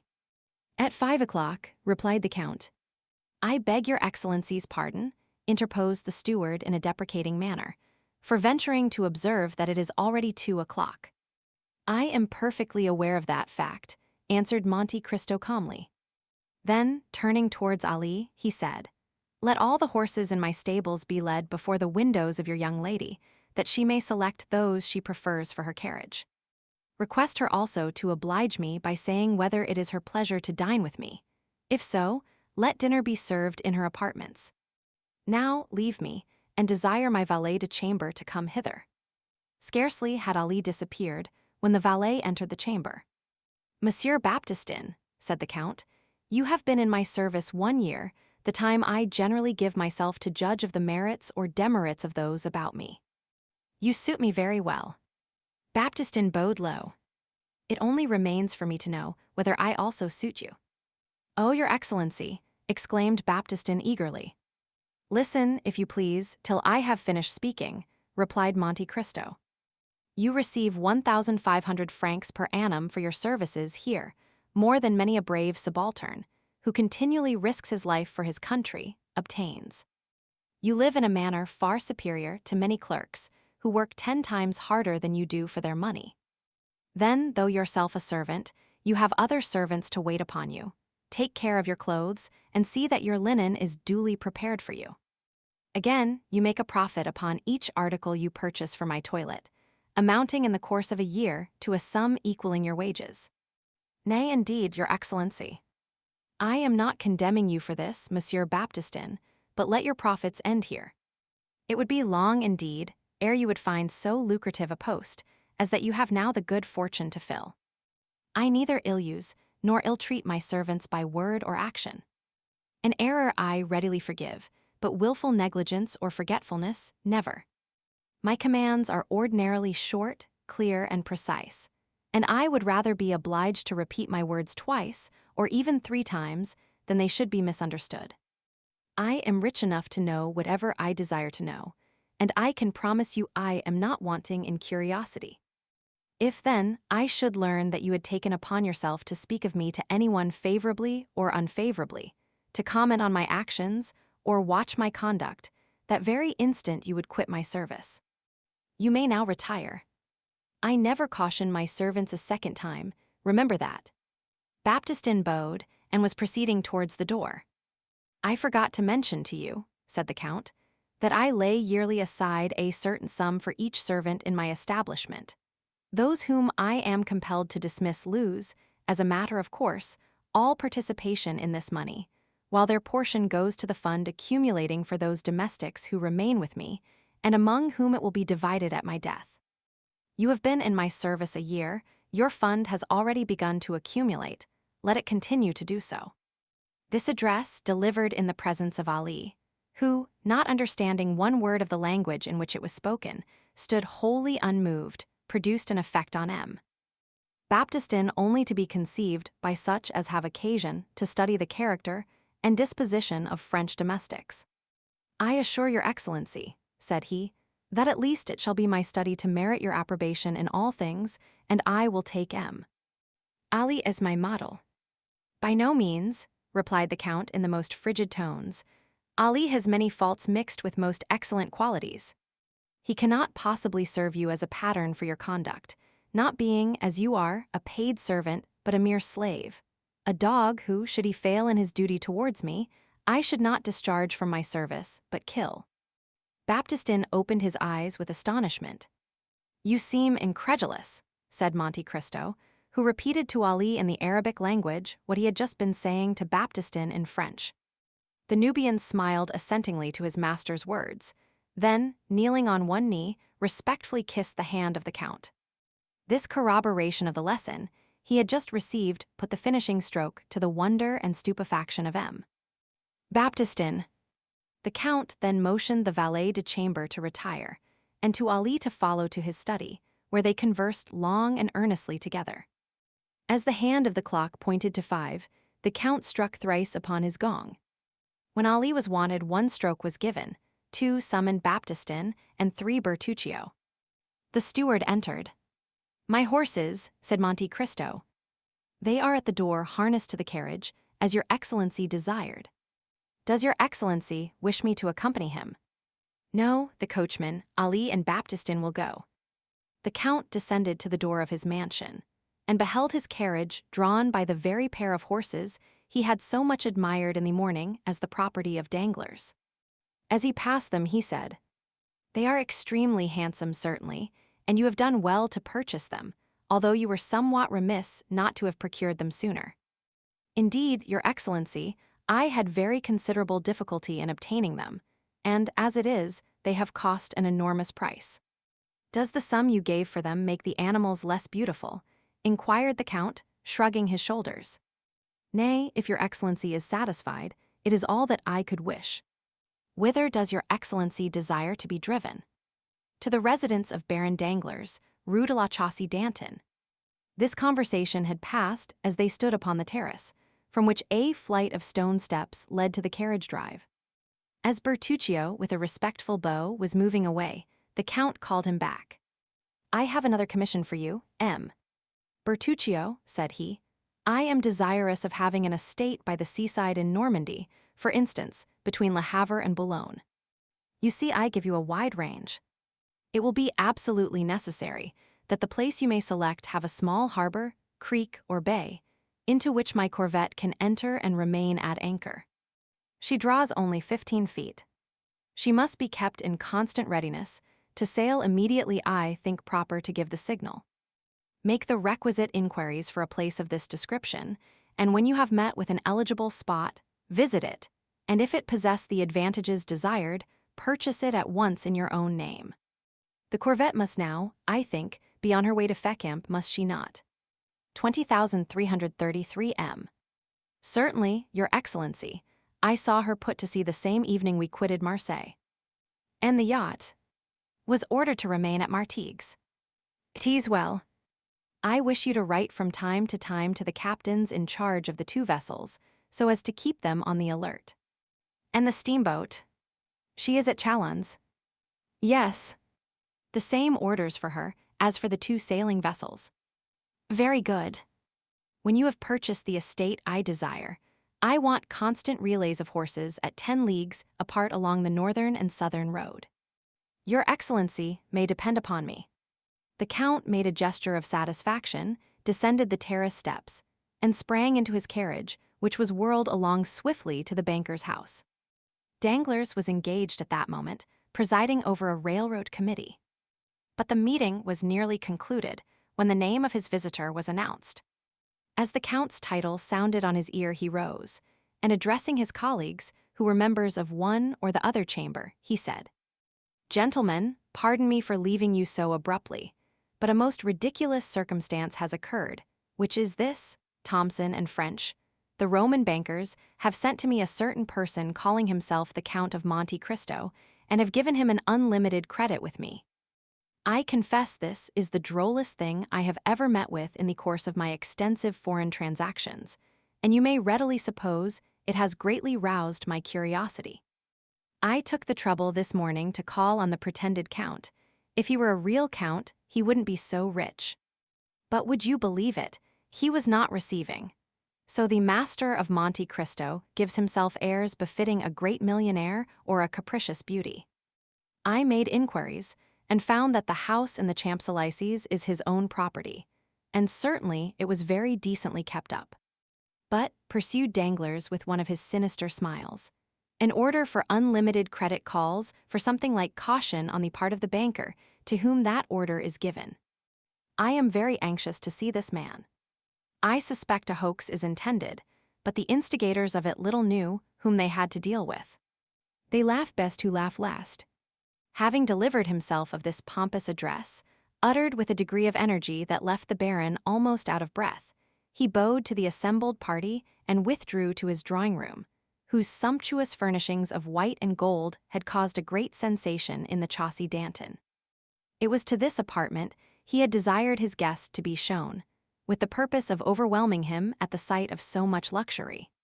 He found the Count standing before some copies of Albano and Fatter that had been passed off to the banker as originals, but which, mere copies as they were, seemed to feel their degradation in being brought into juxtaposition with the gaudy colors that covered the ceiling. The Count turned round as he heard the entrance of Danglars into the room. With a slight inclination of the head, Danglars signed to the Count to be seated, pointing significantly to a gilded armchair, covered with white satin embroidered with gold. The Count sat down. 20,335 M. I have the honor, I presume, of addressing M. de Monte Cristo. The Count bowed. And I of speaking to Baron Danglars, Chevalier of the Legion of Honor, and member of the Chamber of Deputies. Monte Cristo repeated all the titles he had read on the Baron's card. Danglars felt the irony and compressed his lips. You will, I trust, excuse me, monsieur, for not calling you by your title when I first addressed you, he said, but you are aware that we are living under a popular form of government, and that I am myself a representative of the liberties of the people. So much so, replied Monte Cristo, that while you call yourself Baron, you are not willing to call anybody else Count. "Upon my word, monsieur," said Danglars with affected carelessness, "I attach no sort of value to such empty distinctions. But the fact is, I was made baron and also chevalier of the Legion of Honor in return for services rendered, but you have discarded your titles after the example set you by Messrs. de Montmorency and Lafayette. That was a noble example to follow, monsieur." "Why," replied Danglars, "not entirely so. With the servants, you understand. I see, to your domestics you are my lord, the journalists style you monsieur, while your constituents call you citizen. These are distinctions very suitable under a constitutional government." "I understand perfectly." Again Danglars bit his lips. He saw that he was no match for Monte Cristo in an argument of this sort, and he therefore hastened to turn to subjects more congenial.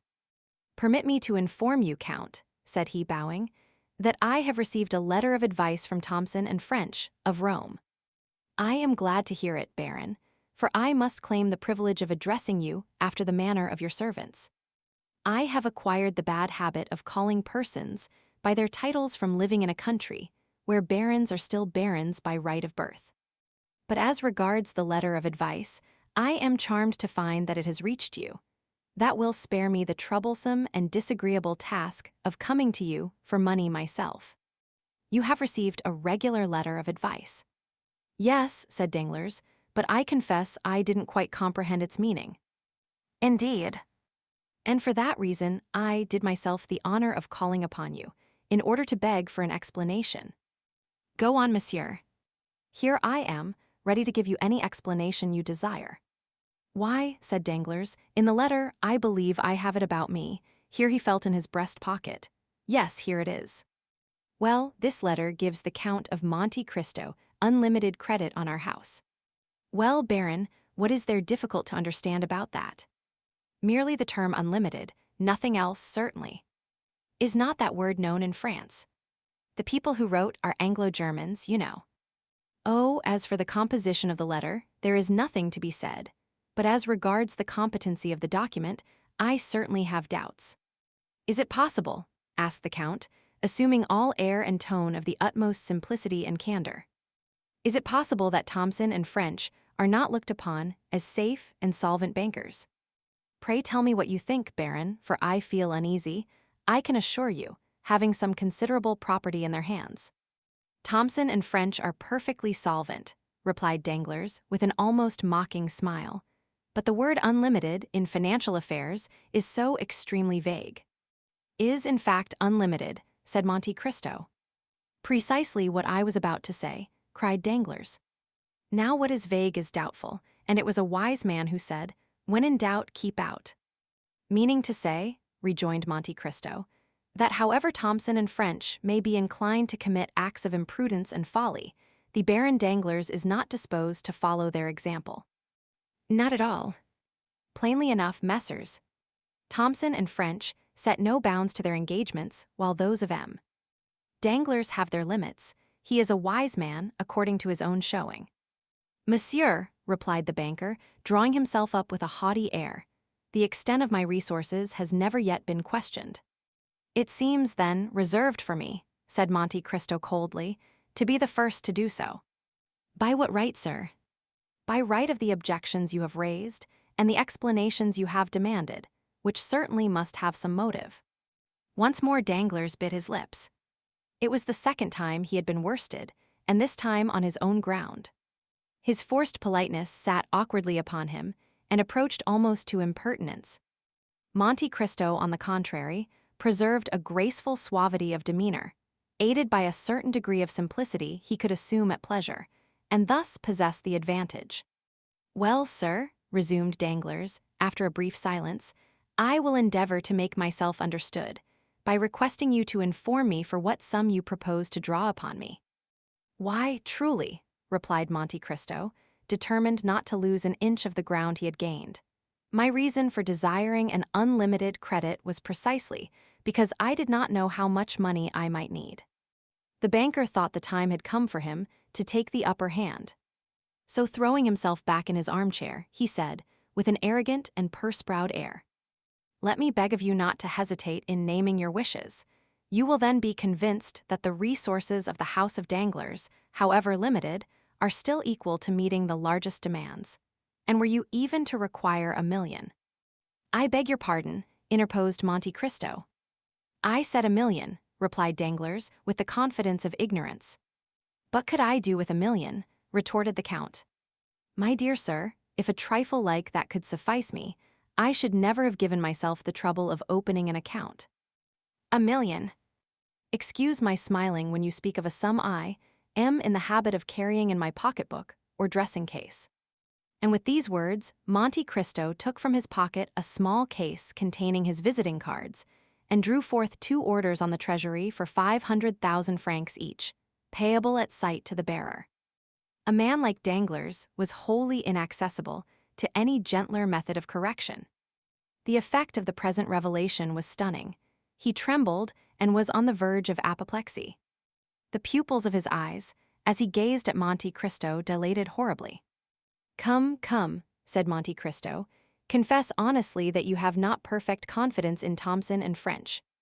I understand, and foreseeing that such might be the case, I took, in spite of my ignorance of affairs, certain precautions. See, here are 2 similar letters to that you have yourself received.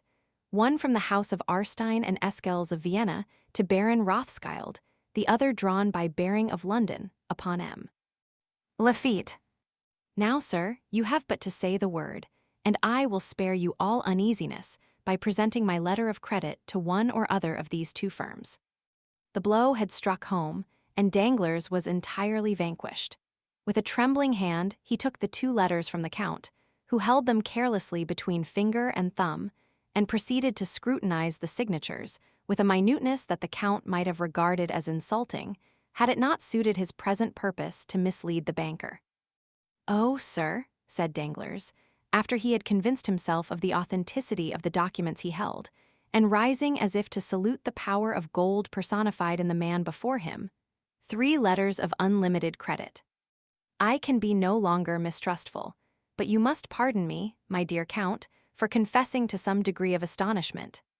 Nay, answered Monte Cristo, with the most gentlemanly air, 'tis not for such trifling sums as these that your banking house is to be incommoded. Then you can let me have some money, can you not? Whatever you say, my dear Count, I am at your orders. Why, replied Monte Cristo, since we mutually understand each other, for such I presume is the case. Danglars bowed assentingly. You are quite sure that not a lurking doubt or suspicion lingers in your mind? Oh, my dear Count, exclaimed Danglars, I never for an instant entertained such a feeling towards you. No, you merely wish to be convinced, nothing more. But now that we have come to so clear an understanding, and that all distrust and suspicion are laid at rest, we may as well fix a sum as the probable expenditure of the first year. Suppose we say 6 millions too. 6 millions, gasped Danglars, so be it.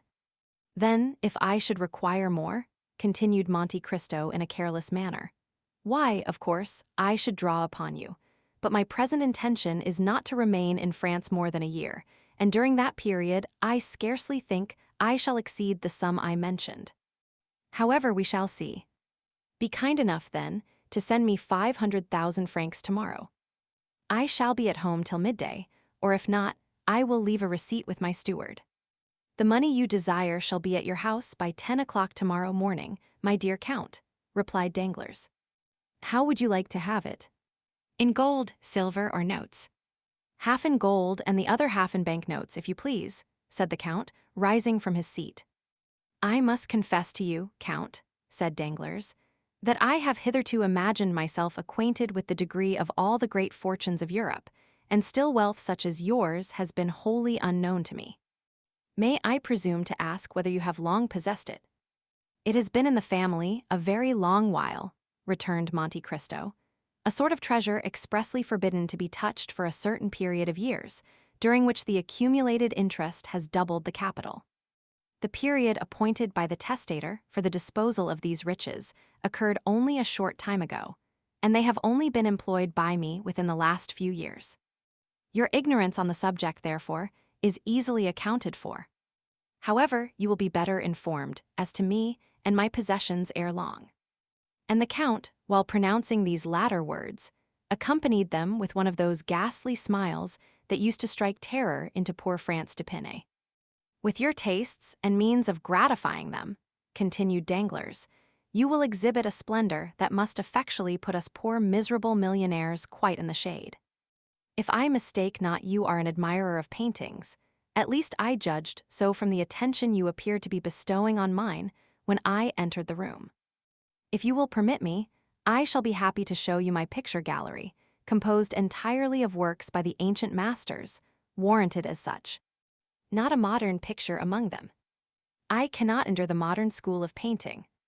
You are perfectly right in objecting to them, for this one great fault, that they have not yet had time to become old. Or will you allow me to show you several fine statues by Thorwaldsen, Bartoloni, and Canova, all foreign artists, for, as you may perceive, I think but very indifferently of our French sculptors. You have a right to be unjust to them, monsieur, they are your compatriots. But all this may come later, when we shall be better known to each other.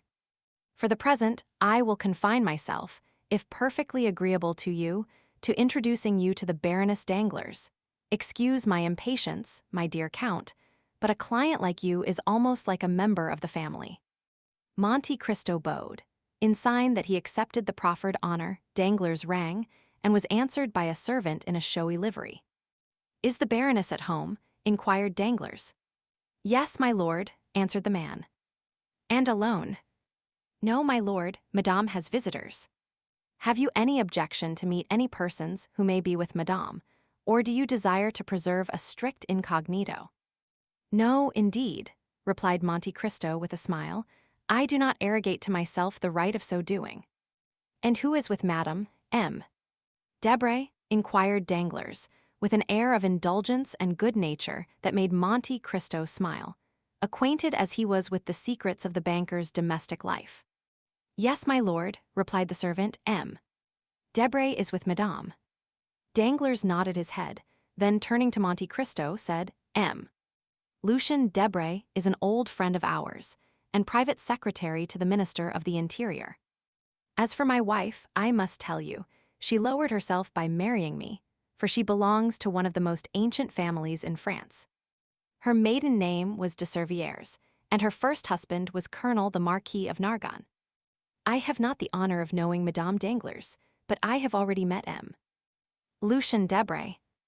"Ah, indeed," said Danglars, "and where was that?" "At the house of M. de Morcerf." "Ah, you are acquainted with the young Viscount, are you?" "We were together a good deal during the Carnival at Rome." "True, true," cried Danglars. "Let me see, have I not heard talk of some strange adventure with bandits or thieves hid in ruins, and of his having had a miraculous escape? I forget how, but I know he used to amuse my wife and daughter by telling them about it after his return from Italy." "Her ladyship is waiting to receive you, gentlemen," said the servant, who had gone to inquire the pleasure of his mistress.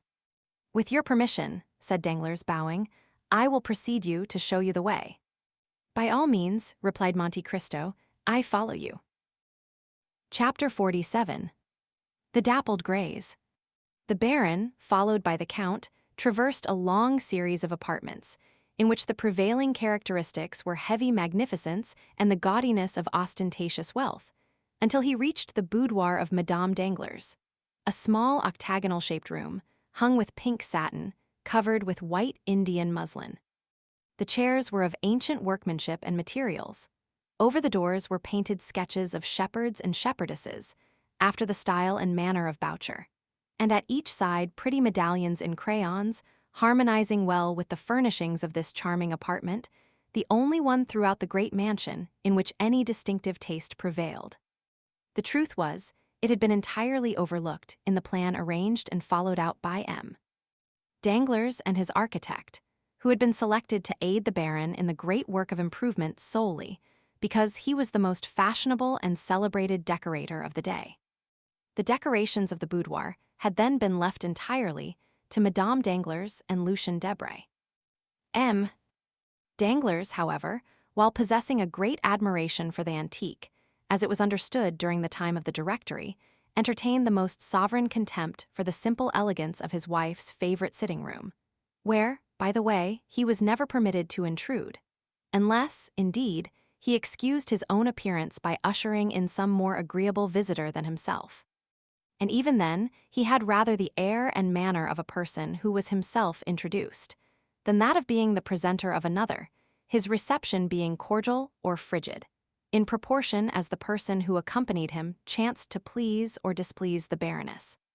Madame Danglars, who, although past the first bloom of youth, was still strikingly handsome, was now seated at the piano, a most elaborate piece of cabinet and inlaid work, while Lucien Debray, standing before a small work table, was turning over the pages of an album. Lucien had found time, preparatory to the Count's arrival, to relate many particulars respecting him to Madame Danglars. It will be remembered that Monte Cristo had made a lively impression on the minds of all the party assembled at the breakfast given by Albert de Morcerf, and although Debray was not in the habit of yielding to such feelings, he had never been able to shake off the powerful influence excited in his mind by the impressive look and manner of the Count. Consequently, the description given by Lucien to the Baroness bore the highly colored tinge of his own heated imagination. Already excited by the wonderful stories related of the Count by de Morcerf, it is no wonder that Madame Danglars eagerly listened to, and fully credited, all the additional circumstances detailed by Debray. This posing at the piano and over the album was only a little ruse adopted by way of precaution. A most gracious welcome and unusual smile were bestowed on M.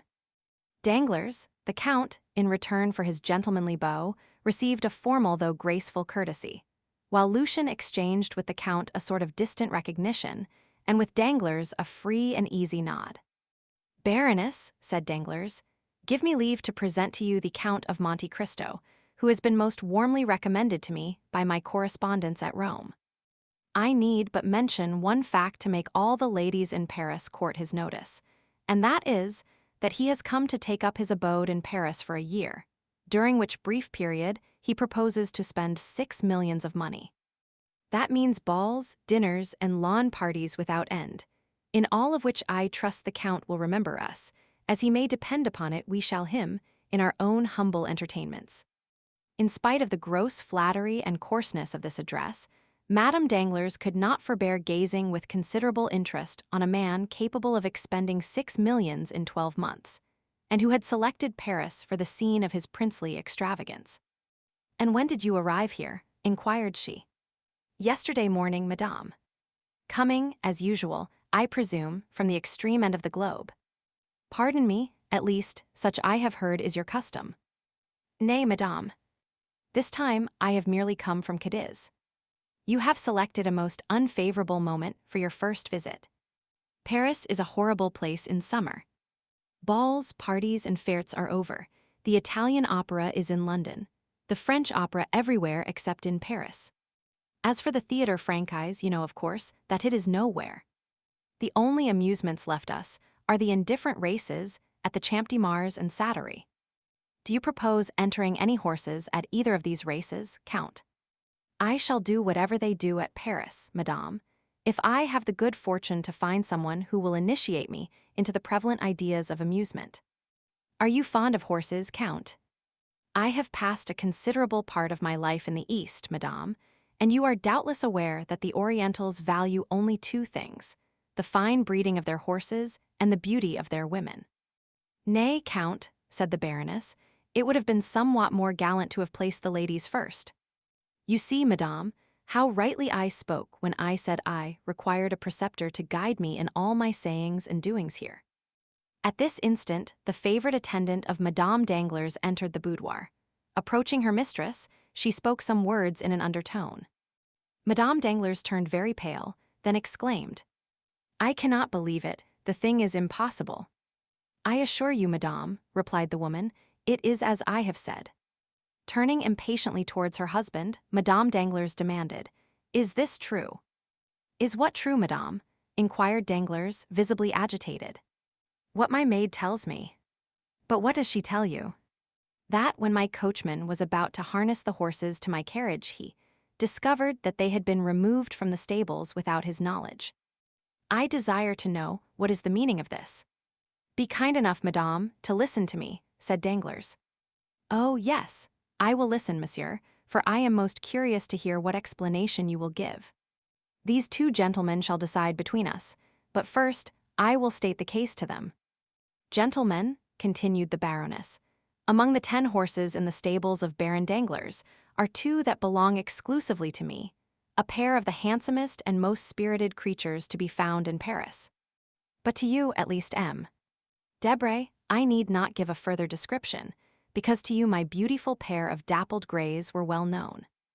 Well, I had promised Madame de Villefort the loan of my carriage to drive tomorrow to the boys, but when my coachman goes to fetch the greys from the stables, they are gone, positively gone. No doubt M.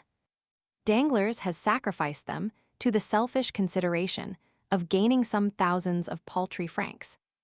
Oh, what a detestable crew they are, these mercenary speculators. Madame, replied Danglars, the horses were not sufficiently quiet for you. They were scarcely 4 years old, and they made me extremely uneasy on your account.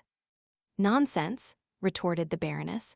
You could not have entertained any alarm on the subject, because you are perfectly well aware that I have had for a month in my service the very best coachman in Paris. But perhaps you have disposed of the coachman as well as the horses.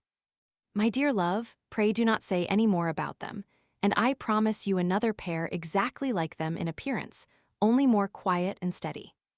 The Baroness shrugged her shoulders with an air of ineffable contempt, while her husband, affecting not to observe this unconjugal gesture, turned towards Monte Cristo and said, Upon my word, Count, I am quite sorry not to have met you sooner.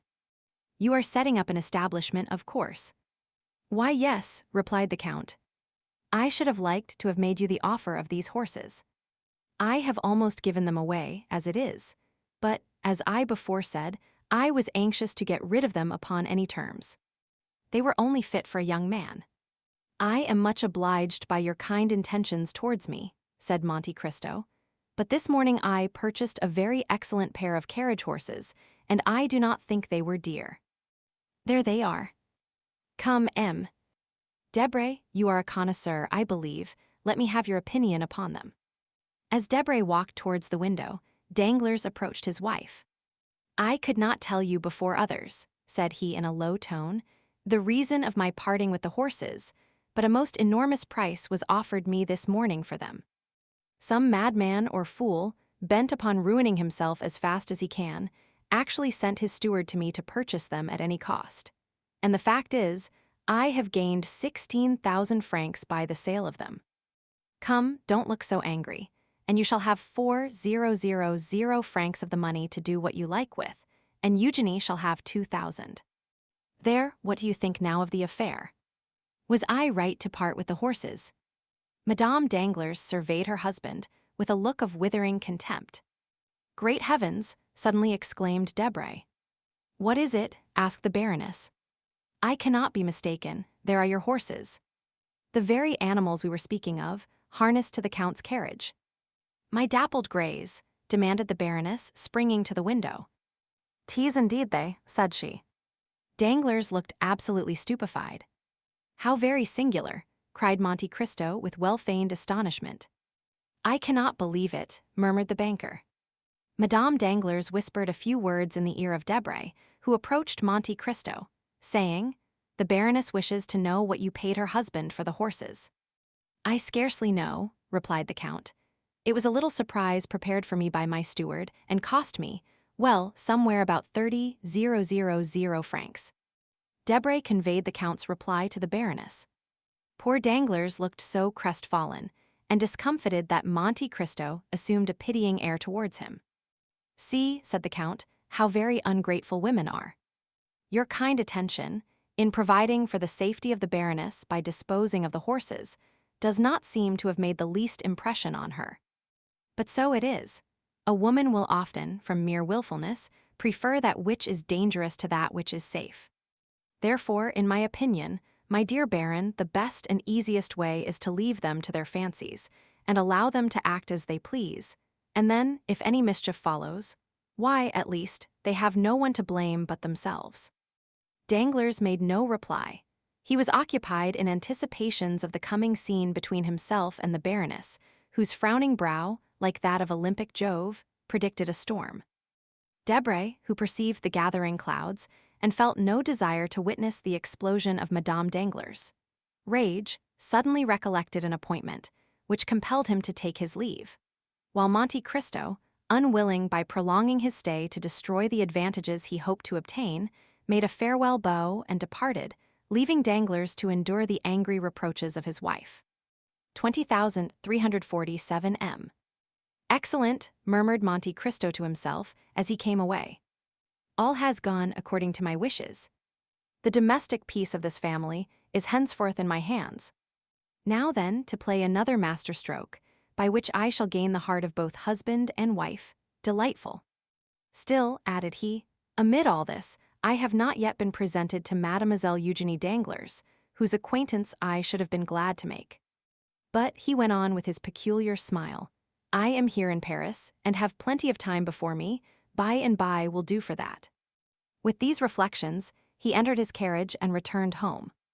2 hours afterwards, Madame Danglars received a most flattering epistle from the Count, in which he entreated her to receive back her favorite, dappled greys, protesting that he could not endure the idea of making his entry into the Parisian world of fashion, with the knowledge that his splendid equipage had been obtained at the price of a lovely woman's regrets. The horses were sent back, wearing the same harness she had seen on them in the morning. Only, by the Count's orders, in the center of each rosette that adorned either side of their heads, had been fastened a large diamond. To Danglars Monte Cristo also wrote, requesting him to excuse the whimsical gift of a capricious millionaire, and to beg the Baroness to pardon the Eastern fashion adopted in the return of the horses. During the evening, Monte Cristo quitted Paris for Auteuil, accompanied by Ali. The following day, about 3 o'clock, a single blow struck on the gong summoned Ali to the presence of the Count.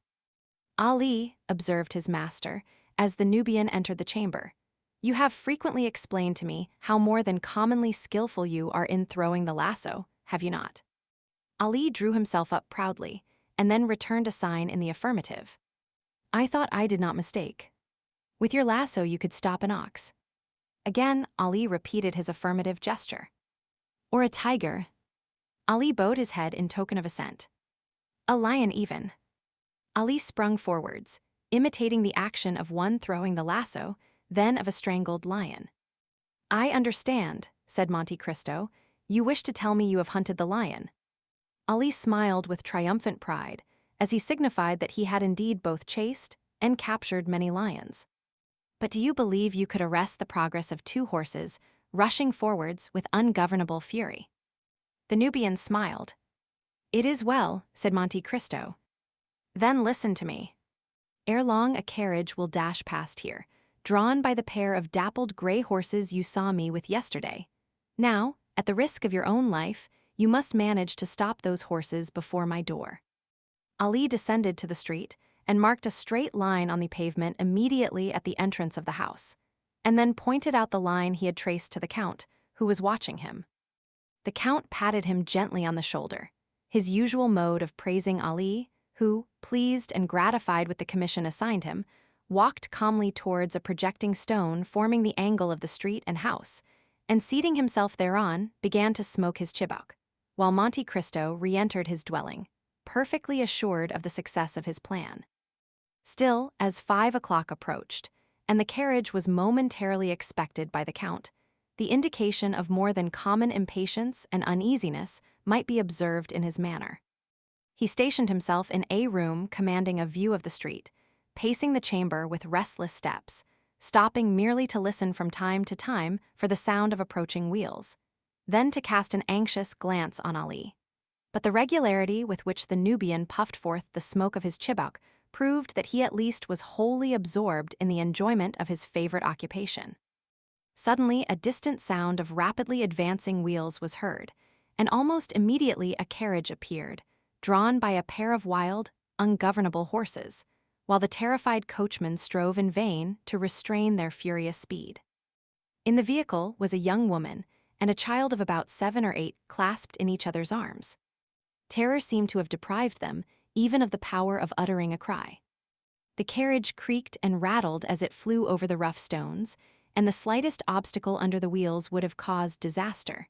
But it kept on in the middle of the road, and those who saw it pass uttered cries of terror.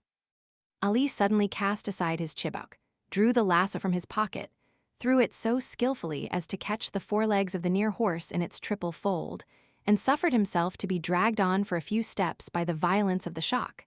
Then the animal fell over on the pole, which snapped, and therefore prevented the other horse from pursuing its way. Gladly availing himself of this opportunity, the coachman leaped from his box.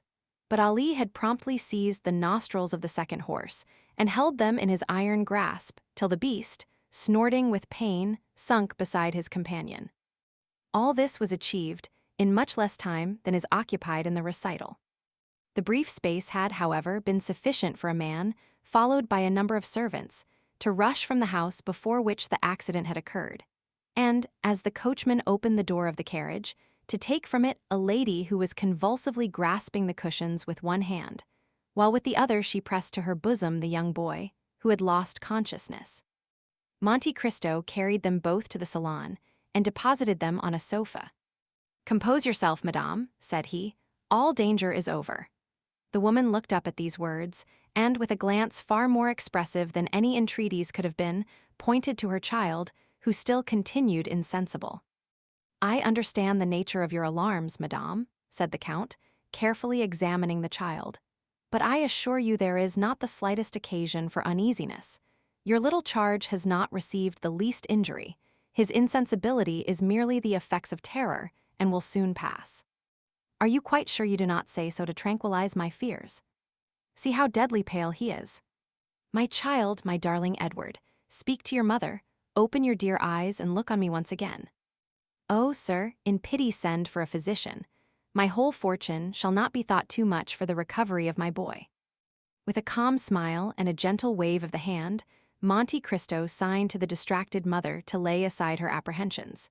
Then, opening a casket that stood near, he drew forth a phial of Bohemian glass encrusted with gold, containing a liquid of the color of blood, of which he let fall a single drop on the child's lips. Scarcely had it reached them, ere the boy, though still pale as marble, opened his eyes and eagerly gazed around him. At this, the delight of the mother was almost frantic. "Where am I?" exclaimed she, "and to whom am I indebted for so happy a termination to my late dreadful alarm?" "Madame," answered the Count, "you are under the roof of one who esteems himself most fortunate in having been able to save you from a further continuance of your sufferings. My wretched curiosity has brought all this about," pursued the lady. "All Paris rung with the praises of Madame Danglars' beautiful horses, and I had the folly to desire to know whether they really merited the high praise given to them." "Is it possible," exclaimed the Count with well-feigned astonishment, "that these horses belong to the Baroness?" "They do, indeed." "May I inquire if you're acquainted with Madame Danglars?" 20,351 M. "I have that honor, and my happiness at your escape from the danger that threatened you is redoubled by the consciousness that I have been the unwilling and the unintentional cause of all the peril you have incurred. I yesterday purchased these horses of the Baron, but as the Baroness evidently regretted parting with them, I ventured to send them back to her, with a request that she would gratify me by accepting them from my hands. You are, then, doubtless, the Count of Monte Cristo, of whom Hermann has talked to me so much." "You have rightly guessed, madame," replied the Count. "And I am Madame Hélise de Villefort." The Count bowed with the air of a person who hears a name for the first time. "How grateful will M. de Villefort be for all your goodness! How thankfully will he acknowledge that to you alone he owes the existence of his wife and child! Most certainly, but for the prompt assistance of your intrepid servant, this dear child and myself must both have perished. Indeed, I still shudder at the fearful danger you were placed in. I trust you will allow me to recompense worthily the devotion of your man." "I beseech you, madame," replied Monte Cristo, "not to spoil Ali either by too great praise or rewards. I cannot allow him to acquire the habit of expecting to be recompensed for every trifling service he may render.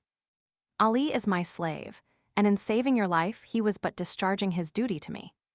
Nay, interposed Madame de Villefort, on whom the authoritative style adopted by the Count made a deep impression. Nay, but consider that to preserve my life he has risked his own. His life, madame, belongs not to him.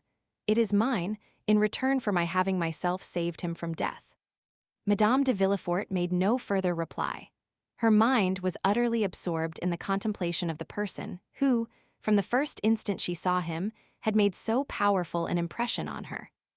During the evident preoccupation of Madame de Villefort, Monte Cristo scrutinized the features and appearance of the boy she kept folded in her arms, lavishing on him the most tender endearments.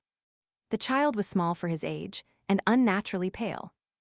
A mass of straight black hair, defying all attempts to train or curl it, fell over his projecting forehead and hung down to his shoulders, giving increased vivacity to eyes already sparkling with a youthful love of mischief and fondness for every forbidden enjoyment. His mouth was large, and the lips, which had not yet regained their color, were particularly thin. In fact, the deep and crafty look, giving a predominant expression to the child's face, belonged rather to a boy of 12 or 14 than to one so young. His first movement was to free himself by a violent push from the encircling arms of his mother, and to rush forward to the casket, from whence the Count had taken the phial of elixir. Then, without asking permission of anyone, he proceeded, in all the willfulness of a spoiled child unaccustomed to restrain either whims or caprices, to pull the corks out of all the bottles. "Touch nothing, my little friend," cried the Count eagerly.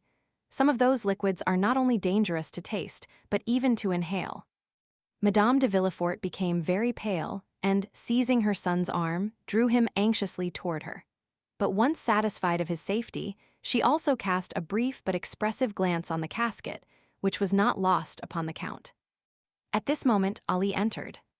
At sight of him, Madame de Villefort uttered an expression of pleasure, and, holding the child still closer towards her, she said, "Edward, dearest, do you see that good man? He has shown very great courage and resolution, for he exposed his own life to stop the horses that were running away with us, and would certainly have dashed the carriage to pieces. Thank him then, my child, in your very best manner. For, had he not come to our aid, neither you nor I would have been alive to speak our thanks." The child stuck out his lips and turned away his head in a disdainful manner, saying, "He's too ugly. 20,353 M." The Count smiled as if the child bade fair to realize his hopes, while Madame de Villefort reprimanded her son with a gentleness and moderation very far from conveying the least idea of a fault having been committed. "This lady," said the Count, speaking to Ali in the Arabic language, "is desirous that her son should thank you for saving both their lives, but the boy refuses, saying you are too ugly." Ali turned his intelligent countenance towards the boy, on whom he gazed without any apparent emotion. But the spasmodic working of the nostrils showed to the practiced eye of Monte Cristo that the Arab had been wounded to the heart. "Will you permit me to inquire," said Madame de Villefort, as she arose to take her leave, "whether you usually reside here?" "No, I do not," replied Monte Cristo. "It is a small place I have purchased quite lately. My place of abode is No. 30 Avenue des Champs-Élysées, but I see you have quite recovered from your fright, and are, no doubt, desirous of returning home.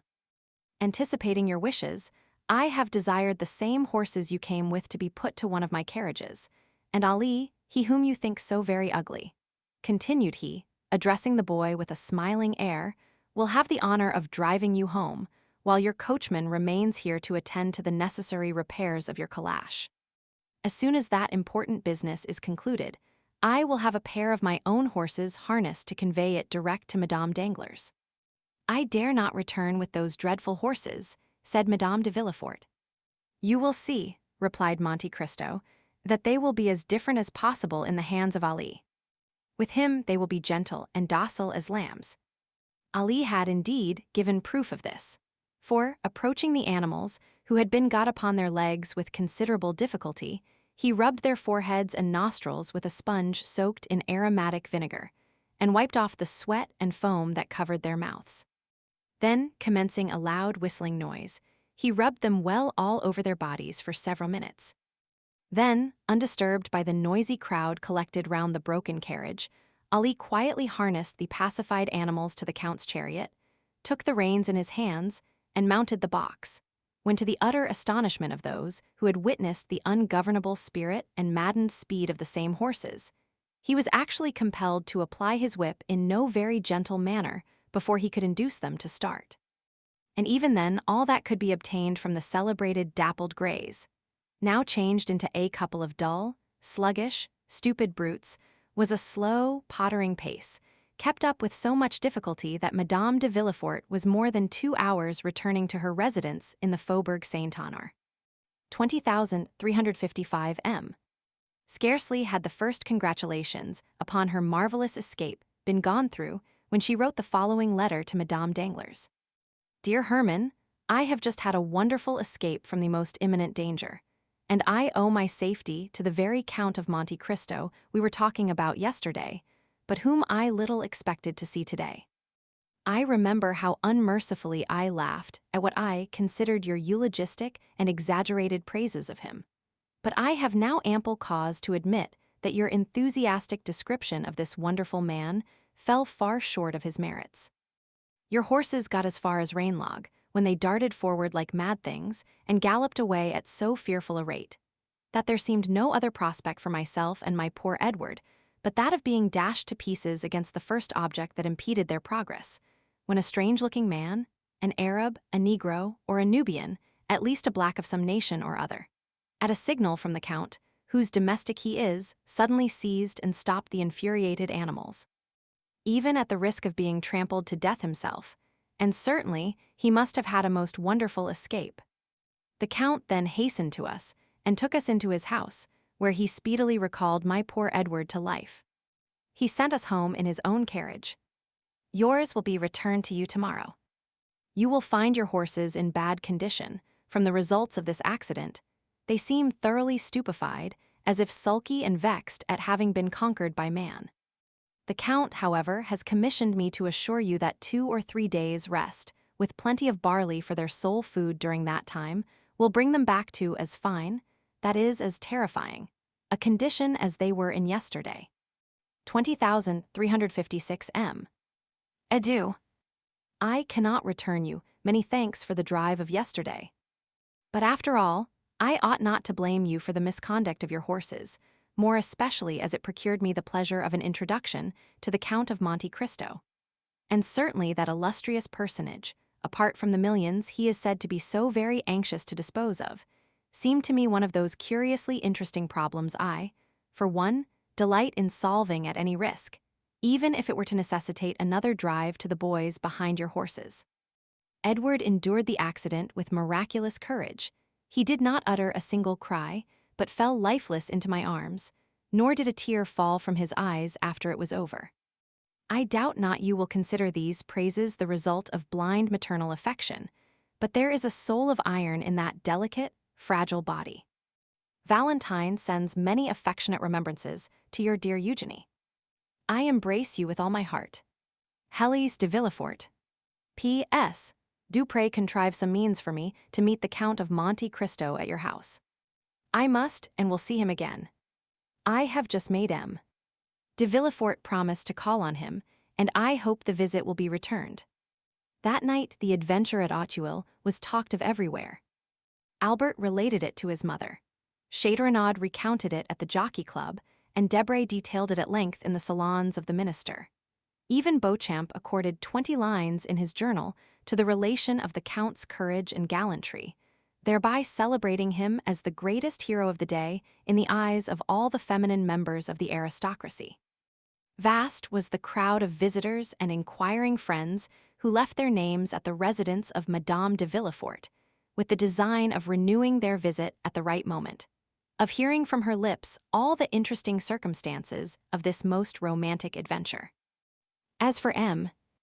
de Villefort, he fulfilled the predictions of Héloïse to the letter, donned his dress suit, drew on a pair of white gloves, ordered the servants to attend the carriage dressed in their full livery, and drove that same night to No. 30 in the Avenue des Champs-Élysées. Volume 3. 30,009. Chapter 48. Ideology. If the Count of Monte Cristo had been for a long time familiar with the ways of Parisian society, he would have appreciated better the significance of the step which M. de Villefort had taken. Standing well at court, whether the king regnant was of the older or younger branch, whether the government was doctrinaire liberal or conservative, looked upon by all as a man of talent, since those who have never experienced a political check are generally so regarded.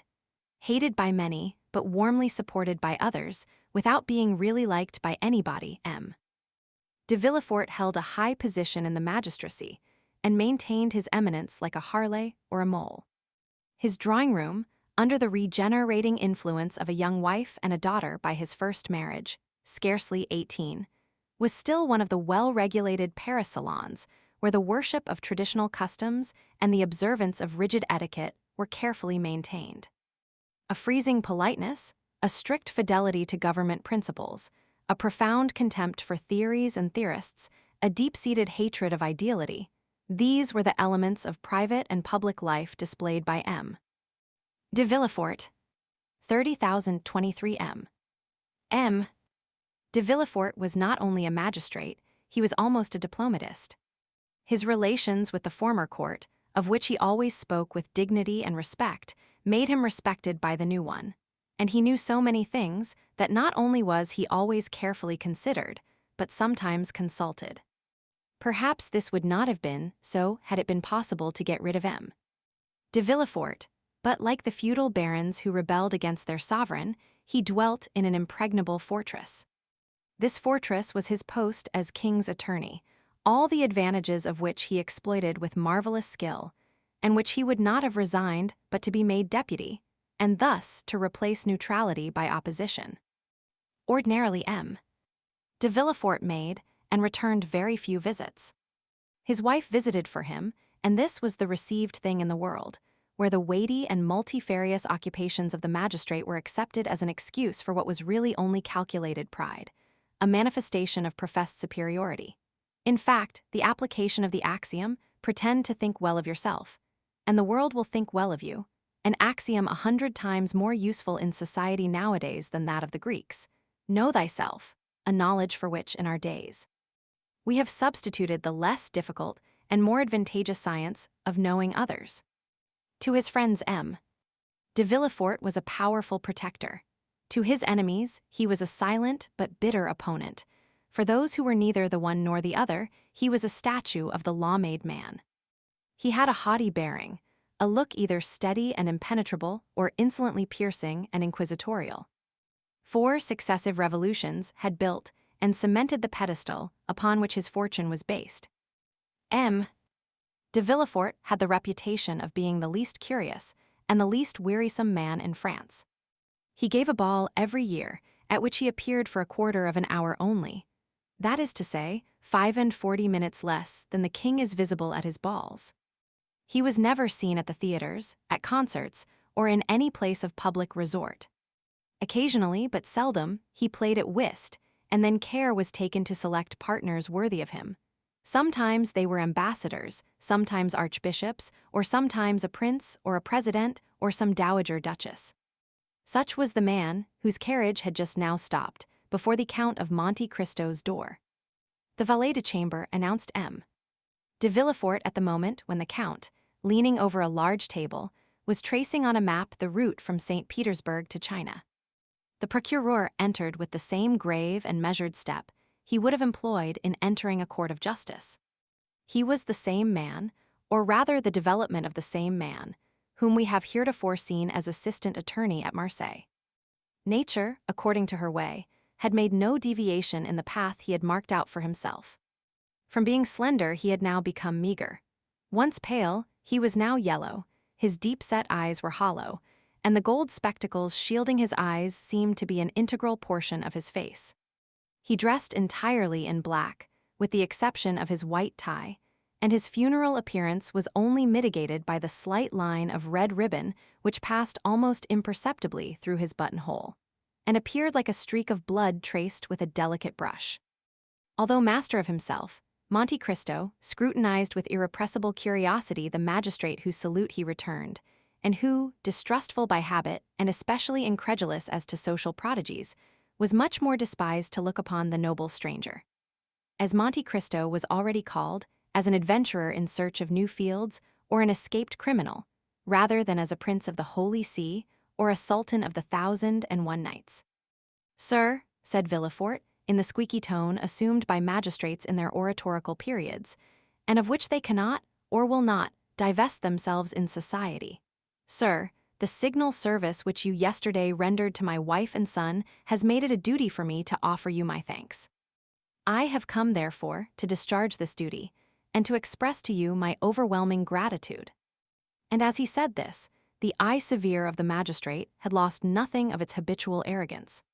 He spoke in a voice of the procureur general, with the rigid inflexibility of neck and shoulders which caused his flatterers to say, as we have before observed, that he was the living statue of the law.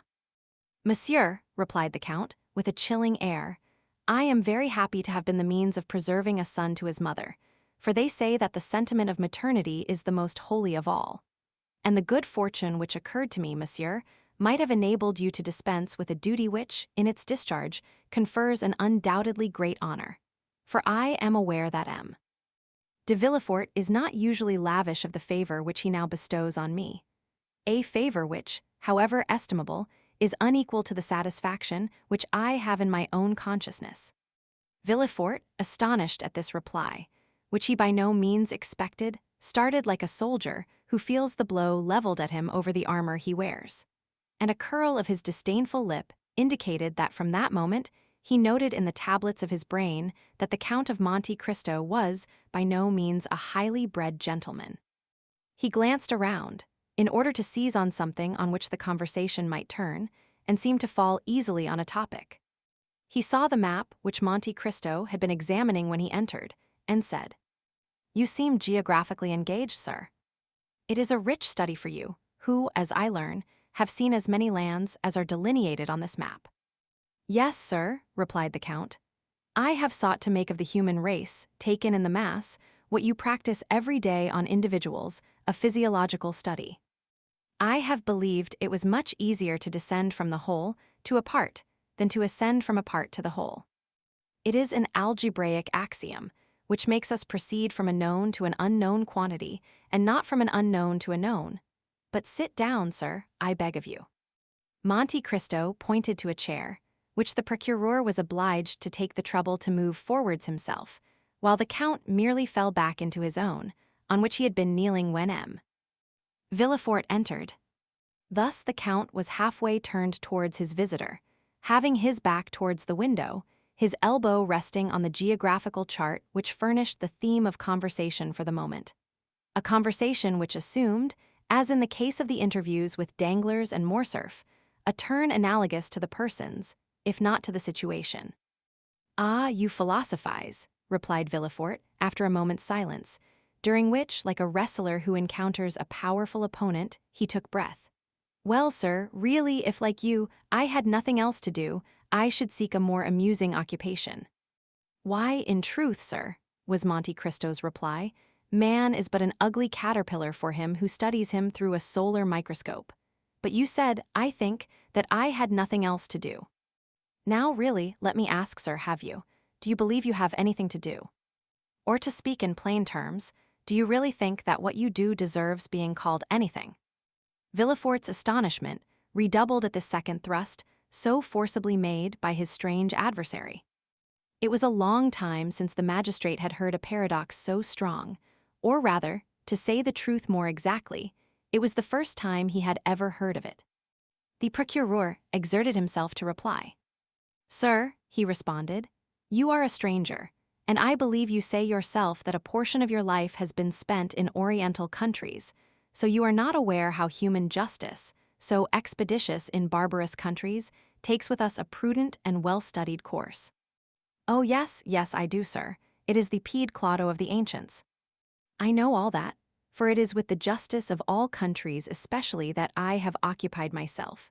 It is with the criminal procedure of all nations that I have compared natural justice, and I must say, sir, that it is the law of primitive nations, that is, the law of retaliation, that I have most frequently found to be according to the law of God.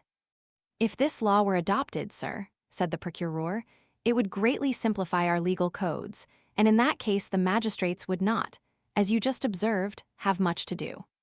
It may, perhaps, come to this in time, observed Monte Cristo. You know that human inventions march from the complex to the simple, and simplicity is always perfection. In the meanwhile, continued the magistrate, our codes are in full force, with all their contradictory enactments derived from Gallic customs, Roman laws, and Frank usages, the knowledge of all which, you will agree, is not to be acquired without extended labor. It needs tedious study to acquire this knowledge, and when acquired, a strong power of brain to retain it. I agree with you entirely, sir.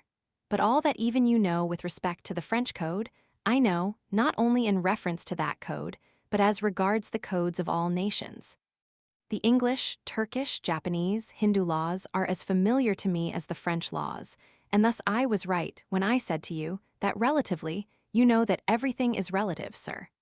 That relatively to what I have done, you have very little to do, but that relatively to all I have learned, you have yet a great deal to learn. But with what motive have you learned all this? Inquired Villefort in astonishment. Monte Cristo smiled.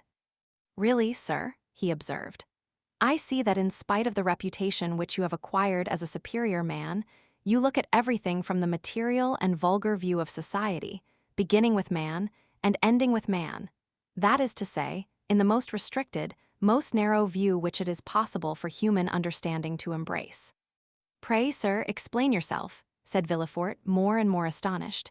I really do not understand you perfectly. I say, sir, that with the eyes fixed on the social organization of nations, you see only the springs of the machine, and lose sight of the sublime workman who makes them act. I say that you do not recognize before you and around you any, but those office holders whose commissions have been signed by a minister or king. And that the men whom God has put above those office holders, ministers, and kings, by giving them a mission to follow out, instead of a post to fill, I say that they escape your narrow, limited field of observation. It is thus that human weakness fails, from its debilitated and imperfect organs. Tobias took the angel, who restored him to light for an ordinary young man.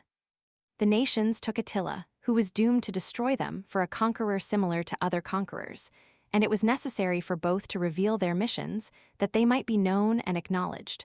One was compelled to say, I am the angel of the Lord, and the other, I am the hammer of God, in order that the divine essence in both might be revealed.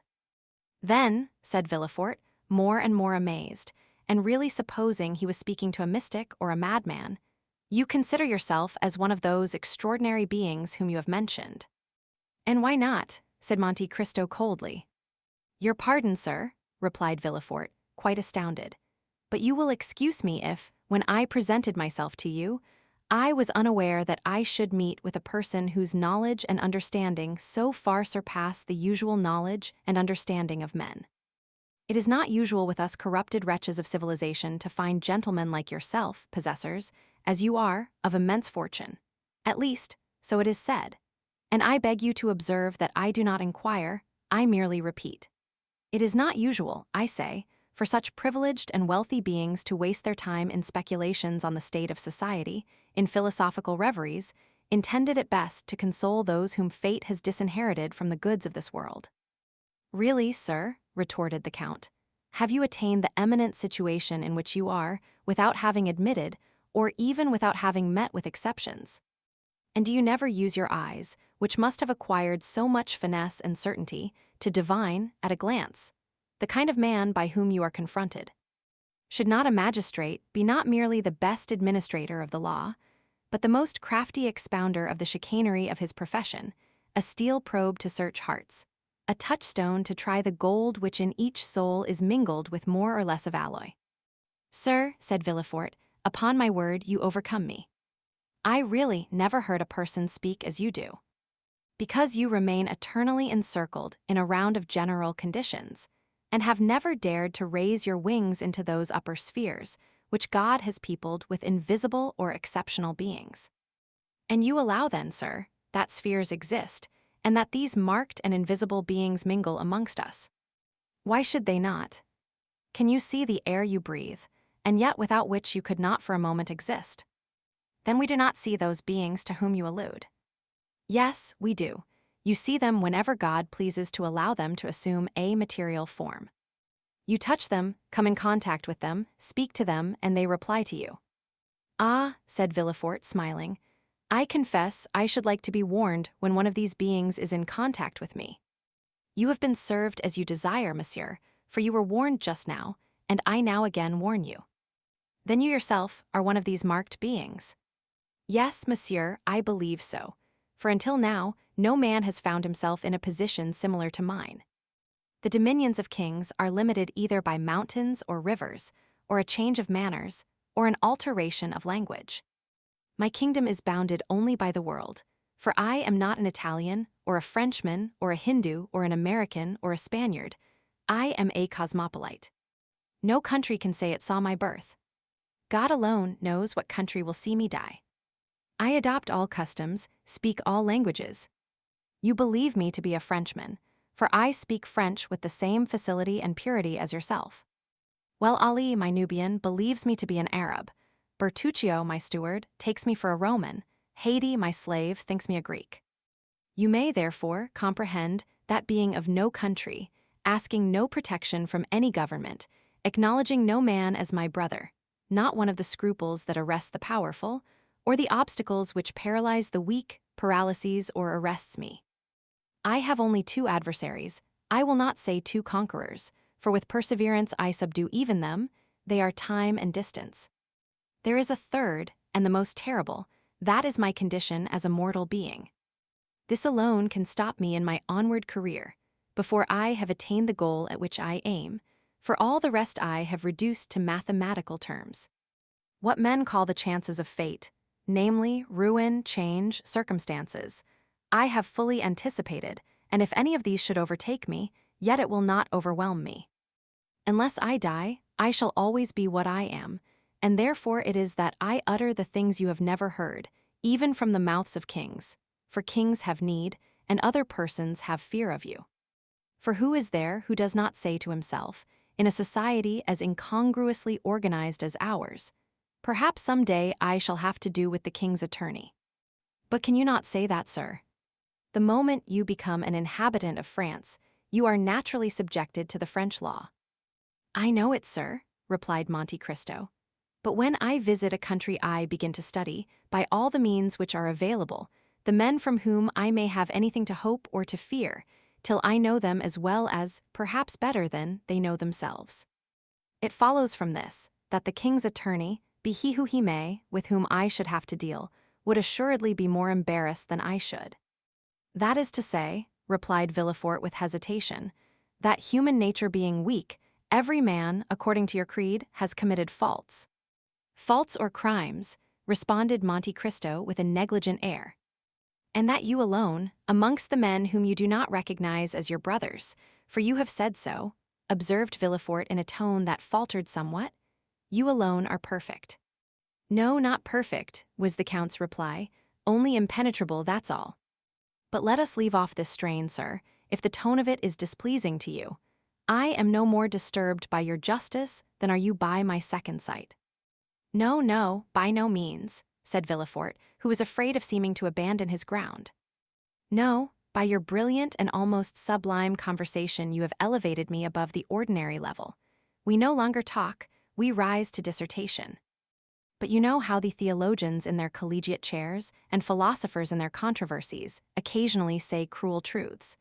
Let us suppose for the moment that we are theologizing in a social way or even philosophically, and I will say to you, rude as it may seem, my brother, you sacrifice greatly to pride. You may be above others, but above you there is God. 30,029 M. Above us all, sir, was Monte Cristo's response, in a tone and with an emphasis so deep that Villefort involuntarily shuddered. I have my pride for men, serpents always ready to threaten everyone who would pass without crushing them underfoot. But I lay aside that pride before God, who has taken me from nothing to make me what I am. Then, Count, I admire you, said Villefort, who, for the first time in this strange conversation, used the aristocratic form to the unknown personage, whom, until now, he had only called Monsieur. Yes, and I say to you, if you are really strong, really superior, really pious, or impenetrable, which you were right in saying amounts to the same thing, then be proud, sir, for that is the characteristic of predominance. Yet you have unquestionably some ambition. I have, sir. And what may it be? I too, as happens to every man once in his life, have been taken by Satan into the highest mountain in the earth, and when there he showed me all the kingdoms of the world, and as he said before, so said he to me, Child of earth, what wouldst thou have to make thee adore me? I reflected long, for a gnawing ambition had long preyed upon me, and then I replied, Listen, I have always heard of Providence, and yet I have never seen him, or anything that resembles him, or which can make me believe that he exists. I wish to be Providence myself, for I feel that the most beautiful, noblest, most sublime thing in the world is to recompense and punish. Satan bowed his head and groaned. You mistake, he said. Providence does exist, only you have never seen him, because the child of God is as invisible as the parent. You have seen nothing that resembles him, because he works by secret springs and moves by hidden ways. All I can do for you is to make you one of the agents of that providence. The bargain was concluded. I may sacrifice my soul, but what matters it? Added Monte Cristo. If the thing were to do again, I would again do it. Villefort looked at Monte Cristo with extreme amazement. Count, he inquired, have you any relations? No, sir, I am alone in the world. So much the worse. Why? Asked Monte Cristo.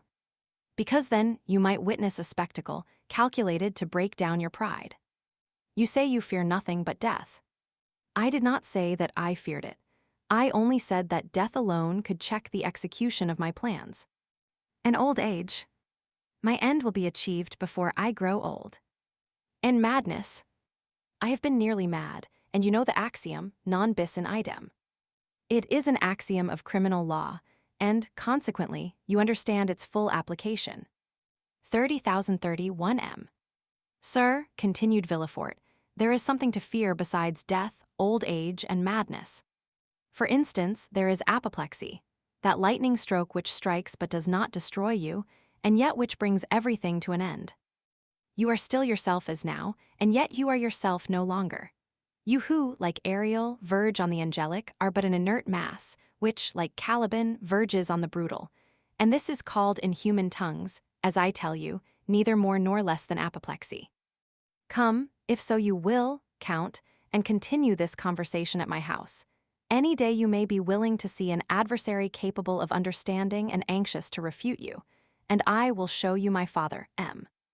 Noirtier de Villefort, one of the most fiery Jacobins of the French Revolution, that is to say, he had the most remarkable audacity, seconded by a most powerful organization. A man who has not, perhaps, like yourself, seen all the kingdoms of the earth, but who has helped to overturn one of the greatest. In fact, a man who believed himself, like you, one of the envoys, not of God, but of a supreme being, not of providence, but of fate. Well, sir, the rupture of a blood vessel on the lobe of the brain has destroyed all this.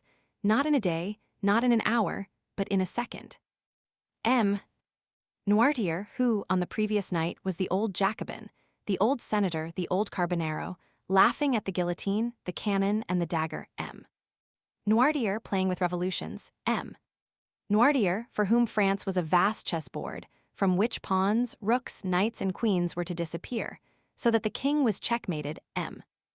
Noirtier, the redoubtable, was the next morning poor M. Noirtier, the helpless old man, at the tender mercies of the weakest creature in the household, that is, his grandchild Valentine, a dumb and frozen carcass, in fact, living painlessly on, that time may be given for his frame to decompose without his consciousness of its decay.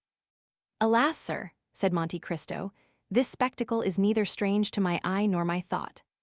I am something of a physician, and have, like my fellows, sought more than once for the soul in living and in dead matter. Yet, like Providence, it has remained invisible to my eyes, although present to my heart. 100 writers since Socrates, Seneca, St. Augustine, and Gall have made, in verse and prose, the comparison you have made.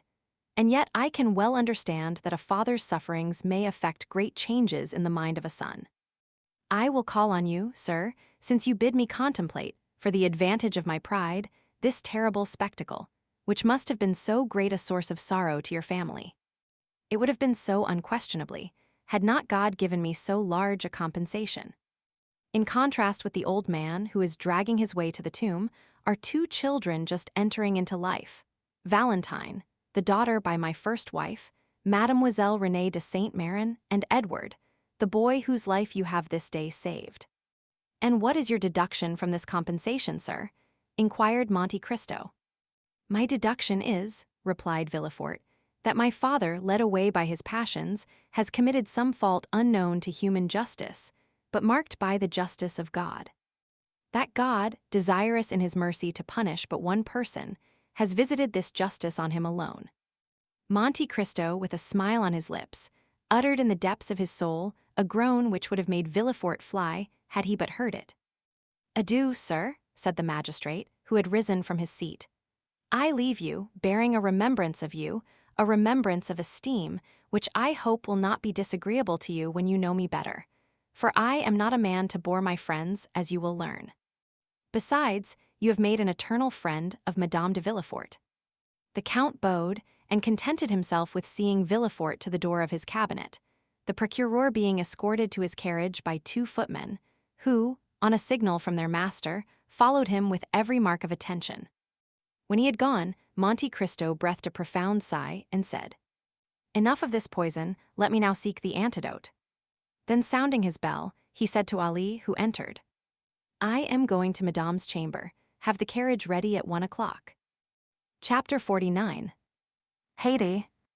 It will be recollected that the new, or rather old, acquaintances of the Count of Monte Cristo, residing in the Rue Meslay, were no other than Maximilian, Julie, and Emmanuel. The very anticipations of delight to be enjoyed in his forthcoming visits, the bright, pure gleam of heavenly happiness it diffused over the almost deadly warfare in which he had voluntarily engaged, illumined his whole countenance with a look of ineffable joy and calmness, as, immediately after Villefort's departure, his thoughts flew back to the cheering prospect before him of tasting, at least, a brief respite from the fierce and stormy passions of his mind. Even Ali, who had hastened to obey the Count's summons, went forth from his master's presence in charmed amazement at the unusual animation and pleasure depicted on features ordinarily so stern and cold.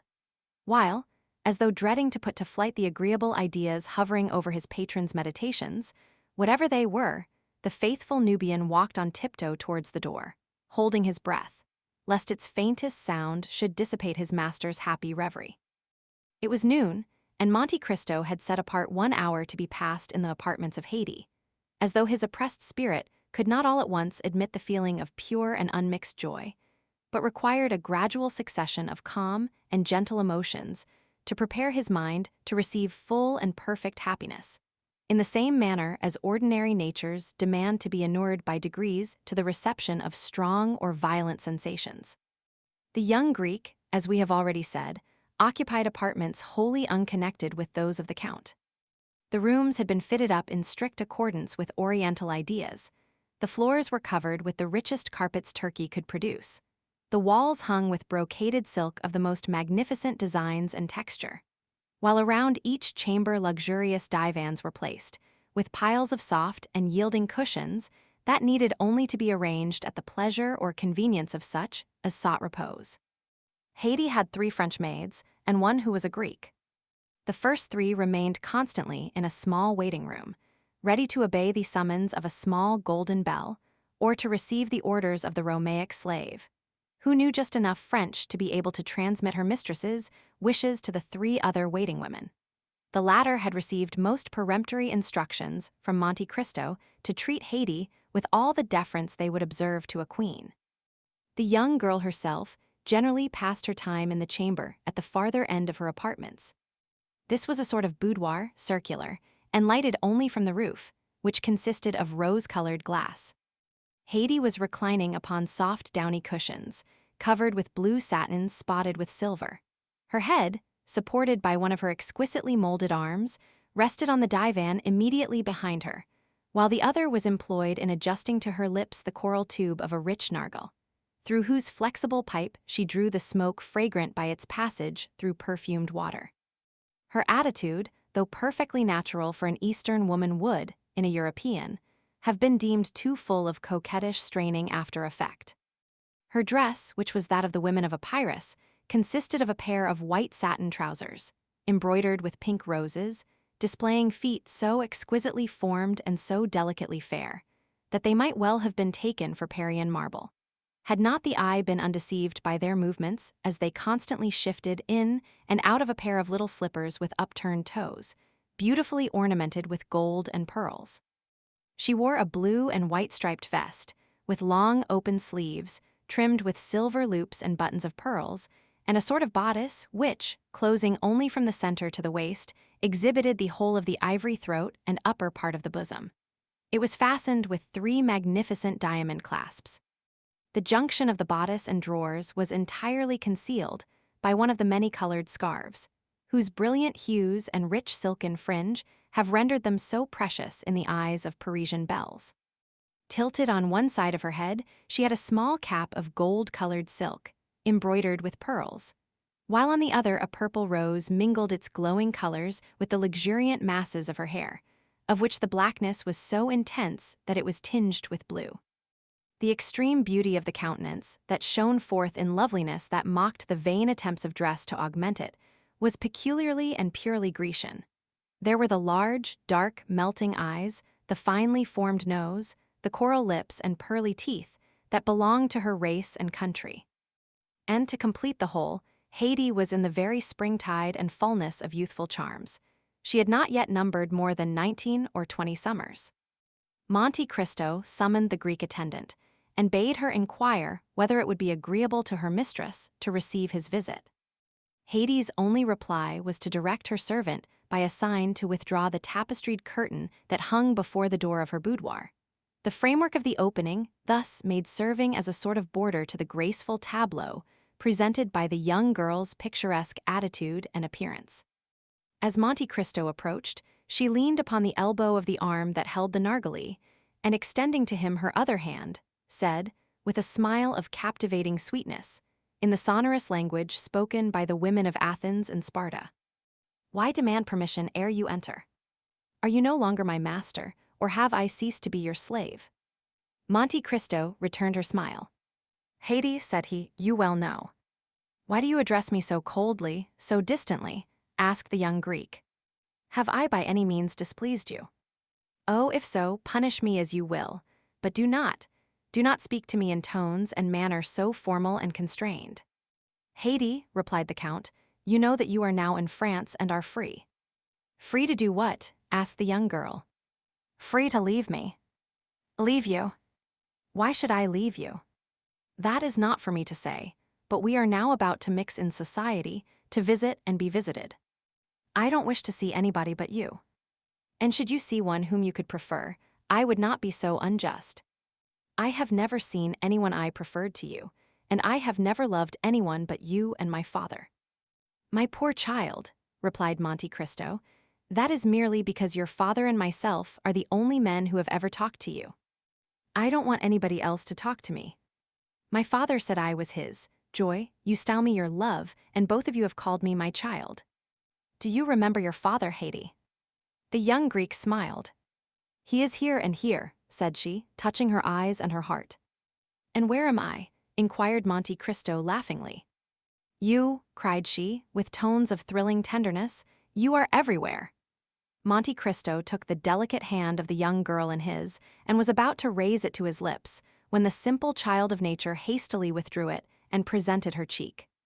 "You now understand, Haydée," said the Count, "that from this moment you are absolutely free, that here you exercise unlimited sway, and are at liberty to lay aside or continue the costume of your country, as it may suit your inclination. Within this mansion, you are absolute mistress of your actions, and may go abroad or remain in your apartments as may seem most agreeable to you. A carriage waits your orders, and Ali and Mietho will accompany you whithersoever you desire to go. There is but one favor I would entreat of you." "Speak." "Guard carefully the secret of your birth." Make no allusion to the past, nor upon any occasion be induced to pronounce the names of your illustrious father or ill-fated mother. I have already told you, my lord, that I shall see no one. It is possible, Haydée, that so perfect a seclusion, though conformable with the habits and customs of the East, may not be practicable in Paris. Endeavor, then, to accustom yourself to our manner of living in these northern climes, as you did to those of Rome, Florence, Milan, and Madrid. It may be useful to you one of these days, whether you remain here or return to the East. The young girl raised her tearful eyes towards Monte Cristo as she said with touching earnestness, "Whether we return to the East, you mean to say, my lord, do you not?" "My child," returned Monte Cristo, "you know full well that whenever we part, it will be no fault or wish of mine. The tree forsakes not the flower falls from the tree." "My lord," replied Haydée, "I never will leave you, for I am sure I could not exist without you. My poor girl, in 10 years I shall be old, and you will be still young. My father had a long white beard, but I loved him. He was 60 years old, but to me, he was handsomer than all the fine youths I saw. Then tell me, Haydée, do you believe you shall be able to accustom yourself to our present mode of life? Shall I see you every day? Then what do you fear, my lord? You might find it dull." "No, my lord. In the morning, I shall rejoice in the prospect of your coming, and in the evening dwell with delight on the happiness I have enjoyed in your presence. Then, too, when alone, I can call forth mighty pictures of the past, see vast horizons bounded only by the towering mountains of Pindus and Olympus. Oh, believe me, that when 3 great passions, such as sorrow, love, and gratitude, fill the heart, ennui can find no place.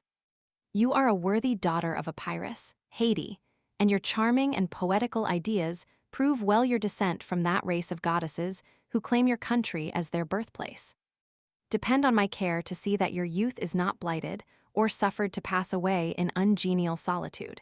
And of this be well assured that if you love me as a father, I love you as a child." "You are wrong, my lord.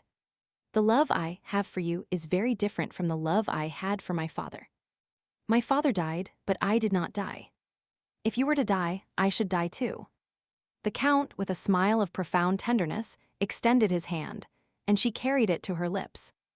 Monte Cristo, thus attuned to the interview he proposed to hold with Morrel and his family, departed, murmuring as he went these lines of Pindar: "Youth is a flower of which love is the fruit. Happy is he who, after having watched its silent growth, is permitted to gather and call it his own."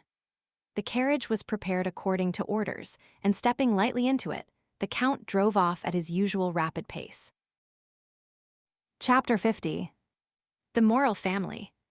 In a very few minutes the Count reached No. 7 in the Rue Mercédès. The house was of white stone, and in a small court before it were 2 small beds full of beautiful flowers. In the concierge that opened the gate the Count recognized Cockles, but as he had but one eye, and that eye had become somewhat dim in the course of 9 years, Cockles did not recognize the Count. The carriages that drove up to the door were compelled to turn, to avoid a fountain that played in a basin of rockwork, an ornament that had excited the jealousy of the whole quarter, and had gained for the place the appellation of the Little Versailles. It is needless to add that there were gold and silver fish in the basin. The house, with kitchens and cellars below, had above the ground floor 2 stories and attics. The whole of the property, consisting of an immense workshop, 2 pavilions at the bottom of the garden, and the garden itself, had been purchased by a manual who had seen at a glance that he could make of it a profitable speculation. He had reserved the house and half the garden, and building a wall between the garden and the workshops, had let them upon lease with the pavilions at the bottom of the garden. So that for a trifling sum he was as well lodged, and as perfectly shut out from observation, as the inhabitants of the finest mansion in the Faubourg Saint-Germain. The breakfast-room was finished in oak, the salon in mahogany, and the furnishings were of blue velvet. The bedroom was in citron wood and green damask. There was a study for Emmanuel, who never studied, and a music-room for Julie, who never played. The whole of the second story was set apart for Maximilian. It was precisely similar to his sister's apartments, except that for the breakfast parlor he had a billiard room, where he received his friends. He was superintending the grooming of his horse and smoking his cigar at the entrance of the garden when the Count's carriage stopped at the gate. Cockles opened the gate, and Baptistin, springing from the box, inquired whether Monsieur and Madame Herbault and Monsieur Maximilien Morel would see His Excellency the Count of Monte Cristo. "The Count of Monte Cristo?" cried Morel, throwing away his cigar and hastening to the carriage. "I should think we would see him." "Ah, 1,000 thanks, Count, for not having forgotten your promise." And the young officer shook the Count's hand so warmly that Monte Cristo could not be mistaken as to the sincerity of his joy, and he saw that he had been expected with impatience and was received with pleasure. "Come, come," said Maximilien, "I will serve as your guide. Such a man as you are ought not to be introduced by a servant. My sister is in the garden plucking the dead roses. My brother is reading his 2 papers, La Presse and Les Débats, within 6 steps of her. For wherever you see Madame Herbault, you have only to look within a circle of 4 yards and you will find M. Emmanuel and reciprocally, as they say at the Polytechnic School." At the sound of their steps, a young woman of 20 to 25, dressed in a silk morning gown and busily engaged in plucking the dead leaves off a noisette rose tree, raised her head. This was Julie, who had become, as the clerk of the house of Thomson and French had predicted, Madame Emmanuel Herbault. She uttered a cry of surprise at the sight of a stranger, and Maximilien began to laugh. "Don't disturb yourself, Julie," said he.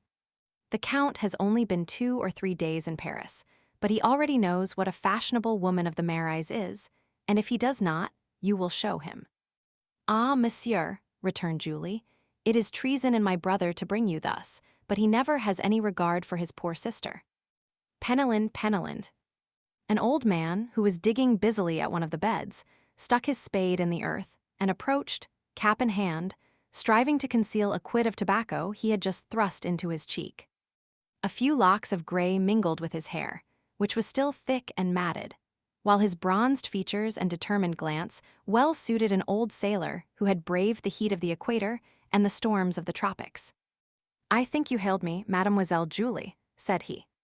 Penelon had still preserved the habit of calling his master's daughter Mademoiselle Julie, and had never been able to change the name to Madame Herbault. "Penelon," replied Julie, "go and inform M. Emmanuel of this gentleman's visit, and Maximilien will conduct him to the salon." Then, turning to Monte Cristo, "I hope you will permit me to leave you for a few minutes," continued she, and without awaiting any reply, disappeared behind a clump of trees and escaped to the house by a lateral alley. 30,041 M. "I am sorry to see," observed Monte Cristo to Morel, "that I cause no small disturbance in your house." "Look there," said Maximilien, laughing. "There is her husband changing his jacket for a coat. I assure you, you are well known in the Rue Meslay." "Your family appears to be a very happy one," said the Count, as if speaking to himself. "Oh yes, I assure you, Count, they want nothing that can render them happy. They are young and cheerful, they are tenderly attached to each other, and with 25,000 francs a year they fancy themselves as rich as Rothschild." 25,000 francs is not a large sum, however," replied Monte Cristo, with a tone so sweet and gentle that it went to Maximilien's heart like the voice of a father. "But they will not be content with that. Your brother-in-law is a barrister." "A doctor." "He was a merchant, monsieur, and had succeeded to the business of my poor father. M.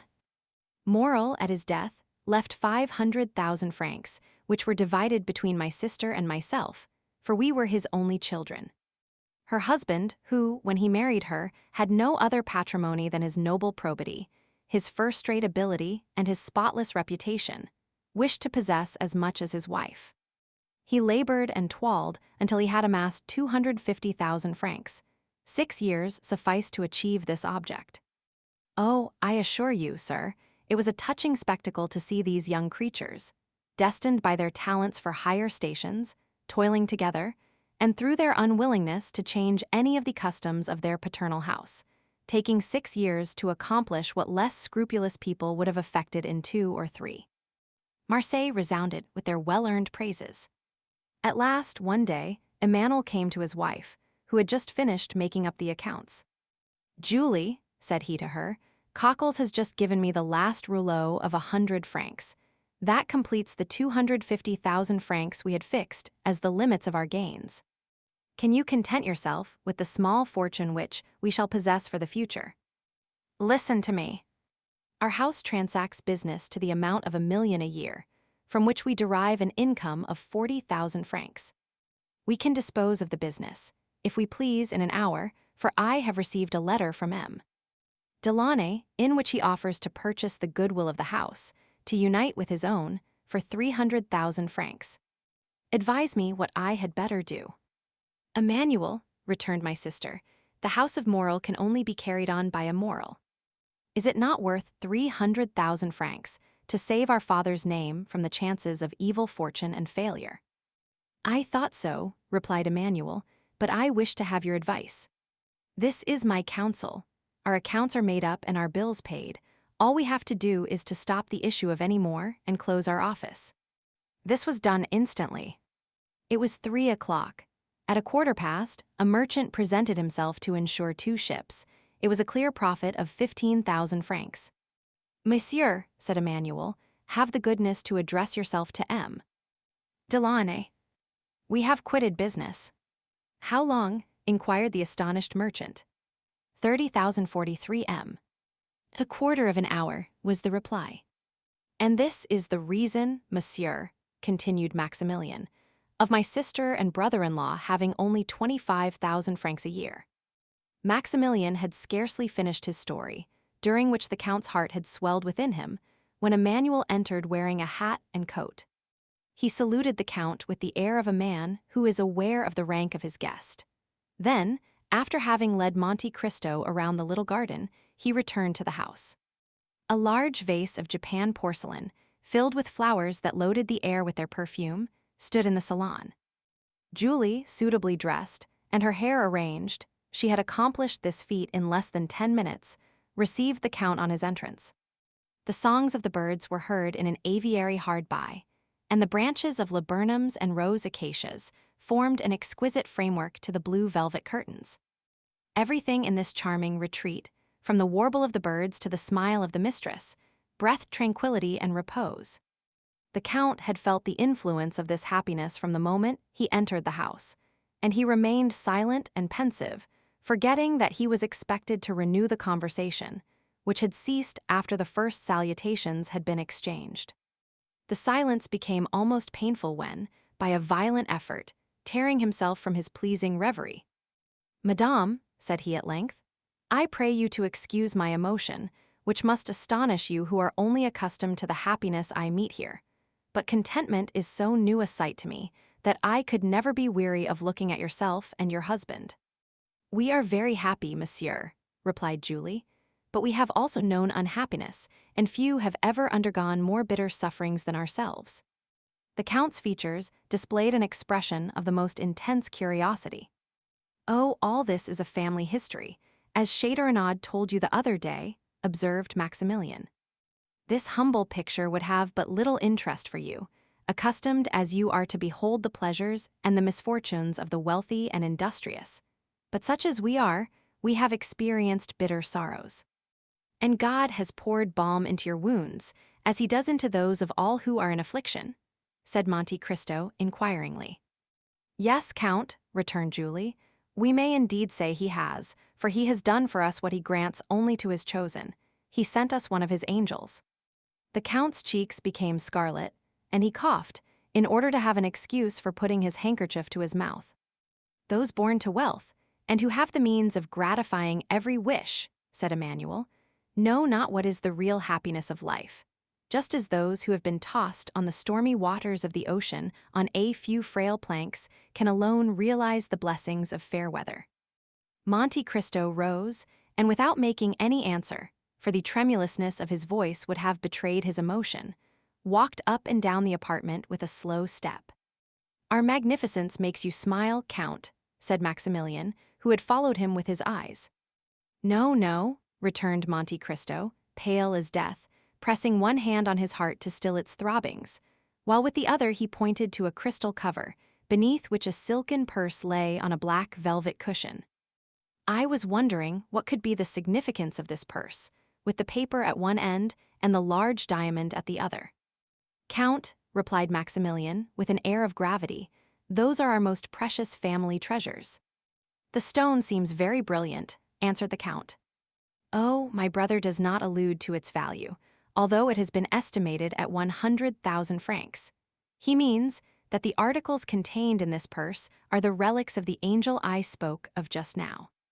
"This I do not comprehend, and yet I may not ask for an explanation, madam," replied Monte Cristo, bowing. "Pardon me, I had no intention of committing an indiscretion." "Indiscretion? Oh, you make us happy by giving us an excuse for expatiating on this subject. If we wanted to conceal the noble action this purse commemorates, we should not expose it thus to view. Oh, would we could relate it everywhere, and to everyone, so that the emotion of our unknown benefactor might reveal his presence." "Ah, really?" said Monte Cristo in a half-stifled voice. "Monsieur," returned Maximilian, raising the glass cover and respectfully kissing the silken purse, "this has touched the hand of a man who saved my father from suicide, us from ruin, and our name from shame and disgrace. A man by whose matchless benevolence we poor children, doomed to want and wretchedness, can at present hear everyone envying our happy lot."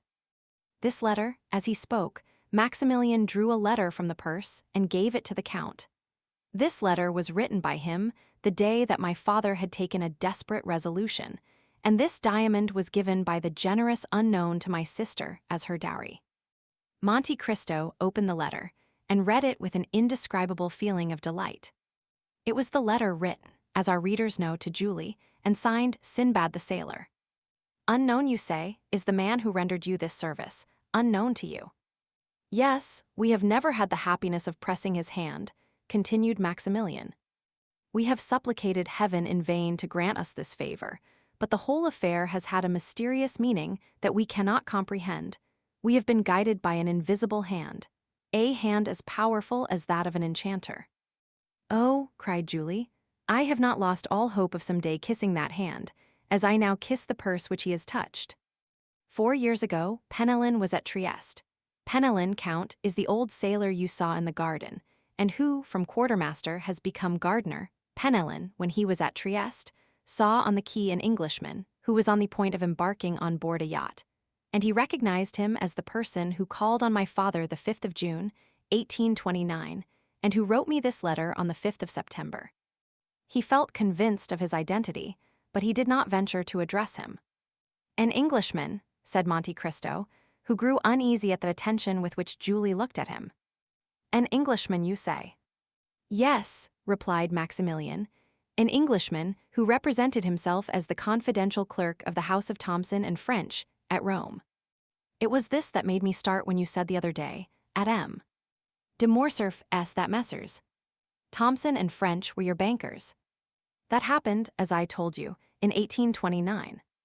For God's sake, tell me, did you know this Englishman? But you tell me, also, that the house of Thomson and French have constantly denied having rendered you this service." "Yes." "Then is it not probable that this Englishman may be someone who, grateful for a kindness your father had shown him, and which he himself had forgotten, has taken this method of requiting the obligation? Everything is possible in this affair, even a miracle." "What was his name?" asked Monte Cristo. "He gave no other name," answered Julie, looking earnestly at the Count, "than that at the end of his letter, Sinbad the Sailor, which is evidently not his real name, but a fictitious one." Then, noticing that Julie was struck with the sound of his voice, "Tell me," continued he, "was he not about my height, perhaps a little taller, with his chin imprisoned, as it were, in a high cravat, his coat closely buttoned up, and constantly taking out his pencil?" "Oh, do you then know him?" cried Julie, whose eyes sparkled with joy. "No," returned Monte Cristo, "I only guessed. I knew a Lord Wilmore, who was constantly doing actions of this kind, without revealing himself. He was an eccentric being, and did not believe in the existence of gratitude." "Oh, heaven!" exclaimed Julie, clasping her hands. "In what did he believe then?" 30,047 M. "He did not credit it at the period which I knew him," said Monte Cristo, touched to the heart by the accents of Julie's voice. "But perhaps, since then he has had proofs that gratitude does exist." "And do you know this gentleman, monsieur?" inquired Emmanuel. "Oh, if you do know him," cried Julie, "can you tell us where he is, where we can find him?" "Maximilian, Emmanuel, if we do but discover him, he must believe in the gratitude of the heart." Monte Cristo felt tears start into his eyes, and he again walked hastily up and down the room. "In the name of heaven," said Maximilian, "if you know anything of him, tell us what it is." "Alas," cried Monte Cristo, striving to repress his emotion, "if Lord Wilmore was your unknown benefactor, I fear you will never see him again. I parted from him 2 years ago at Palermo, and he was then on the point of setting out for the most remote regions, so that I fear he will never return." "Oh, monsieur, this is cruel of you," said Julie, much affected, and the young lady's eyes swam with tears. "Madame," replied Monte Cristo gravely, and gazing earnestly on the 2 liquid pearls that trickled down Julie's cheeks, "had Lord Wilmore seen what I now see, he would become attached to life, for the tears you shed would reconcile him to mankind." And he held out his hand to Julie, who gave him hers, carried away by the look and accent of the Count. "But," continued she, "Lord Wilmore had a family or friends, he must have known someone, can we not?" "Oh, it is useless to inquire," returned the Count. "Perhaps, after all, he was not the man you seek for. He was my friend. He had no secrets from me, and if this had been so, he would have confided in me." "And he told you nothing?" "Not a word." "Nothing that would lead you to suppose?" "Nothing." "And yet you spoke of him at once." "Ah, in such a case one supposes." "Sister, sister," said Maximilian, coming to the Count's aid, "Monsieur is quite right. Recollect what our excellent father so often told us. It was no Englishman that thus saved us." Monte Cristo started. "What did your father tell you, M?" "Moral," said he eagerly. "My father thought that this action had been miraculously performed. He believed that a benefactor had arisen from the grave to save us." "Oh, it was a touching superstition, monsieur, and although I did not myself believe it, I would not for the world have destroyed my father's faith. How often did he muse over it and pronounce the name of a dear friend, a friend lost to him forever. And on his deathbed, when the near approach of eternity seemed to have illumined his mind with supernatural light, this thought, which had until then been but a doubt, became a conviction, and his last words were, 'Maximilian, it was Edmond Dantès.'" At these words the Count's paleness, which had for some time been increasing, became alarming. He could not speak. He looked at his watch like a man who has forgotten the hour, said a few hurried words to Madame Herbault, and pressing the hands of Emmanuel and Maximilian, "Madame," said he, "I trust you will allow me to visit you occasionally. I value your friendship and feel grateful to you for your welcome, for this is the first time for many years that I have thus yielded to my feelings." And he hastily quitted the apartment. "This Count of Monte Cristo is a strange man," said Emmanuel. "Yes," answered Maximilian, "but I feel sure he has an excellent heart, and that he likes us." "His voice went to my heart," observed Julie, "and 2 or 3 times I fancied that I had heard it before." Chapter 51. Pyramus and Thisbe. About 2/3 of the way along the Faubourg Saint-Honor, and in the rear of one of the most imposing mansions in this rich neighborhood, where the various houses vie with each other for elegance of design and magnificence of construction, extended a large garden, where the wide-spreading chestnut trees raised their heads high above the walls in a solid rampart. And with the coming of every spring, scattered a shower of delicate pink and white blossoms into the large stone vases that stood upon the 2 square pilasters of a curiously wrought iron gate, that dated from the time of Louis Roman XIII. This noble entrance, however, in spite of its striking appearance and the graceful effect of the geraniums planted in the 2 vases, as they waved their variegated leaves in the wind and charmed the eye with their scarlet bloom, had fallen into utter disuse. The proprietors of the mansion had many years before thought it best to confine themselves to the possession of the house itself, with its thickly planted courtyard, opening into the Faubourg Saint-Honor, and to the garden shut in by this gate, which formerly communicated with a fine kitchen garden of about an acre.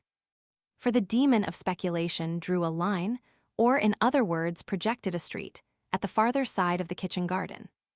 The street was laid out, a name was chosen and posted up on an iron plate, but before construction was begun, it occurred to the possessor of the property that a handsome sum might be obtained for the ground, then devoted to fruits and vegetables, by building along the line of the proposed street, and so making it a branch of communication with the Faubourg Saint-Honor itself, one of the most important thoroughfares in the city of Paris. In matters of speculation, however, though man proposes, yet money disposes. From some such difficulty, the newly named street died almost in birth, and the purchaser of the kitchen garden, having paid a high price for it, and being quite unable to find anyone willing to take his bargain off his hands without a considerable loss, yet still clinging to the belief that at some future day he should obtain a sum for it that would repay him, not only for his past outlay, but also the interest upon the capital locked up in his new acquisition, contented himself with letting the ground temporarily to some market gardeners, at a yearly rental of 500 francs. And so, as we have said, the iron gate leading into the kitchen garden had been closed up and left to the rust, which bade fair before long to eat off its hinges, while to prevent the ignoble glances of the diggers and delvers of the ground from presuming to sully the aristocratic enclosure belonging to the mansion, the gate had been boarded up to a height of 6 feet. True, the planks were not so closely adjusted, but that a hasty peep might be obtained through their interstices. But the strict decorum and rigid propriety of the inhabitants of the house left no grounds for apprehending that advantage would be taken of that circumstance. Horticulture seemed, however, to have been abandoned in the deserted kitchen garden, and where cabbages, carrots, radishes, peas, and melons had once flourished, a scanty crop of lucerne alone bore evidence of its being deemed worthy of cultivation. A small, low door gave egress from the walled space we have been describing into the projected street, the ground having been abandoned as unproductive by its various renters, and had now fallen so completely in general estimation as to return not even the 0.5% it had originally paid. Towards the house the chestnut trees we have before mentioned rose high above the wall, without in any way affecting the growth of other luxuriant shrubs and flowers that eagerly dressed forward to fill up the vacant spaces, as though asserting their right to enjoy the boon of light and air. At one corner, where the foliage became so thick as almost to shut out day, a large stone bench and sundry rustic seats indicated that this sheltered spot was either in general favor or particular use by some inhabitant of the house, which was faintly discernible through the dense mass of verdure that partially concealed it, though situated but 100 paces off. Whoever had selected this retired portion of the grounds as the boundary of a walk or as a place for meditation was abundantly justified in the choice by the absence of all glare, the cool, refreshing shade, the screen it afforded from the scorching rays of the sun, that found no entrance there even during the burning days of hottest summer, the incessant and melodious warbling of birds, and the entire removal from either the noise of the street or the bustle of the mansion. On the evening of one of the warmest days spring had yet bestowed on the inhabitants of Paris, might be seen negligently thrown upon the stone bench a book, a parasol, and a work-basket, from which hung a partly embroidered cambric handkerchief, while at a little distance from these articles was a young woman standing close to the iron gate, endeavoring to discern something on the other side by means of the openings in the planks. The earnestness of her attitude, and the fixed gaze with which she seemed to seek the object of her wishes, proving how much her feelings were interested in the matter. At that instant, the little side gate leading from the waste ground to the street was noiselessly opened, and a tall, powerful young man appeared. He was dressed in a common gray blouse and velvet cap, but his carefully arranged hair, beard, and mustache, all of the richest and glossiest black, ill accorded with his plebeian attire. After casting a rapid glance around him, in order to assure himself that he was unobserved, he entered by the small gate, and, carefully closing and securing it after him, proceeded with a hurried step towards the barrier. At the sight of him she expected, though probably not in such a costume, the young woman started in terror, and was about to make a hasty retreat. But the eye of love had already seen, even through the narrow chinks of the wooden palisades, the movement of the white robe, and observed the fluttering of the blue sash. Pressing his lips close to the planks, he exclaimed, "Don't be alarmed, Valentine, it is I." Again the timid girl found courage to return to the gate, saying, as she did so, And why do you come so late today? It is almost dinner time, and I had to use no little diplomacy to get rid of my watchful stepmother, my too devoted maid, and my troublesome brother, who is always teasing me about coming to work at my embroidery, which I am in a fair way never to get done. So pray excuse yourself as well as you can for having made me wait, and after that, tell me why I see you in a dress so singular that at first I did not recognize you. Dearest Valentine, said the young man, the difference between our respective stations makes me fear to offend you by speaking of my love, but yet I cannot find myself in your presence without longing to pour forth my soul and tell you how fondly I adore you. If it be but to carry away with me the recollection of such sweet moments, I could even thank you for chiding me, for it leaves me a gleam of hope that if you did not expect me, and that indeed would be worse than vanity to suppose, at least I was in your thoughts. You asked me the cause of my being late and why I come disguised. I will candidly explain the reason of both, and I trust to your goodness to pardon me. I have chosen a trade. A trade? Oh, Maximilian, how can you jest at a time when we have such deep cause for uneasiness? Heaven keep me from jesting with that which is far dearer to me than life itself. But listen to me, Valentine, and I will tell you all about it. I became weary of ranging fields and scaling walls, and seriously alarmed at the idea suggested by you, that if caught hovering about here, your father would very likely have me sent to prison as a thief. That would compromise the honor of the French army, to say nothing of the fact that the continual presence of a captain of Spahis in a place where no warlike projects could be supposed to account for it might well create surprise. So I have become a gardener, and, consequently, adopted the costume of my calling. What excessive nonsense you talk, Maximilian. Nonsense. Pray do not call what I consider the wisest action of my life by such a name. Consider, by becoming a gardener, I effectually screen our meetings from all suspicion or danger. 30,053 M. I beseech of you, Maximilian, to cease trifling, and tell me what you really mean.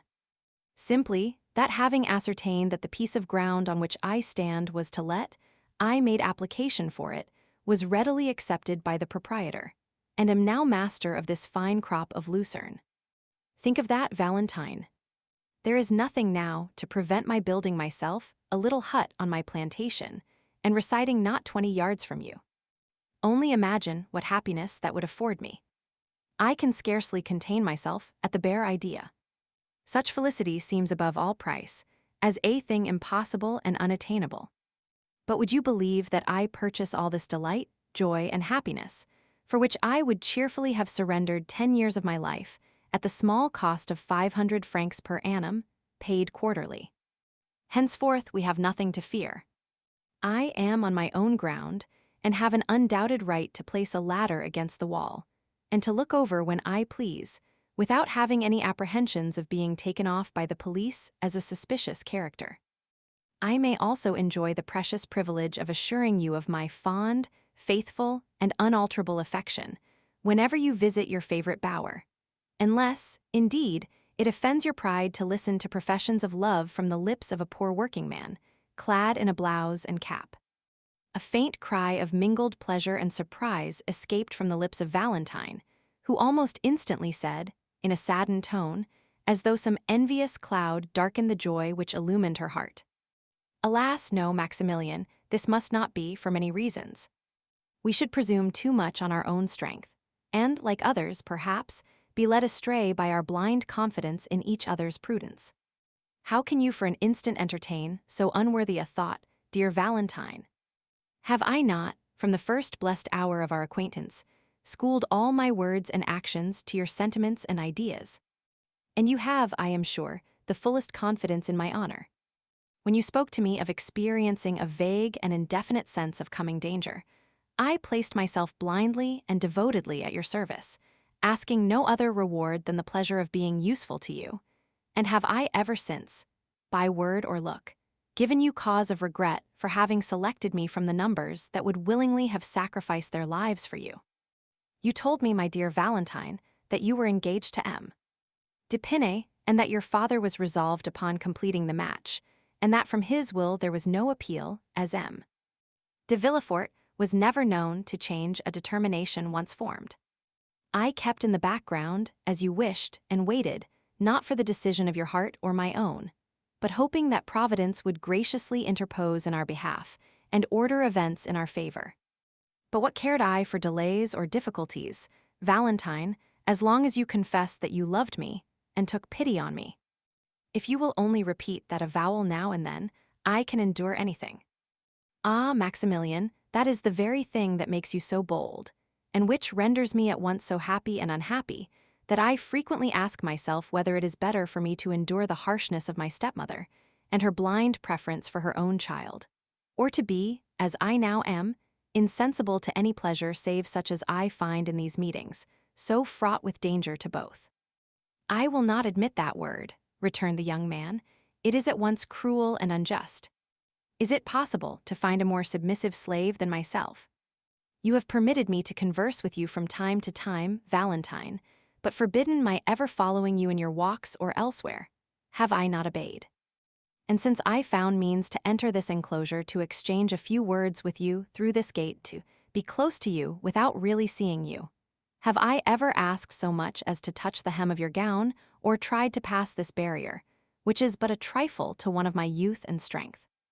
Never has a complaint or a murmur escaped me. I have been bound by my promises as rigidly as any knight of olden times. Come, come, dearest Valentine, confess that what I say is true, lest I be tempted to call you unjust. 30,055 M. It is true, said Valentine, as she passed the end of her slender fingers through a small opening in the planks, and permitted Maximilian to press his lips to them, and you are a true and faithful friend. But still you acted from motives of self-interest, my dear Maximilian, for you well knew that from the moment in which you had manifested an opposite spirit, all would have been ended between us. You promised to bestow on me the friendly affection of a brother. For I have no friend but yourself upon earth, who am neglected and forgotten by my father, harassed and persecuted by my stepmother, and left to the sole companionship of a paralyzed and speechless old man, whose withered hand can no longer press mine, and who can speak to me with the eye alone, although there still lingers in his heart the warmest tenderness for his poor grandchild. Oh, how bitter a fate is mine, to serve either as a victim or an enemy to all who are stronger than myself, while my only friend and supporter is a living corpse. Indeed, Maximilian, I am very miserable, and if you love me, it must be out of pity. Valentine, replied the young man, deeply affected, I will not say you are all I love in the world, for I dearly prize my sister and brother-in-law, but my affection for them is calm and tranquil, in no manner resembling what I feel for you. When I think of you, my heart beats fast, the blood burns in my veins, and I can hardly breathe. But I solemnly promise you to restrain all this ardor, this fervor and intensity of feeling, until you yourself shall require me to render them available in serving or assisting you. M. France is not expected to return home for a year to come, I am told. In that time, many favorable and unforeseen chances may befriend us. Let us then hope for the best. Hope is so sweet a comforter. Meanwhile, Valentine, while reproaching me with selfishness, think a little what you have been to me, the beautiful but cold resemblance of a marble Venus. What promise of future reward have you made me for all the submission and obedience I have evinced? None whatever. What granted me, scarcely more. You tell me of M. France d'Épinay, your betrothed lover, and you shrink from the idea of being his wife. But tell me, Valentine, is there no other sorrow in your heart? You see me devoted to you, body and soul. My life and each warm drop that circles round my heart are consecrated to your service. You know full well that my existence is bound up in yours, that were I to lose you, I would not outlive the hour of such crushing misery. Yet you speak with calmness of the prospect of your being the wife of another. Oh, Valentine, were I in your place, and did I feel conscious, as you do, of being worshipped, adored with such a love as mine, 100 times at least should I have passed my hand between these iron bars and said, Take this hand, dearest Maximilian, and believe that, living or dead, I am yours only, and forever. The poor girl made no reply, but her lover could plainly hear her sobs and tears. A rapid change took place in the young man's feelings. "Dearest, dearest Valentine," exclaimed he, "forgive me if I have offended you, and forget the words I spoke if they have unwittingly caused you pain." "No, Maximilian, I am not offended," answered she. "But do you not see what a poor, helpless being I am, almost a stranger and an outcast in my father's house, where even he is seldom seen, whose will has been thwarted, and spirits broken, from the age of 10 years, beneath the iron rod so sternly held over me? Oppressed, mortified, and persecuted, day by day, hour by hour, minute by minute, no person has cared for, even observed my sufferings, nor have I ever breathed one word on the subject save to yourself. Outwardly and in the eyes of the world, I am surrounded by kindness and affection, but the reverse is the case. The general remark is, 'Oh, it cannot be expected that one of so stern a character as M. Villefort could lavish the tenderness some fathers do on their daughters. What though she has lost her own mother at a tender age, she has had the happiness to find a second mother in Madame de Villefort. The world, however, is mistaken. My father abandons me from utter indifference, while my stepmother detests me with a hatred so much the more terrible because it is veiled beneath a continual smile.'" "Hate you, sweet Valentine," exclaimed the young man. "How is it possible for anyone to do that?" "Alas," replied the weeping girl, "I am obliged to own that my stepmother's aversion to me arises from a very natural source, her overweening love for her own child, my brother Edward. But why should it? I do not know, but though unwilling to introduce money matters into our present conversation, I will just say this much, that her extreme dislike to me has its origin there, and I much fear she envies me the fortune I enjoy in right of my mother, and which will be more than doubled at the death of M. and Mme. de Saint Méran, whose sole heiress I am. Madame de Villefort has nothing of her own, and hates me for being so richly endowed. Alas, how gladly would I exchange the half of this wealth for the happiness of at least sharing my father's love. God knows, I would prefer sacrificing the whole, so that it would obtain me a happy and affectionate home. Poor Valentine! I seem to myself as though living a life of bondage, yet at the same time am so conscious of my own weakness that I fear to break the restraint in which I am held, lest I fall utterly helpless. Then, too, my father is not a person whose orders may be infringed with impunity. Protected as he is by his high position and firmly established reputation for talent and unswerving integrity, no one could oppose him. He is all-powerful even with the king. He would crush you at a word.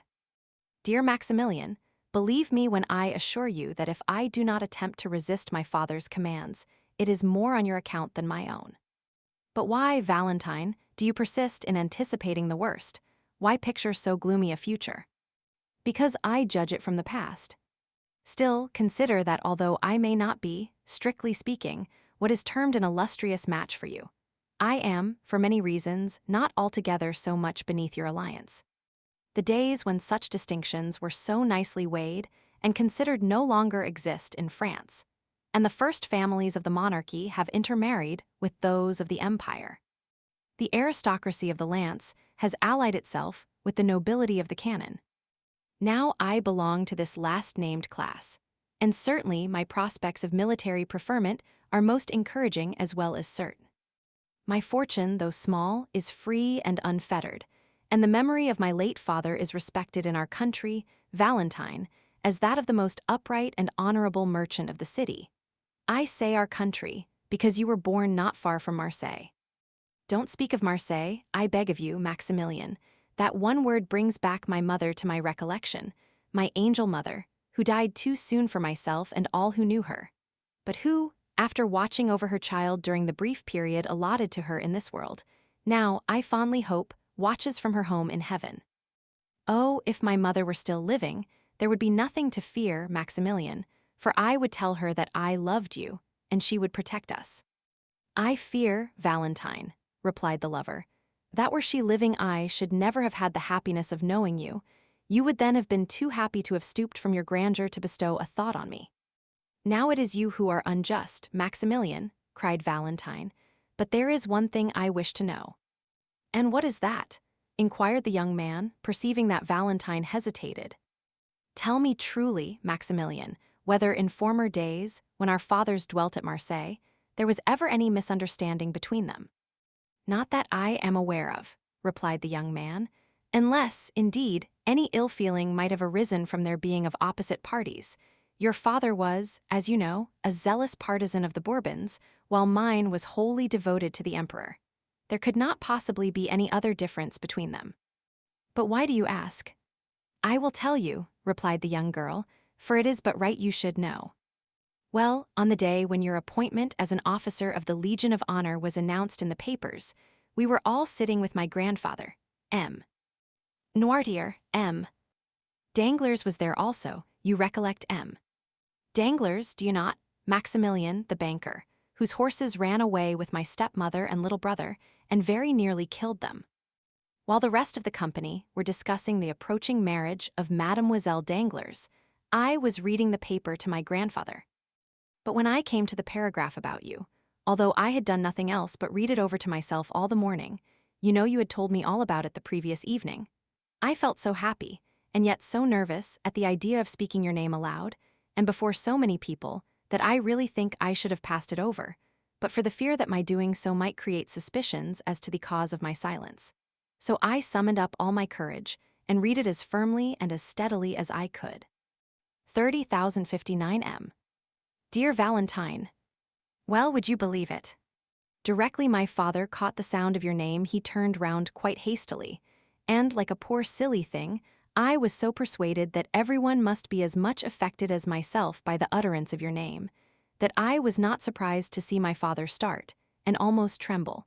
But I even thought, though that surely must have been a mistake, that M. Danglars trembled too.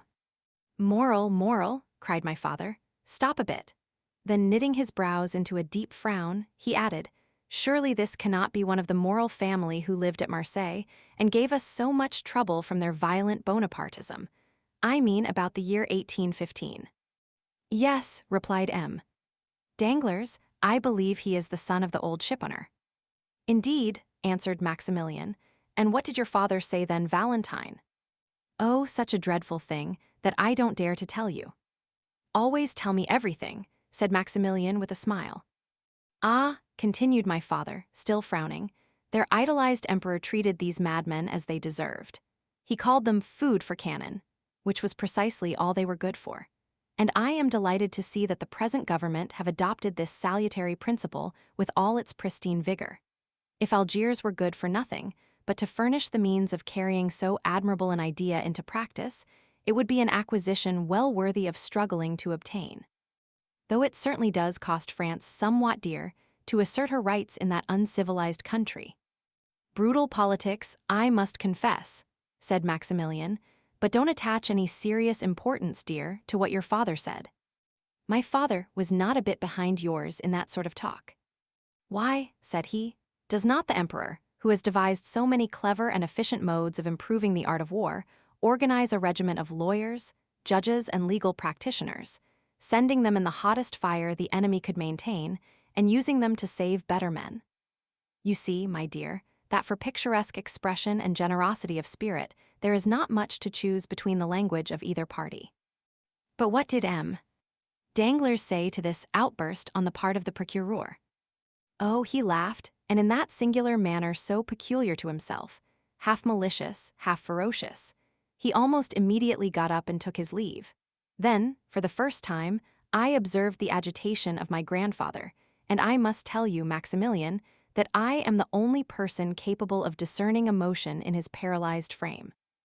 And I suspected that the conversation that had been carried on in his presence, for they always say, and do what they like before the dear old man, without the smallest regard for his feelings, had made a strong impression on his mind. For naturally enough, it must have pained him to hear the emperor he so devotedly loved and served spoken of in that depreciating manner. The name of M. Noirtier, interposed Maximilian, is celebrated throughout Europe. He was a statesman of high standing, and you may or may not know, Valentine, that he took a leading part in every Bonapartist conspiracy set on foot during the restoration of the Bourbons. Oh, I have often heard whispers of things that seem to me most strange, the father a Bonapartist, the son a royalist. What can have been the reason of so singular a difference in parties and politics? But to resume my story, I turned towards my grandfather as though to question him as to the cause of his emotion. He looked expressively at the newspaper I had been reading. "What is the matter, dear grandfather?" said I. "Are you pleased?" He gave me a sign in the affirmative. With what my father said just now, he returned a sign in the negative. "Perhaps you liked what M.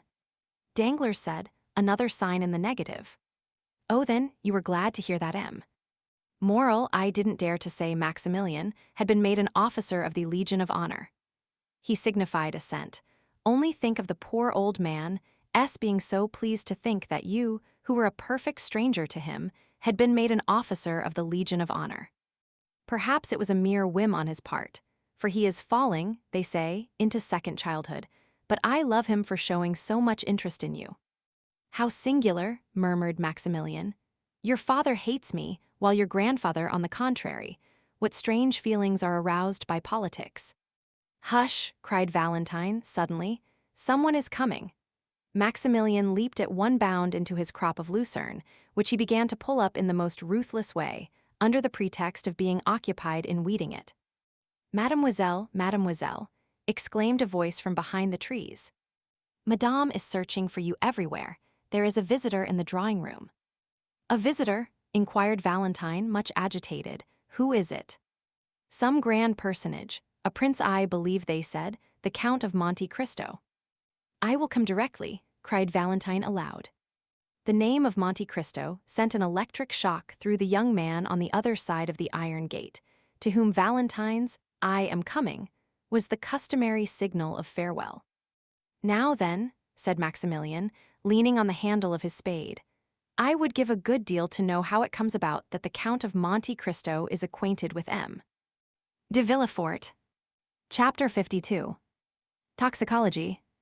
It was really the Count of Monte Cristo who had just arrived at Madame de Villefort's for the purpose of returning the procureur's visit, and at his name, as may be easily imagined, the whole house was in confusion. Madame de Villefort, who was alone in her drawing-room when the Count was announced, desired that her son might be brought thither instantly to renew his thanks to the Count. And Edward, who heard this great personage talked of for 2 whole days, made all possible haste to come to him, not from obedience to his mother, or out of any feeling of gratitude to the Count, but from sheer curiosity, and that some chance remark might give him the opportunity for making one of the impertinent speeches which made his mother say, "Oh, that naughty child! But I can't be severe with him, he is really so bright." After the usual civilities, the Count inquired after M. de Villefort. "My husband dines with the Chancellor," replied the young lady. "He has just gone, and I am sure he'll be exceedingly sorry not to have had the pleasure of seeing you before he went." 2 visitors who were there when the Count arrived, having gazed at him with all their eyes, retired after that reasonable delay which politeness admits and curiosity requires.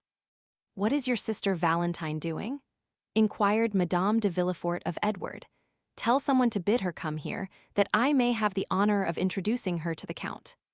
"You have a daughter then, madame?" inquired the Count. "Very young, I presume." "The daughter of M. de Villefort by his first marriage," replied the young wife, "a fine, well-grown girl." "But melancholy," interrupted Master Edward, snatching the feathers out of the tail of a splendid paroquet that was screaming on its gilded perch, in order to make a plume for his hat. Madame de Villefort merely cried, "Be still, Edward." She then added, "This young madcap is, however, very nearly right, and merely re-echoes what he has heard me say with pain 100 times. For Mademoiselle de Villefort is, in spite of all we can do to rouse her, of a melancholy disposition and taciturn habit, which frequently injure the effect of her beauty." "But what detains her?" "Go, Edward, and see." "Because they are looking for her, where she is not to be found." "And where are they looking for her?" "With Grandpapa Noirtier." "And do you think she is not there?" "No, no, no, no, no, she is not there," replied Edward, singing his words. "And where is she then?" "If you know, why don't you tell?"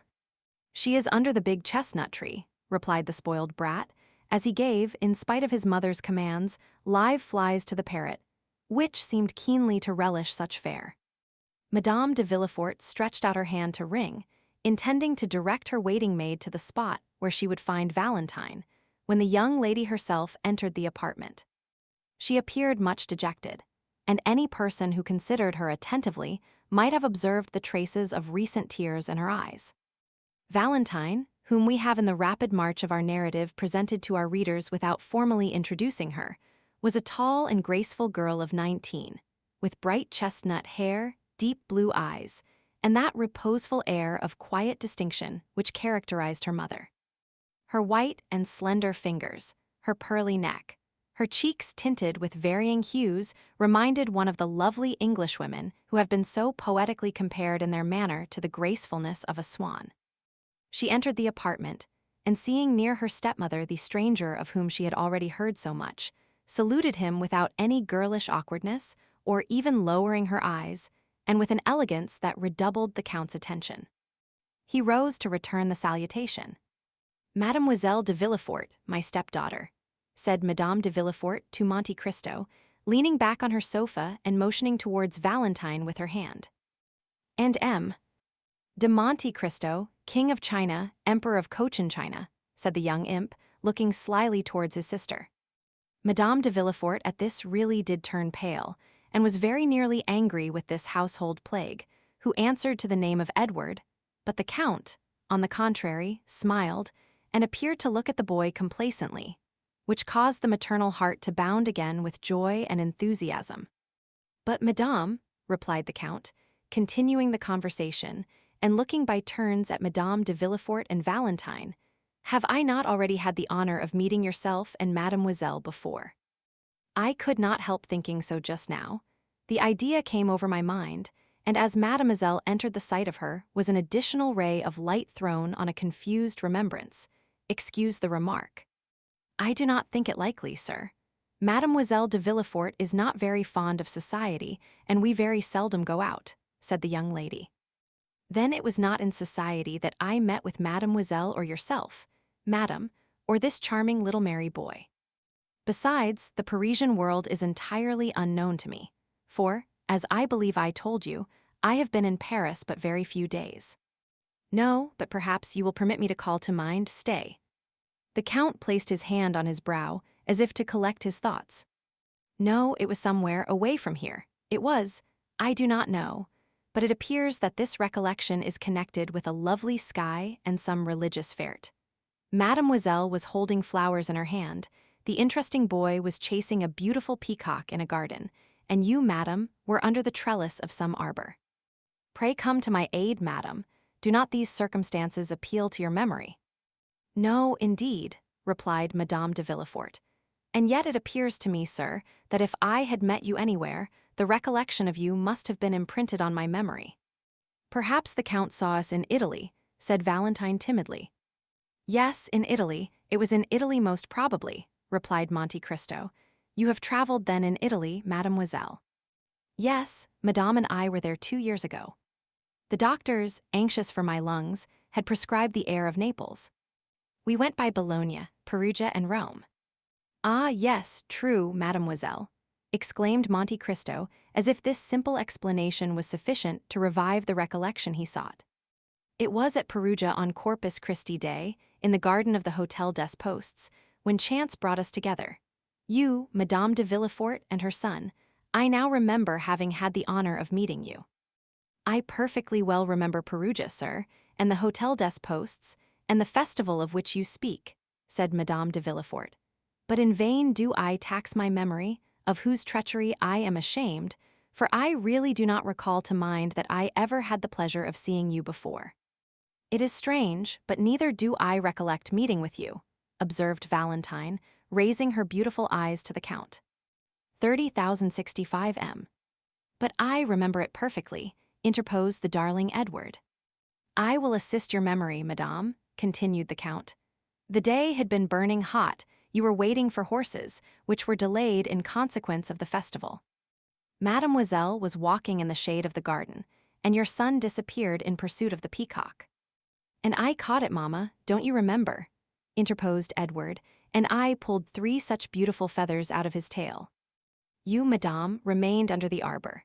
Do you not remember?" that while you were seated on a stone bench, and while, as I told you, Mademoiselle de Villefort and your young son were absent, you conversed for a considerable time with somebody."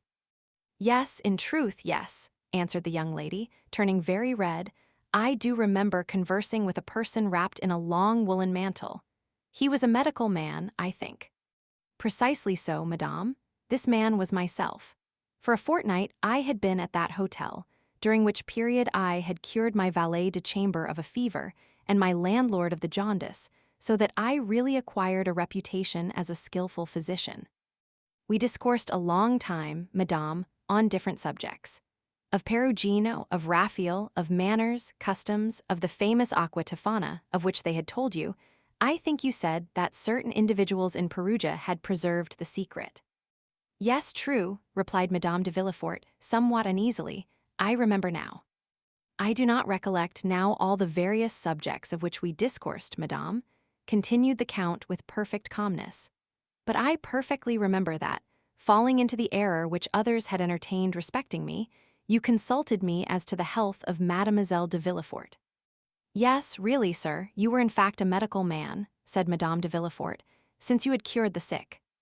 Molière or Beaumarchais would reply to you, madame, that it was precisely because I was not, that I had cured my patients.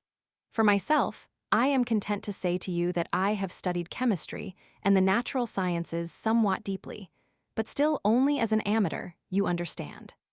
At this moment the clock struck 6. "It is 6 o'clock," said Madame de Villefort, evidently agitated. "Valentine, will you not go and see if your grandpapa will have his dinner?" Valentine rose, and saluting the Count, left the apartment without speaking. "Oh, madame," said the Count, when Valentine had left the room, "was it on my account that you sent Mademoiselle de Villefort away?" "By no means," replied the young lady quickly, "but this is the hour when we usually give M. Noirtier the unwelcome meal that sustains his pitiful existence. You are aware, sir, of the deplorable condition of my husband's father." "Yes, Madame M. de Villefort spoke of it to me, a paralysis, I think." "Alas, yes, the poor old gentleman is entirely helpless. The mind alone is still active in this human machine, and that is faint and flickering, like the light of a lamp about to expire.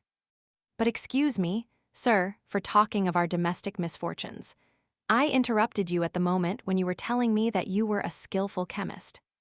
"No, madame, I did not say as much as that," replied the Count with a smile. "Quite the contrary. I have studied chemistry because, having determined to live in Eastern climates, I have been desirous of following the example of King Mithridates." "Mithridates, Rex Ponticus," said the young scamp, as he tore some beautiful portraits out of a splendid album, "the individual who took cream in his cup of poison every morning at breakfast." "Edward, you naughty boy," exclaimed Madame de Villefort, snatching the mutilated book from the urchin's grasp. "You are positively past bearing. You really disturb the conversation. Go, leave us, and join your sister Valentine in dear Grandpapa Noirtier's room." "The album," said Edward sulkily. "What do you mean, the album?" "I want the album." "How dare you tear out the drawings?" "Oh, it amuses me." Go at once." "I won't go unless you give me the album," said the boy, seating himself doggedly in an armchair, according to his habit of never giving way. "Take it then, and pray disturb us no longer," said Madame de Villefort, giving the album to Edward, who then went towards the door, led by his mother. The Count followed her with his eyes. "Let us see if she shuts the door after him," he muttered. Madame de Villefort closed the door carefully after the child, the Count appearing not to notice her. Then casting a scrutinizing glance around the chamber, the young wife returned to her chair, in which she seated herself. "Allow me to observe, madame," said the Count, with that kind tone he could assume so well, "you are really very severe with that dear clever child." "Oh, sometimes severity is quite necessary," replied Madame de Villefort, with all a mother's real firmness. It was his Cornelius Nepos that Master Edward was repeating when he referred to King Mithridates, continued the Count, and you interrupted him in a quotation which proves that his tutor has by no means neglected him, for your son is really advanced for his years. "The fact is, Count," answered the mother, agreeably flattered, He has great aptitude and learns all that is set before him. He has but one fault, he is somewhat willful. But really, on referring for the moment to what he said, do you truly believe that Mithridates used these precautions, and that these precautions were efficacious? I think so, madame, because I myself have made use of them, that I might not be poisoned at Naples, at Palermo, and at Smyrna. That is to say, on 3 several occasions when, but for these precautions, I must have lost my life. And your precautions were successful. Completely so. Yes, I remember now you're mentioning to me at Perugia something of this sort. Indeed, said the Count with an air of surprise, remarkably well counterfeited. I really did not remember. I inquired of you if poisons acted equally, and with the same effect, on men of the North as on men of the South. And you answered me that the cold and sluggish habits of the North did not present the same aptitude as the rich and energetic temperaments of the natives of the South. And that is the case, observed Monte Cristo. I have seen Russians devour, without being visibly inconvenienced, vegetable substances, which would infallibly have killed a Neapolitan or an Arab. And you really believe the result would be still more sure with us than in the East. And in the midst of our fogs and rains, a man would habituate himself more easily than in a warm latitude to this progressive absorption of poison. Certainly, it being at the same time perfectly understood that he should have been duly fortified against the poison to which he had not been accustomed. Yes, I understand that. And how would you habituate yourself, for instance, or rather, how did you habituate yourself to it? Oh, very easily. Suppose you knew beforehand the poison that would be made use of against you. Suppose the poison was, for instance, brucine. Brucine is extracted from the false Angostura 8, is it not? Inquired Madame de Villefort. Precisely, madame, replied Monte Cristo, but I perceive I have not much to teach you. Allow me to compliment you on your knowledge. Such learning is very rare among ladies. Oh, I am aware of that, said Madame de Villefort. But I have a passion for the occult sciences, which speak to the imagination like poetry and are reducible to figures like an algebraic equation. But go on, I beg of you. What you say interests me to the greatest degree. 30,069 m. Well, replied Monte Cristo, suppose, then, that this poison was brucine, and you were to take 1 milligram the first day, 2 milligrams the second day, and so on. Well, at the end of 10 days you would have taken a centigram. At the end of 20 days, increasing another milligram, you would have taken 300 centigrams. That is to say, a dose which you would support without inconvenience, and which would be very dangerous for any other person who had not taken the same precautions as yourself. Well then, at the end of a month, when drinking water from the same carafe, you would kill the person who drank with you, without your perceiving, otherwise than from slight inconvenience, that there was any poisonous substance mingled with this water. Do you know any other counterpoisons? I do not. I have often read, and read again, the history of Mithridates, said Madame de Villefort in a tone of reflection, and had always considered it a fable. No, madame, contrary to most history, it is true. But what you tell me, madame, what you inquire of me, is not the result of a chance query. For 2 years ago you asked me the same questions, and said then that for a very long time this history of Mithridates had occupied your mind. True, sir. The 2 favorite studies of my youth were botany and mineralogy. And subsequently, when I learned that the use of simples frequently explained the whole history of a people, and the entire life of individuals in the East, as flowers betoken and symbolize a love affair, I have regretted that I was not a man, that I might have been a Flamel, a Fontana, or a Cabanis. And the more, madame, said Monte Cristo, as the Orientals do not confine themselves, as did Mithridates, to make a cuirass of his poisons, but they also made them a dagger. Science becomes, in their hands, not only a defensive weapon, but still more frequently an offensive one. The one serves against all their physical sufferings, the other against all their enemies. With opium, belladonna, brucia, snakewood, and the cherry laurel, they put to sleep all who stand in their way.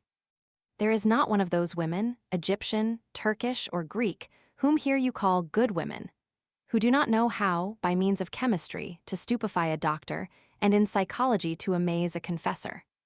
Really, said Madame de Villefort, whose eyes sparkled with strange fire at this conversation. "Oh, yes, indeed, madame," continued Monte Cristo. "The secret dramas of the East begin with a love philtre and end with a death potion, begin with paradise and end with hell.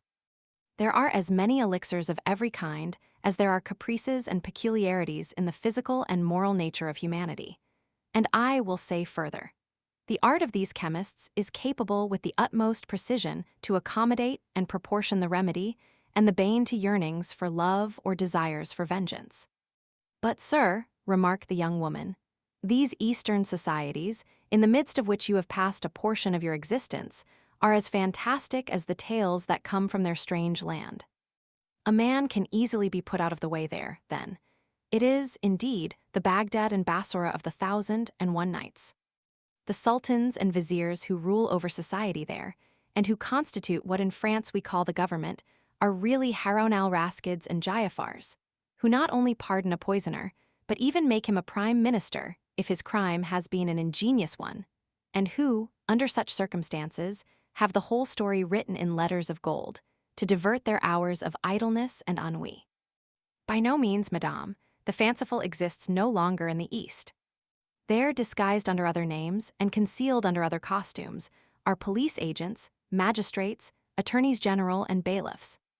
They hang, behead, and impale their criminals in the most agreeable possible manner.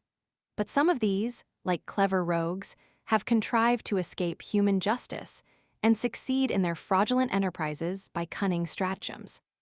Amongst us a simpleton, possessed by the demon of hate or cupidity, who has an enemy to destroy or some near relation to dispose of, goes straight to the grocer's or druggist, gives a false name, which leads more easily to his detection than his real one, and under the pretext that the rats prevent him from sleeping, purchases 5 or 6 grams of arsenic. If he is really a cunning fellow, he goes to 5 or 6 different druggists or grocers, and thereby becomes only 5 or 6 times more easily traced. Then, when he has acquired his specific, he administers duly to his enemy, or near kinsman, a dose of arsenic which would make a mammoth or mastodon burst, and which, without rhyme or reason, makes his victim utter groans which alarm the entire neighborhood. Then arrive a crowd of policemen and constables. They fetch a doctor, who opens the dead body, and collects from the entrails and stomach a quantity of arsenic in a spoon. Next day 100 newspapers relate the fact, with the names of the victim and the murderer. The same evening the grocer or grocers, druggist or druggists come and say, "It was I who sold the arsenic to the gentleman." And rather than not recognize the guilty purchaser, they will recognize 20. Then the foolish criminal is taken, imprisoned, interrogated, confronted, confounded, condemned, and cut off by hemp or steel, or if she be a woman of any consideration, they lock her up for life. This is the way in which you Northerns understand chemistry, madam. Desrues was, however, I must confess, more skillful. "What would you have, sir?" said the lady, laughing. "We do what we can. All the world has not the secret of the Medicis or the Borgias." "Now," replied the Count, shrugging his shoulders, "shall I tell you the cause of all these stupidities? It is because, at your theaters, by what at least I could judge by reading the pieces they play, they see persons swallow the contents of a phial or suck the button of a ring and fall dead instantly. 5 minutes afterwards the curtain falls, and the spectators depart. They are ignorant of the consequences of the murder. They see neither the police commissary with his badge of office, nor the corporal with his 4 men, and so the poor fools believe that the whole thing is as easy as lying. But go a little way from France, go either to Aleppo or Cairo, or only to Naples or Rome, and you will see people passing by you in the streets. People erect, smiling, and fresh-colored, of whom Asmodeus, if you were holding on by the skirt of his mantle, would say, 'That man was poisoned 3 weeks ago. He will be a dead man in a month.'" "Then," remarked Madame de Villefort, "they have again discovered the secret of the famous aqua, Tofana, that they said was lost at Perugia." "Ah, but madame, does mankind ever lose anything? The arts change about and make a tour of the world. Things take a different name, and the vulgar do not follow them, that is all, but there is always the same result. Poisons act particularly on some organ or another, one on the stomach, another on the brain, another on the intestines. Well, the poison brings on a cough, the cough an inflammation of the lungs, or some other complaint catalogued in the Book of Science, which, however, by no means precludes it from being decidedly mortal. And if it were not, would be sure to become so, thanks to the remedies applied by foolish doctors, who are generally bad chemists, and which will act in favor of or against the malady, as you please. And then there is a human being killed according to all the rules of art and skill, and of whom justice learns nothing, as was said by a terrible chemist of my acquaintance, the worthy Abbé Adelmont of Taormina, in Sicily, who has studied these national phenomena very profoundly.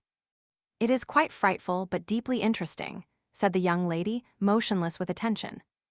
"I thought, I must confess, that these tales were inventions of the Middle Ages." "Yes, no doubt, but improved upon by ours. What is the use of time, rewards of merit, medals, crosses, Montheian prizes, if they do not lead society towards more complete perfection? Yet man will never be perfect until he learns to create and destroy. He does know how to destroy, and that is half the battle." "So," added Madame de Villefort, constantly returning to her object, "the poisons of the Borgias, the Medicis, the Renés, the Ruggierists, and later, probably, that of Baron de Trenck, whose story has been so misused by modern drama and romance." "Were objects of art, madame, and nothing more," replied the Count. "Do you suppose that the real savant addresses himself stupidly to the mere individual? By no means. Science loves eccentricities, leaps and bounds, trials of strength, fancies, if I may be allowed so to term them. Thus, for instance, the excellent Abbé Adelmont, of whom I spoke just now, made in this way some marvelous experiments." "Really?" "Yes, I will mention one to you. He had a remarkably fine garden, full of vegetables, flowers, and fruit. From amongst these vegetables he selected the most simple, a cabbage, for instance. For 3 days he watered this cabbage with a distillation of arsenic. On the third, the cabbage began to droop and turn yellow. At that moment he cut it. In the eyes of everybody it seemed fit for table, and preserved its wholesome appearance. It was only poisoned to the Abbé Adelmont. He then took the cabbage to the room where he had rabbits, for the Abbé Adelmont had a collection of rabbits, cats, and guinea pigs, fully as fine as his collection of vegetables, flowers, and fruit. Well, the Abbé Adelmont took a rabbit, and made it eat a leaf of the cabbage. The rabbit died. What magistrate would find, or even venture to insinuate, anything against this? What procureur has ever ventured to draw up an accusation against M. Magendie or M. Flowerins, in consequence of the rabbits, cats, and guinea pigs they have killed? Not one. So then the rabbit dies, and justice takes no notice. This rabbit dead, the Abbé Adelmont has its entrails taken out by his cook and thrown on the dunghill. On this dunghill is a hen, who, pecking these intestines, is in her turn taken ill and dies next day. At the moment when she is struggling in the convulsions of death, a vulture is flying by. There are a good many vultures in Adelmont's country. This bird darts on the dead fowl and carries it away to a rock, where it dines off its prey. 3 days afterwards, this poor vulture, which has been very much indisposed since that dinner, suddenly feels very giddy while flying aloft in the clouds, and falls heavily into a fish pond.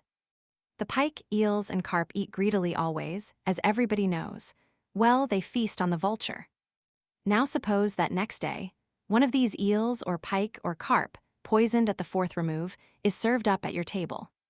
Well then, your guest will be poisoned at the 5th remove, and die at the end of 8 or 10 days, of pains in the intestines, sickness, or abscess of the pylorus.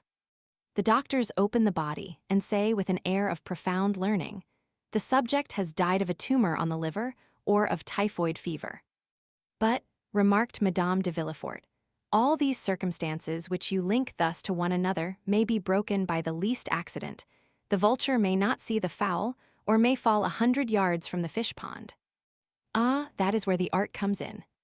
To be a great chemist in the East, one must direct chance, and this is to be achieved. Madame de Villefort was in deep thought, yet listened attentively. But, she exclaimed, suddenly, arsenic is indelible, indestructible. In whatsoever way it is absorbed, it will be found again in the body of the victim from the moment when it has been taken in sufficient quantity to cause death. Precisely so, cried Monte Cristo, precisely so, and this is what I said to my worthy Adelmont. He reflected, smiled, and replied to me by a Sicilian proverb, which I believe is also a French proverb. My son, the world was not made in a day, but in 7. Return on Sunday. On the Sunday following I did return to him. Instead of having watered his cabbage with arsenic, he had watered it this time with a solution of salts, having their basis in strychnine, strychnos colubrina, as the learned term it. Now the cabbage had not the slightest appearance of disease in the world, and the rabbit had not the smallest distrust. Yet, 5 minutes afterwards, the rabbit was dead. The fowl pecked at the rabbit, and the next day was a dead hen. This time we were the vultures. So we opened the bird, and this time all special symptoms had disappeared, there were only general symptoms. There was no peculiar indication in any organ, an excitement of the nervous system, that was it. A case of cerebral congestion, nothing more. The fowl had not been poisoned, she had died of apoplexy. Apoplexy is a rare disease among fowls, I believe, but very common among men. Madame de Villefort appeared more and more thoughtful. It is very fortunate, she observed, that such substances could only be prepared by chemists, otherwise all the world would be poisoning each other. By chemists and persons who have a taste for chemistry, said Monte Cristo carelessly. And then, said Madame de Villefort, endeavoring by a struggle and with effort to get away from her thoughts, however skillfully it is prepared, crime is always crime, and if it avoid human scrutiny, it does not escape the eye of God. The Orientals are stronger than we are in cases of conscience, and very prudently have no hell, that is the point. 30,075 m. Really, madame, this is a scruple which naturally must occur to a pure mind like yours, but which would easily yield before sound reasoning. The bad side of human thought will always be defined by the paradox of Jean-Jacques Rousseau. You remember, the mandarin who is killed 500 leagues off by raising the tip of the finger. Man's whole life passes in doing these things, and his intellect is exhausted by reflecting on them. You will find very few persons who will go and brutally thrust a knife in the heart of a fellow creature, or will administer to him, in order to remove him from the surface of the globe on which we move with life and animation, that quantity of arsenic of which we just now talked. Such a thing is really out of rule, eccentric or stupid. To attain such a point, the blood must be heated to 36 degrees, the pulse be, at least, at 90, and the feelings excited beyond the ordinary limit. But suppose one pass, as is permissible in philology, from the word itself to its softened synonym. Then, instead of committing an ignoble assassination, you make an elimination. You merely and simply remove from your path the individual who is in your way, and that without shock or violence, without the display of the sufferings which, in the case of becoming a punishment, make a martyr of the victim, and a butcher, in every sense of the word, of him who inflicts them. Then there will be no blood, no groans, no convulsions, and above all, no consciousness of that horrid and compromising moment of accomplishing the act. Then one escapes the clutch of the human law, which says, "Do not disturb society." This is the mode in which they manage these things, and succeed in Eastern climes, where there are grave and phlegmatic persons who care very little for the questions of time in conjunctures of importance. Yet conscience remains, remarked Madame de Villefort in an agitated voice and with a stifled sigh. Yes, answered Monte Cristo, happily yes, conscience does remain, and if it did not, how wretched we should be. After every action requiring exertion, it is conscience that saves us, for it supplies us with 1,000 good excuses, of which we alone are judges. And these reasons, howsoever excellent in producing sleep, would avail us but very little before a tribunal, when we were tried for our lives. Thus Richard Roman III, for instance, was marvelously served by his conscience after the putting away of the 2 children of Edward Roman IV. In fact, he could say, these 2 children of a cruel and persecuting king who have inherited the vices of their father, which I alone could perceive in their juvenile propensities. These 2 children are impediments in my way of promoting the happiness of the English people, whose unhappiness they, the children, would infallibly have caused. Thus was Lady Macbeth served by her conscience, when she sought to give her son, and not her husband, whatever Shakespeare may say, a throne. Ah, maternal love is a great virtue, a powerful motive, so powerful that it excuses a multitude of things, even if, after Duncan's death, Lady Macbeth had been at all pricked by her conscience. Madame de Villefort listened with avidity to these appalling maxims and horrible paradoxes, delivered by the Count with that ironical simplicity which was peculiar to him. After a moment's silence, the lady inquired, "Do you know, my dear Count," she said, "that you are a very terrible reasoner, and that you look at the world through a somewhat distempered medium? Have you really measured the world by scrutinies, or through alembics and crucibles? For you must indeed be a great chemist, and the elixir you administered to my son, which recalled him to life almost instantaneously. 30,077 m. Oh, do not place any reliance on that, madame. 1 drop of that elixir sufficed to recall life to a dying child, but 3 drops would have impelled the blood into his lungs in such a way as to have produced most violent palpitations. 6 would have suspended his respiration, and caused syncope more serious than that in which he was 10 would have destroyed him. You know, madame, how suddenly I snatched him from those phials which he so imprudently touched. Is it then so terrible a poison? Oh no. In the first place, let us agree that the word poison does not exist, because in medicine use is made of the most violent poisons, which become, according as they are employed, most salutary remedies. What then is it? A skillful preparation of my friends, the worthy Abbé Delmont, who taught me the use of it. Oh, observed Madame de Villefort, it must be an admirable antispasmodic. Perfect, madame, as you have seen, replied the Count, and I frequently make use of it with all possible prudence, though, be it observed, he added with a smile of intelligence. Most assuredly, responded Madame de Villefort in the same tone. As for me, so nervous, and so subject to fainting fits, I should require a Dr. Adelmont to invent for me some means of breathing freely and tranquilizing my mind, in the fear I have of dying some fine day of suffocation.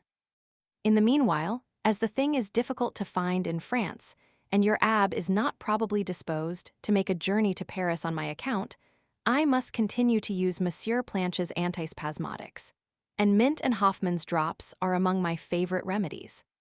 Here are some lozenges which I have made up on purpose. They are compounded doubly strong. Monte Cristo opened the tortoiseshell box, which the lady presented to him, and inhaled the odor of the lozenges with the air of an amateur who thoroughly appreciated their composition. They are indeed exquisite, he said, but as they are necessarily submitted to the process of deglutition, a function which it is frequently impossible for a fainting person to accomplish, I prefer my own specific. Undoubtedly, and so should I prefer it, after the effects I have seen produced. But of course it is a secret, and I am not so indiscreet as to ask it of you. But I, said Monte Cristo, rising as he spoke, I am gallant enough to offer it you. 30,079 m. How kind you are. Only remember one thing, a small dose is a remedy, a large one is poison. 1 drop will restore life, as you have seen. 5 or 6 will inevitably kill, and in a way the more terrible inasmuch as, poured into a glass of wine, it would not in the slightest degree affect its flavor. But I say no more, madame, it is really as if I were prescribing for you. The clock struck 6:30, and a lady was announced, a friend of Madame de Villefort, who came to dine with her. If I had had the honor of seeing you for the 3rd or 4th time, Count, instead of only for the 2nd, said Madame de Villefort. If I had had the honor of being your friend, instead of only having the happiness of being under an obligation to you, I should insist on detaining you to dinner, and not allow myself to be daunted by a first refusal. 1,000 thanks, madame, replied Monte Cristo, but I have an engagement which I cannot break. I have promised to escort to the Academy a Greek princess of my acquaintance who has never seen your grand opera, and who relies on me to conduct her thither. Adieu then, sir, and do not forget the prescription.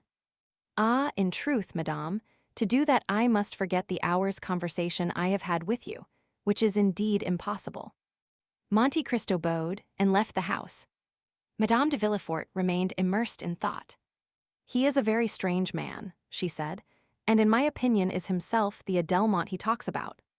As to Monte Cristo, The result had surpassed his utmost expectations.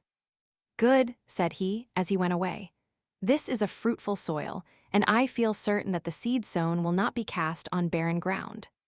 Next morning, faithful to his promise, he sent the prescription requested. Chapter 53. Robert le Diable.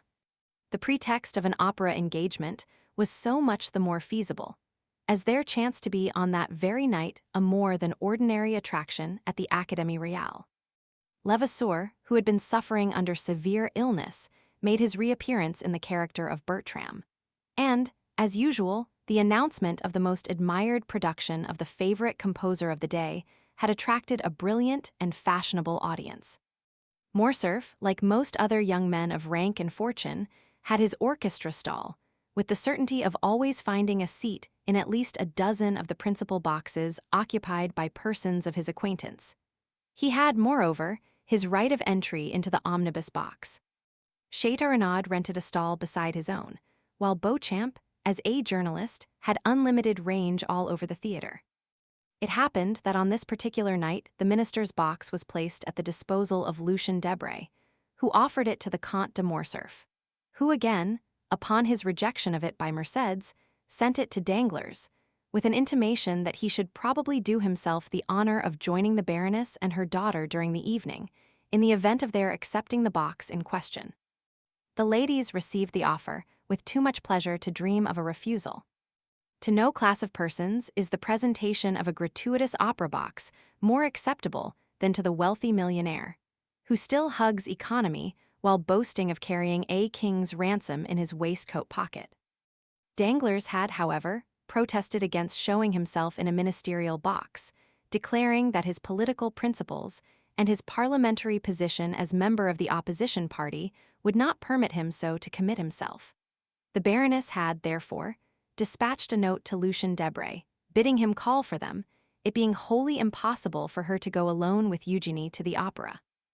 There is no gainsaying the fact that a very unfavorable construction would have been put upon the circumstance if the two women had gone without escort, while the addition of a third, in the person of her mother's admitted lover, enabled Mademoiselle Danglars to defy malice and ill nature. One must take the world as one finds it. 30,083 m. The curtain rose, as usual, to an almost empty house, it being one of the absurdities of Parisian fashion never to appear at the opera until after the beginning of the performance, so that the first act is generally played without the slightest attention being paid to it, that part of the audience already assembled being too much occupied in observing the fresh arrivals, while nothing is heard but the noise of opening and shutting doors and the buzz of conversation. "Surely," said Albert, as the door of a box on the first circle opened, "that must be the Countess G." "And who is the Countess G?" inquired Châteaurenaud. "What a question! Now, do you know, Baron, I have a great mind to pick a quarrel with you for asking it, as if all the world did not know who the Countess G was." "Ah, to be sure," replied Châteaurenaud, "the lovely Venetian, is it not?" "Herself." At this moment the Countess perceived Albert, and returned his salutation with a smile. "You know her, it seems," said Châteaurenaud. "France introduced me to her at Rome," replied Albert. "Well, then, will you do as much for me in Paris as France did for you in Rome?" "With pleasure." There was a cry of "shut up" from the audience. This manifestation, on the part of the spectators of their wish to be allowed to hear the music, produced not the slightest effect on the two young men, who continued their conversation. "The Countess was present at the races in the Champ de Mars," said Châteaurenaud. "Today?" "Yes." "Bless me, I quite forgot the races." "Did you bet?" "Oh, merely a paltry 50 louis." "And who was the winner?" "Nautilus." "I staked on him." "But there were 3 races, were there not?" "Yes, there was the prize given by the Jockey Club, a gold cup, you know, and a very singular circumstance occurred about that race." "What was it?" "Oh, shut up," again interposed some of the audience. "Why, it was won by a horse, and rider utterly unknown on the course." "Is that possible?" "True as day." The fact was, nobody had observed a horse entered by the name of Vampa, or that of a jockey styled Job, when, at the last moment, a splendid roan, mounted by a jockey about as big as your fist, presented themselves at the starting post. They were obliged to stuff at least 20 pounds weight of shot in the small rider's pockets to make him wait, but with all that he outstripped Ariel and Barbare, against whom he ran, by at least 3 whole lengths. And was it not found out at last to whom the horse and jockey belonged? No. You say that the horse was entered under the name of Vampa. Exactly, that was the title. Then, answered Albert, I am better informed than you are, and know who the owner of that horse was. Shut up there, cried the pit in chorus. And this time the tone and manner in which the command was given betokened such growing hostility that the 2 young men perceived, for the first time, that the mandate was addressed to them. Leisurely turning round, they calmly scrutinized the various countenances around them, as though demanding some one person who would take upon himself the responsibility of what they deemed excessive impertinence. But as no one responded to the challenge, the friends turned again to the front of the theater and affected to busy themselves with the stage. At this moment the door of the minister's box opened, and Madame Danglars, accompanied by her daughter, entered, escorted by Lucien Debray, who assiduously conducted them to their seats. Ha ha, said Châteaurenaud, here come some friends of yours, Viscount. What are you looking at there? Don't you see they are trying to catch your eye? Albert turned round, just in time to receive a gracious wave of the fan from the Baroness. As for Mademoiselle Eugénie, she scarcely vouchsafed to waste the glances of her large black eyes even upon the business of the stage. I tell you what, my dear fellow, said Châteaurenaud, I cannot imagine what objection you can possibly have to Mademoiselle Danglars. That is, setting aside her want of ancestry and somewhat inferior rank, which, by the way, I don't think you care very much about. Now, barring all that, I mean to say she is a deuced fine girl. Handsome, certainly, replied Albert, but not to my taste, which I confess, inclines to something softer, gentler, and more feminine. Ah, well, exclaimed Châteaurenaud, who, because he had seen his 30th summer, fancied himself duly warranted in assuming a sort of paternal air with his more youthful friend. You young people are never satisfied. Why, what would you have more? Your parents have chosen you a bride built on the model of Diana, the huntress, and yet you are not content.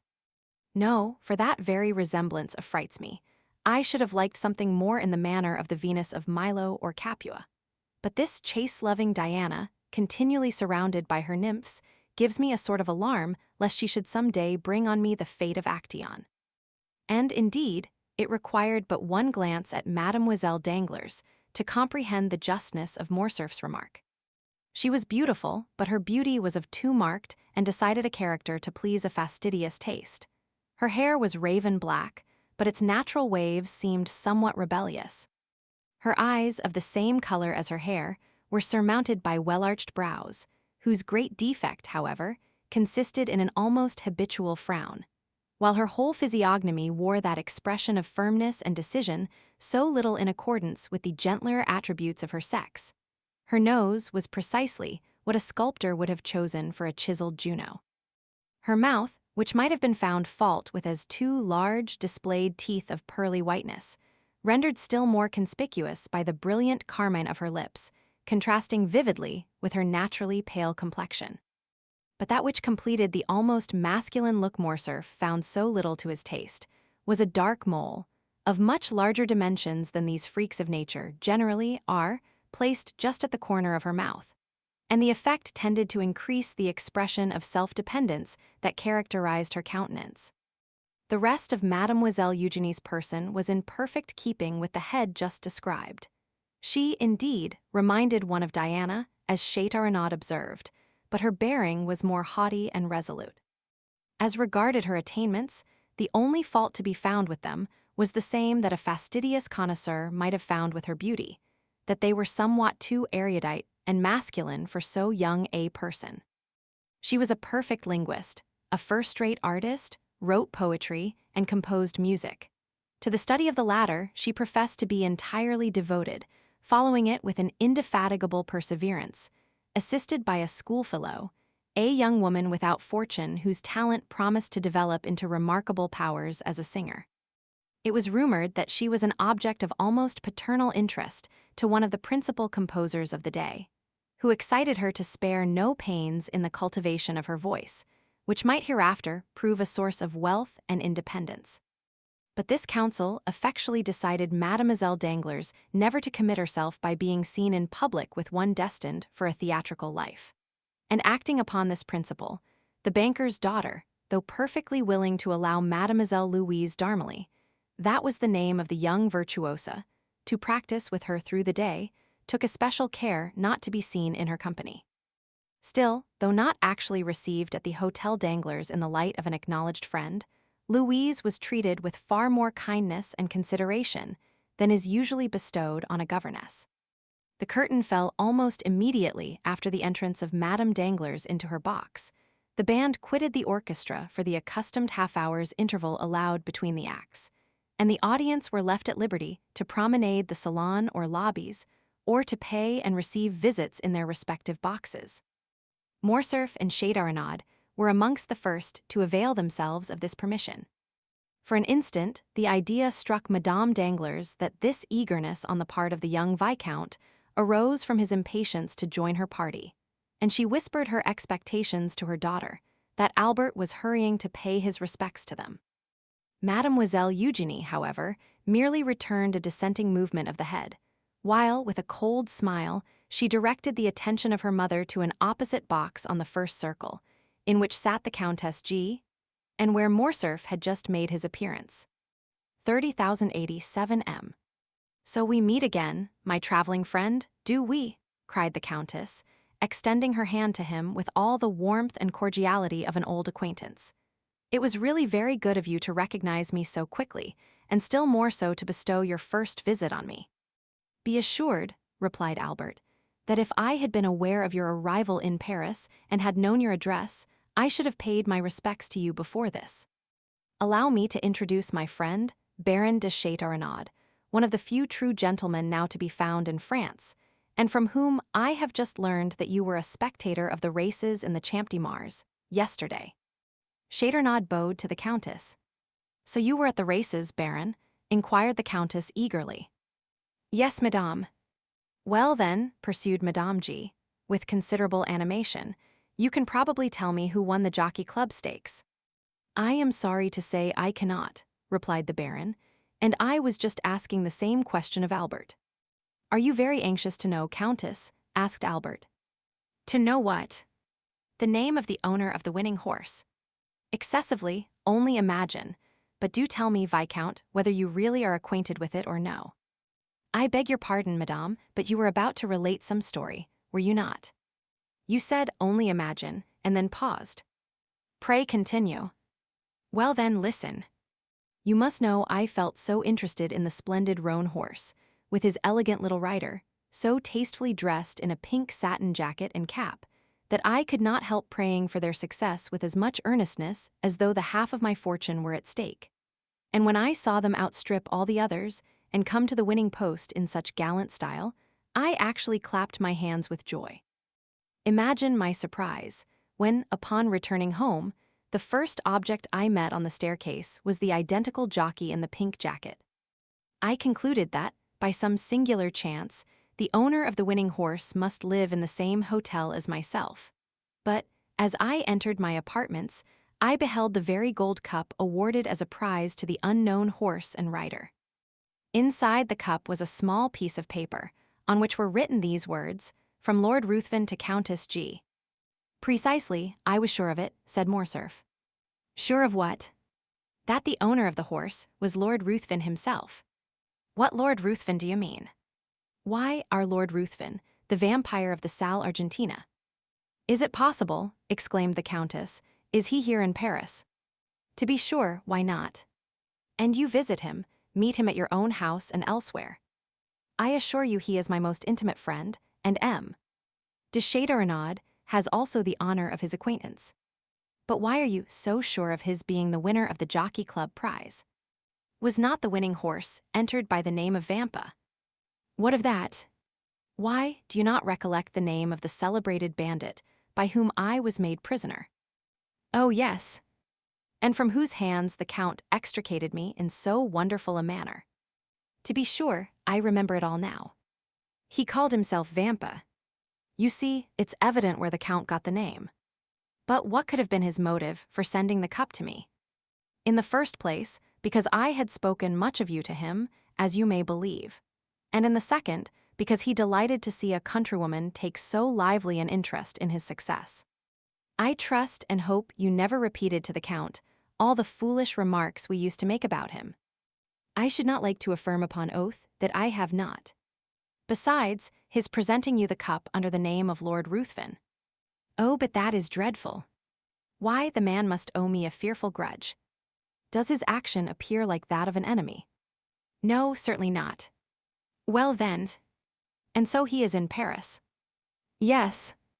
And what effect does he produce? Why, said Albert, he was talked about for a week. Then the coronation of the Queen of England took place, followed by the theft of Mademoiselle Mars's diamonds, and so people talked of something else. My good fellow, said Châteaurenaud, the Count is your friend and you treat him accordingly. Do not believe what Albert is telling you, Countess. So far from the sensation excited in the Parisian circles by the appearance of the Count of Monte Cristo having abated, I take upon myself to declare that it is as strong as ever. His first astounding act upon coming amongst us was to present a pair of horses, worth 32,000 francs, to Madame Danglars. His second, the almost miraculous preservation of Madame de Villefort's life. Now it seems that he has carried off the prize awarded by the Jockey Club. I therefore maintain, in spite of Morcerf, that not only is the Count the object of interest at this present moment, but also that he will continue to be so for a month longer if he pleases to exhibit an eccentricity of conduct which, after all, may be his ordinary mode of existence. Perhaps you are right, said Morcerf. Meanwhile, who is in the Russian ambassador's box? Which box do you mean? Asked the Countess. The one between the pillars on the first tier. It seems to have been fitted up entirely afresh. Did you observe anyone during the first act? Asked Châteaurenaud. Where? In that box. No, replied the Countess. It was certainly empty during the first act. Then, resuming the subject of their previous conversation, she said, and so you really believe it was your mysterious Count of Monte Cristo that gained the prize? I am sure of it. And who afterwards sent the cup to me? Undoubtedly. But I don't know him, said the Countess. I have a great mind to return it. Do no such thing, I beg of you. He would only send you another, formed of a magnificent sapphire or hollowed out of a gigantic ruby. It is his way, and you must take him as you find him. At this moment, the bell rang to announce the drawing up of the curtain for the second act. Albert rose to return to his place. Shall I see you again? Asked the Countess. At the end of the next act, with your permission, I will come and inquire whether there is anything I can do for you in Paris. Pray take notice, said the Countess, that my present residence is 22 Rue de Rivoli, and that I am at home to my friends every Saturday evening. So now you are both forewarned. The young men bowed and quitted the box. Upon reaching their stalls, they found the whole of the audience in the parterre standing up and directing their gaze towards the box formerly possessed by the Russian ambassador. A man of from 35 to 40 years of age, dressed in deep black, had just entered, accompanied by a young woman dressed after the Eastern style. The lady was surpassingly beautiful, while the rich magnificence of her attire drew all eyes upon her. "Hullo," said Albert, "it is Monte Cristo and his Greek." The strangers were, indeed, no other than the Count and Haydée. In a few moments, the young girl had attracted the attention of the whole house, and even the occupants of the boxes leaned forward to scrutinize her magnificent diamonds. The second act passed away during one continued buzz of voices, one deep whisper, intimating that some great and universally interesting event had occurred. All eyes, all thoughts, were occupied with the young and beautiful woman, whose gorgeous apparel and splendid jewels made a most extraordinary spectacle. Upon this occasion, an unmistakable sign from Madame Danglars intimated her desire to see Albert in her box directly. The curtain fell on the second act, and neither the politeness nor good taste of Morcerf would permit his neglecting an invitation so unequivocally given. At the close of the act, he therefore went to the Baroness. Having bowed to the two ladies, he extended his hand to Debray. By the Baroness he was most graciously welcomed, while Eugenie received him with her accustomed coldness. "My dear fellow," said Debray, "you have come in the nick of time. There is Madame overwhelming me with questions respecting the Count.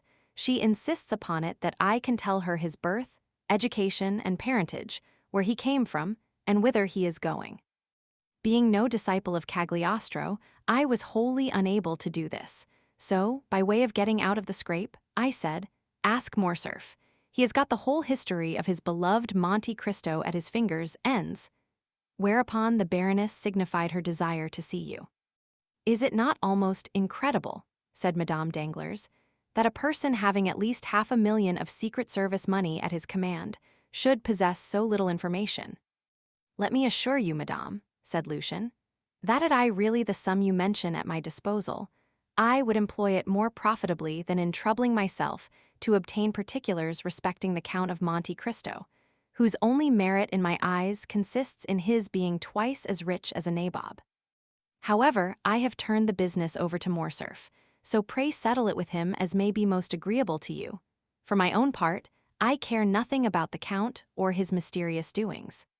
30,093 M. I am very sure no nabob would have sent me a pair of horses worth 32,000 francs, wearing on their heads 4 diamonds valued at 5,000 francs each. "He seems to have a mania for diamonds," said Morcerf, smiling, "and I verily believe that, like Potemkin, he keeps his pockets filled, for the sake of strewing them along the road, as Tom Thumb did his flint stones." "Perhaps he has discovered some mine," said Madame Danglars. "I suppose you know he has an order for unlimited credit on the Baron's banking establishment." "I was not aware of it," replied Albert, "but I can readily believe it." And further, that he stated to M. Danglars his intention of only staying a year in Paris, during which time he proposed to spend 6 millions. He must be the Shah of Persia, traveling incog. "Have you noticed the remarkable beauty of the young woman, M. Lucien?" inquired Eugenie. "I really never met with one woman so ready to do justice to the charms of another as yourself," responded Lucien, raising his lorgnette to his eye. "A most lovely creature, upon my soul," was his verdict. "Who is this young person, M. de Morcerf?" inquired Eugenie. "Does anybody know?" "Mademoiselle," said Albert, replying to this direct appeal, "I can give you very exact information on that subject, as well as on most points relative to the mysterious person of whom we are now conversing. The young woman is a Greek. So I should suppose by her dress. If you know no more than that, everyone here is as well informed as yourself." "I am extremely sorry you find me so ignorant a cicerone," replied Morcerf, "but I am reluctantly obliged to confess I have nothing further to communicate. Yes, stay, I do know one thing more, namely, that she is a musician, for one day when I chanced to be breakfasting with the Count, I heard the sound of a guzla. It is impossible that it could have been touched by any other finger than her own." "Then your Count entertains visitors, does he?" asked Madame Danglars. "Indeed he does, and in a most lavish manner, I can assure you. I must try and persuade M. Danglars to invite him to a ball or dinner, or something of the sort, that he may be compelled to ask us in return." "What," said Debray, laughing, "do you really mean you would go to his house?" "Why not? My husband could accompany me. But do you know this mysterious Count is a bachelor?" "You have ample proof to the contrary, if you look opposite," said the Baroness, as she laughingly pointed to the beautiful Greek. "No, no," exclaimed Debray, "that girl is not his wife. He told us himself she was his slave. Do you not recollect, Morcerf, his telling us so at your breakfast?" "Well then," said the Baroness, "if slave she be, she has all the air and manner of a princess." "Of the Arabian Nights." "If you like, but tell me, my dear Lucien, what it is that constitutes a princess." "Why, diamonds, and she is covered with them." "To me she seems overloaded," observed Eugenie. "She would look far better if she wore fewer, and we should then be able to see her finely formed throat and wrists." "See how the artist peeps out," exclaimed Madame Danglars. "My poor Eugenie, you must conceal your passion for the fine arts." "I admire all that is beautiful," returned the young lady. "What do you think of the Count?" inquired Debray. He is not much amiss, according to my ideas of good looks. The Count, repeated Eugenie, as though it had not occurred to her to observe him sooner. The Count, oh, he is so dreadfully pale. I quite agree with you, said Morcerf, and the secret of that very pallor is what we want to find out. The Countess G insists upon it that he is a vampire. Then the Countess G has returned to Paris, has she? Inquired the Baroness. Is that she, mamma? Asked Eugenie, almost opposite to us with that profusion of beautiful light hair. Yes, said Madame Danglars, that is she. Shall I tell you what you ought to do, Morcerf? Command me, madame. Well then, you should go and bring your Count of Monte Cristo to us. What for? Asked Eugenie. What for? Why, to converse with him, of course. Have you really no desire to meet him? None whatever, replied Eugenie. Strange child, murmured the Baroness. He will very probably come of his own accord, said Morcerf. There, do you see, madame, he recognizes you and bows. The Baroness returned the salute in the most smiling and graceful manner. Well, said Morcerf, I may as well be magnanimous and tear myself away to forward your wishes. Adieu, I will go and try if there are any means of speaking to him. Go straight to his box, that will be the simplest plan. But I have never been presented. Presented to whom? To the beautiful Greek. You say she is only a slave, while you assert that she is a queen, or at least a princess. No, I hope that when he sees me leave you, he will come out. That is possible, go. I am going, said Albert, as he made his parting bow. Just as he was passing the Count's box, the door opened, and Monte Cristo came forth. After giving some directions to Ali, who stood in the lobby, the Count took Albert's arm. Carefully closing the box door, Ali placed himself before it, while a crowd of spectators assembled round the Nubian. Upon my word, said Monte Cristo, Paris is a strange city, and the Parisians a very singular people. See that cluster of persons collected around poor Ali, who is as much astonished as themselves. Really, one might suppose he was the only Nubian they had ever beheld. Now I can promise you that a Frenchman might show himself in public, either in Tunis, Constantinople, Baghdad, or Cairo, without being treated in that way. That shows that the Eastern nations have too much good sense to waste their time and attention on objects undeserving of either. However, as far as Ali is concerned, I can assure you, the interest he excites is merely from the circumstance of his being your attendant, you, who are at this moment the most celebrated and fashionable person in Paris. Really? And what has procured me so flattering a distinction? What? Why, yourself, to be sure. You give away horses worth 1,000 louis. You save the lives of ladies of high rank and beauty. Under the name of Major Black you run thoroughbreds ridden by tiny urchins not larger than marmots. Then, when you have carried off the golden trophy of victory, instead of setting any value on it, you give it to the first handsome woman you think of. And who has filled your head with all this nonsense? Why, in the first place, I heard it from Madame Danglars, who, by the by, is dying to see you in her box, or to have you seen there by others. Secondly, I learned it from Beauchamp's journal, and thirdly, from my own imagination. Why, if you sought concealment, did you call your horse Vampa? That was an oversight, certainly, replied the Count. But tell me, does the Count of Morcerf never visit the opera? I have been looking for him, but without success. He will be here tonight. In what part of the house? In the Baroness's box, I believe. That charming young woman with her is her daughter. Yes. I congratulate you. Morcerf smiled. We will discuss that subject at length some future time, said he. But what do you think of the music? What music? Why, the music you have been listening to. Oh, it is well enough as the production of a human composer, sung by featherless bipeds, to quote the late Diogenes. From which it would seem, my dear Count, that you can at pleasure enjoy the seraphic strains that proceed from the 7 choirs of paradise. 30,097 m. You are right, in some degree.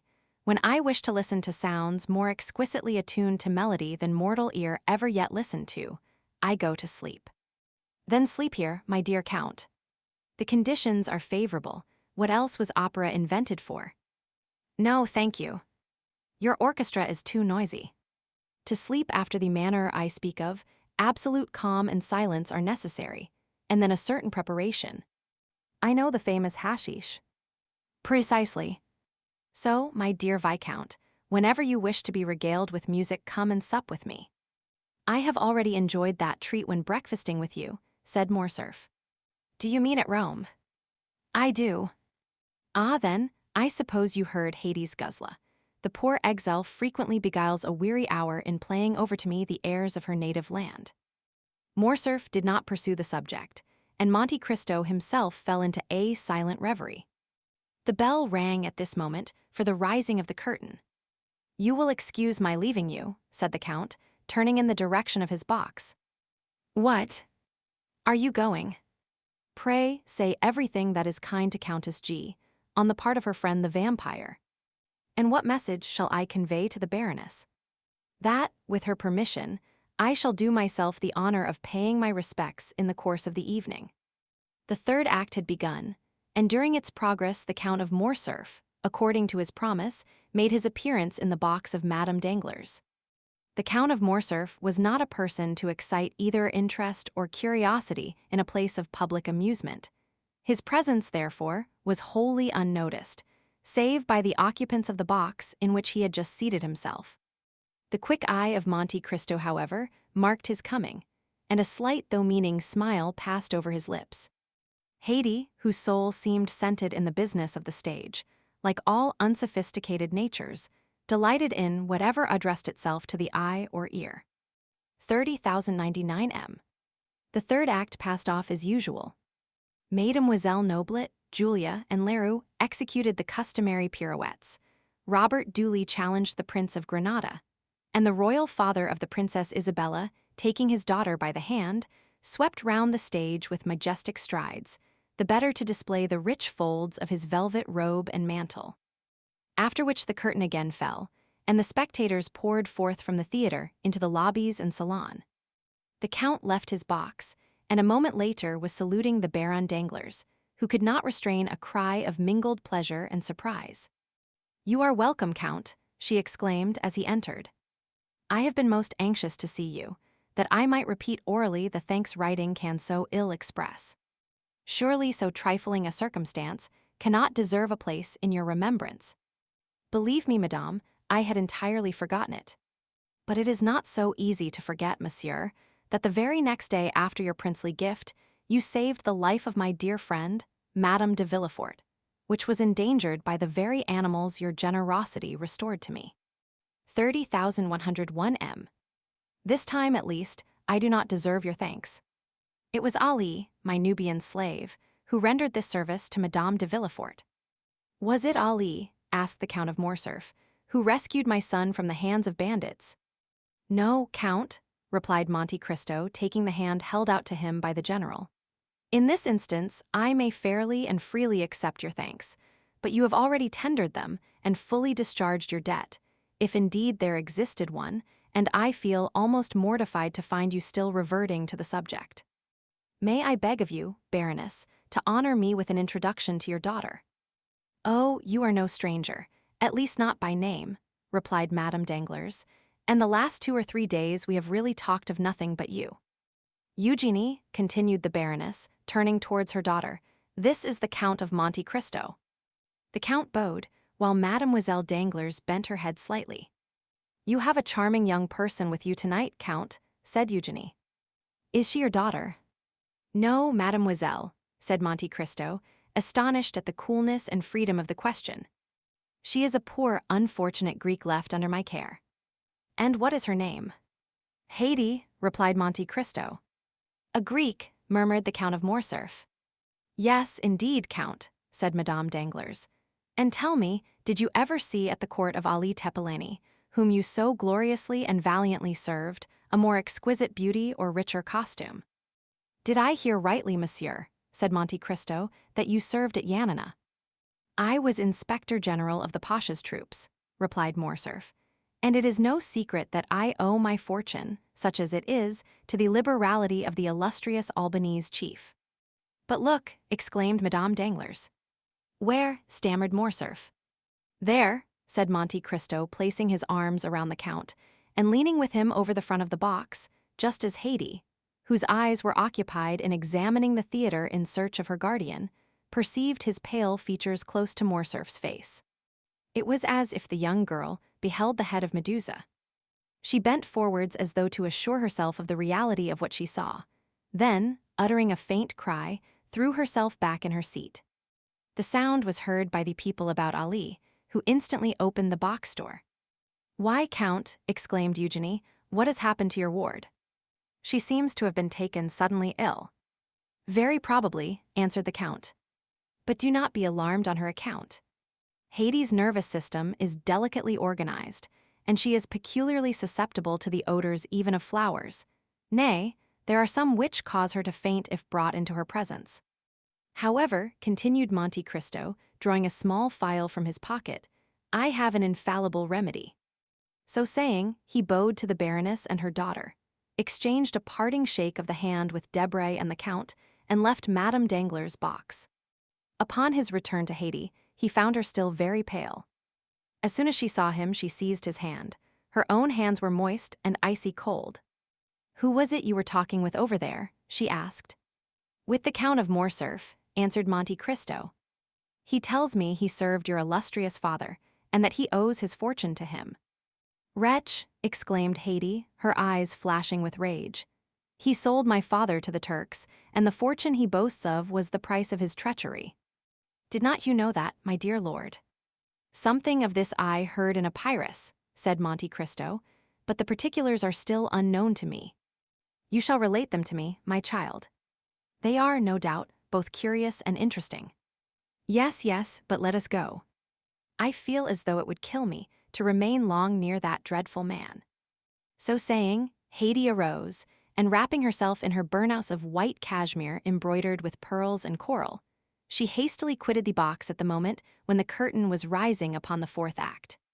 "Do you observe," said the Countess G. to Albert, who had returned to her side, "that man does nothing like other people.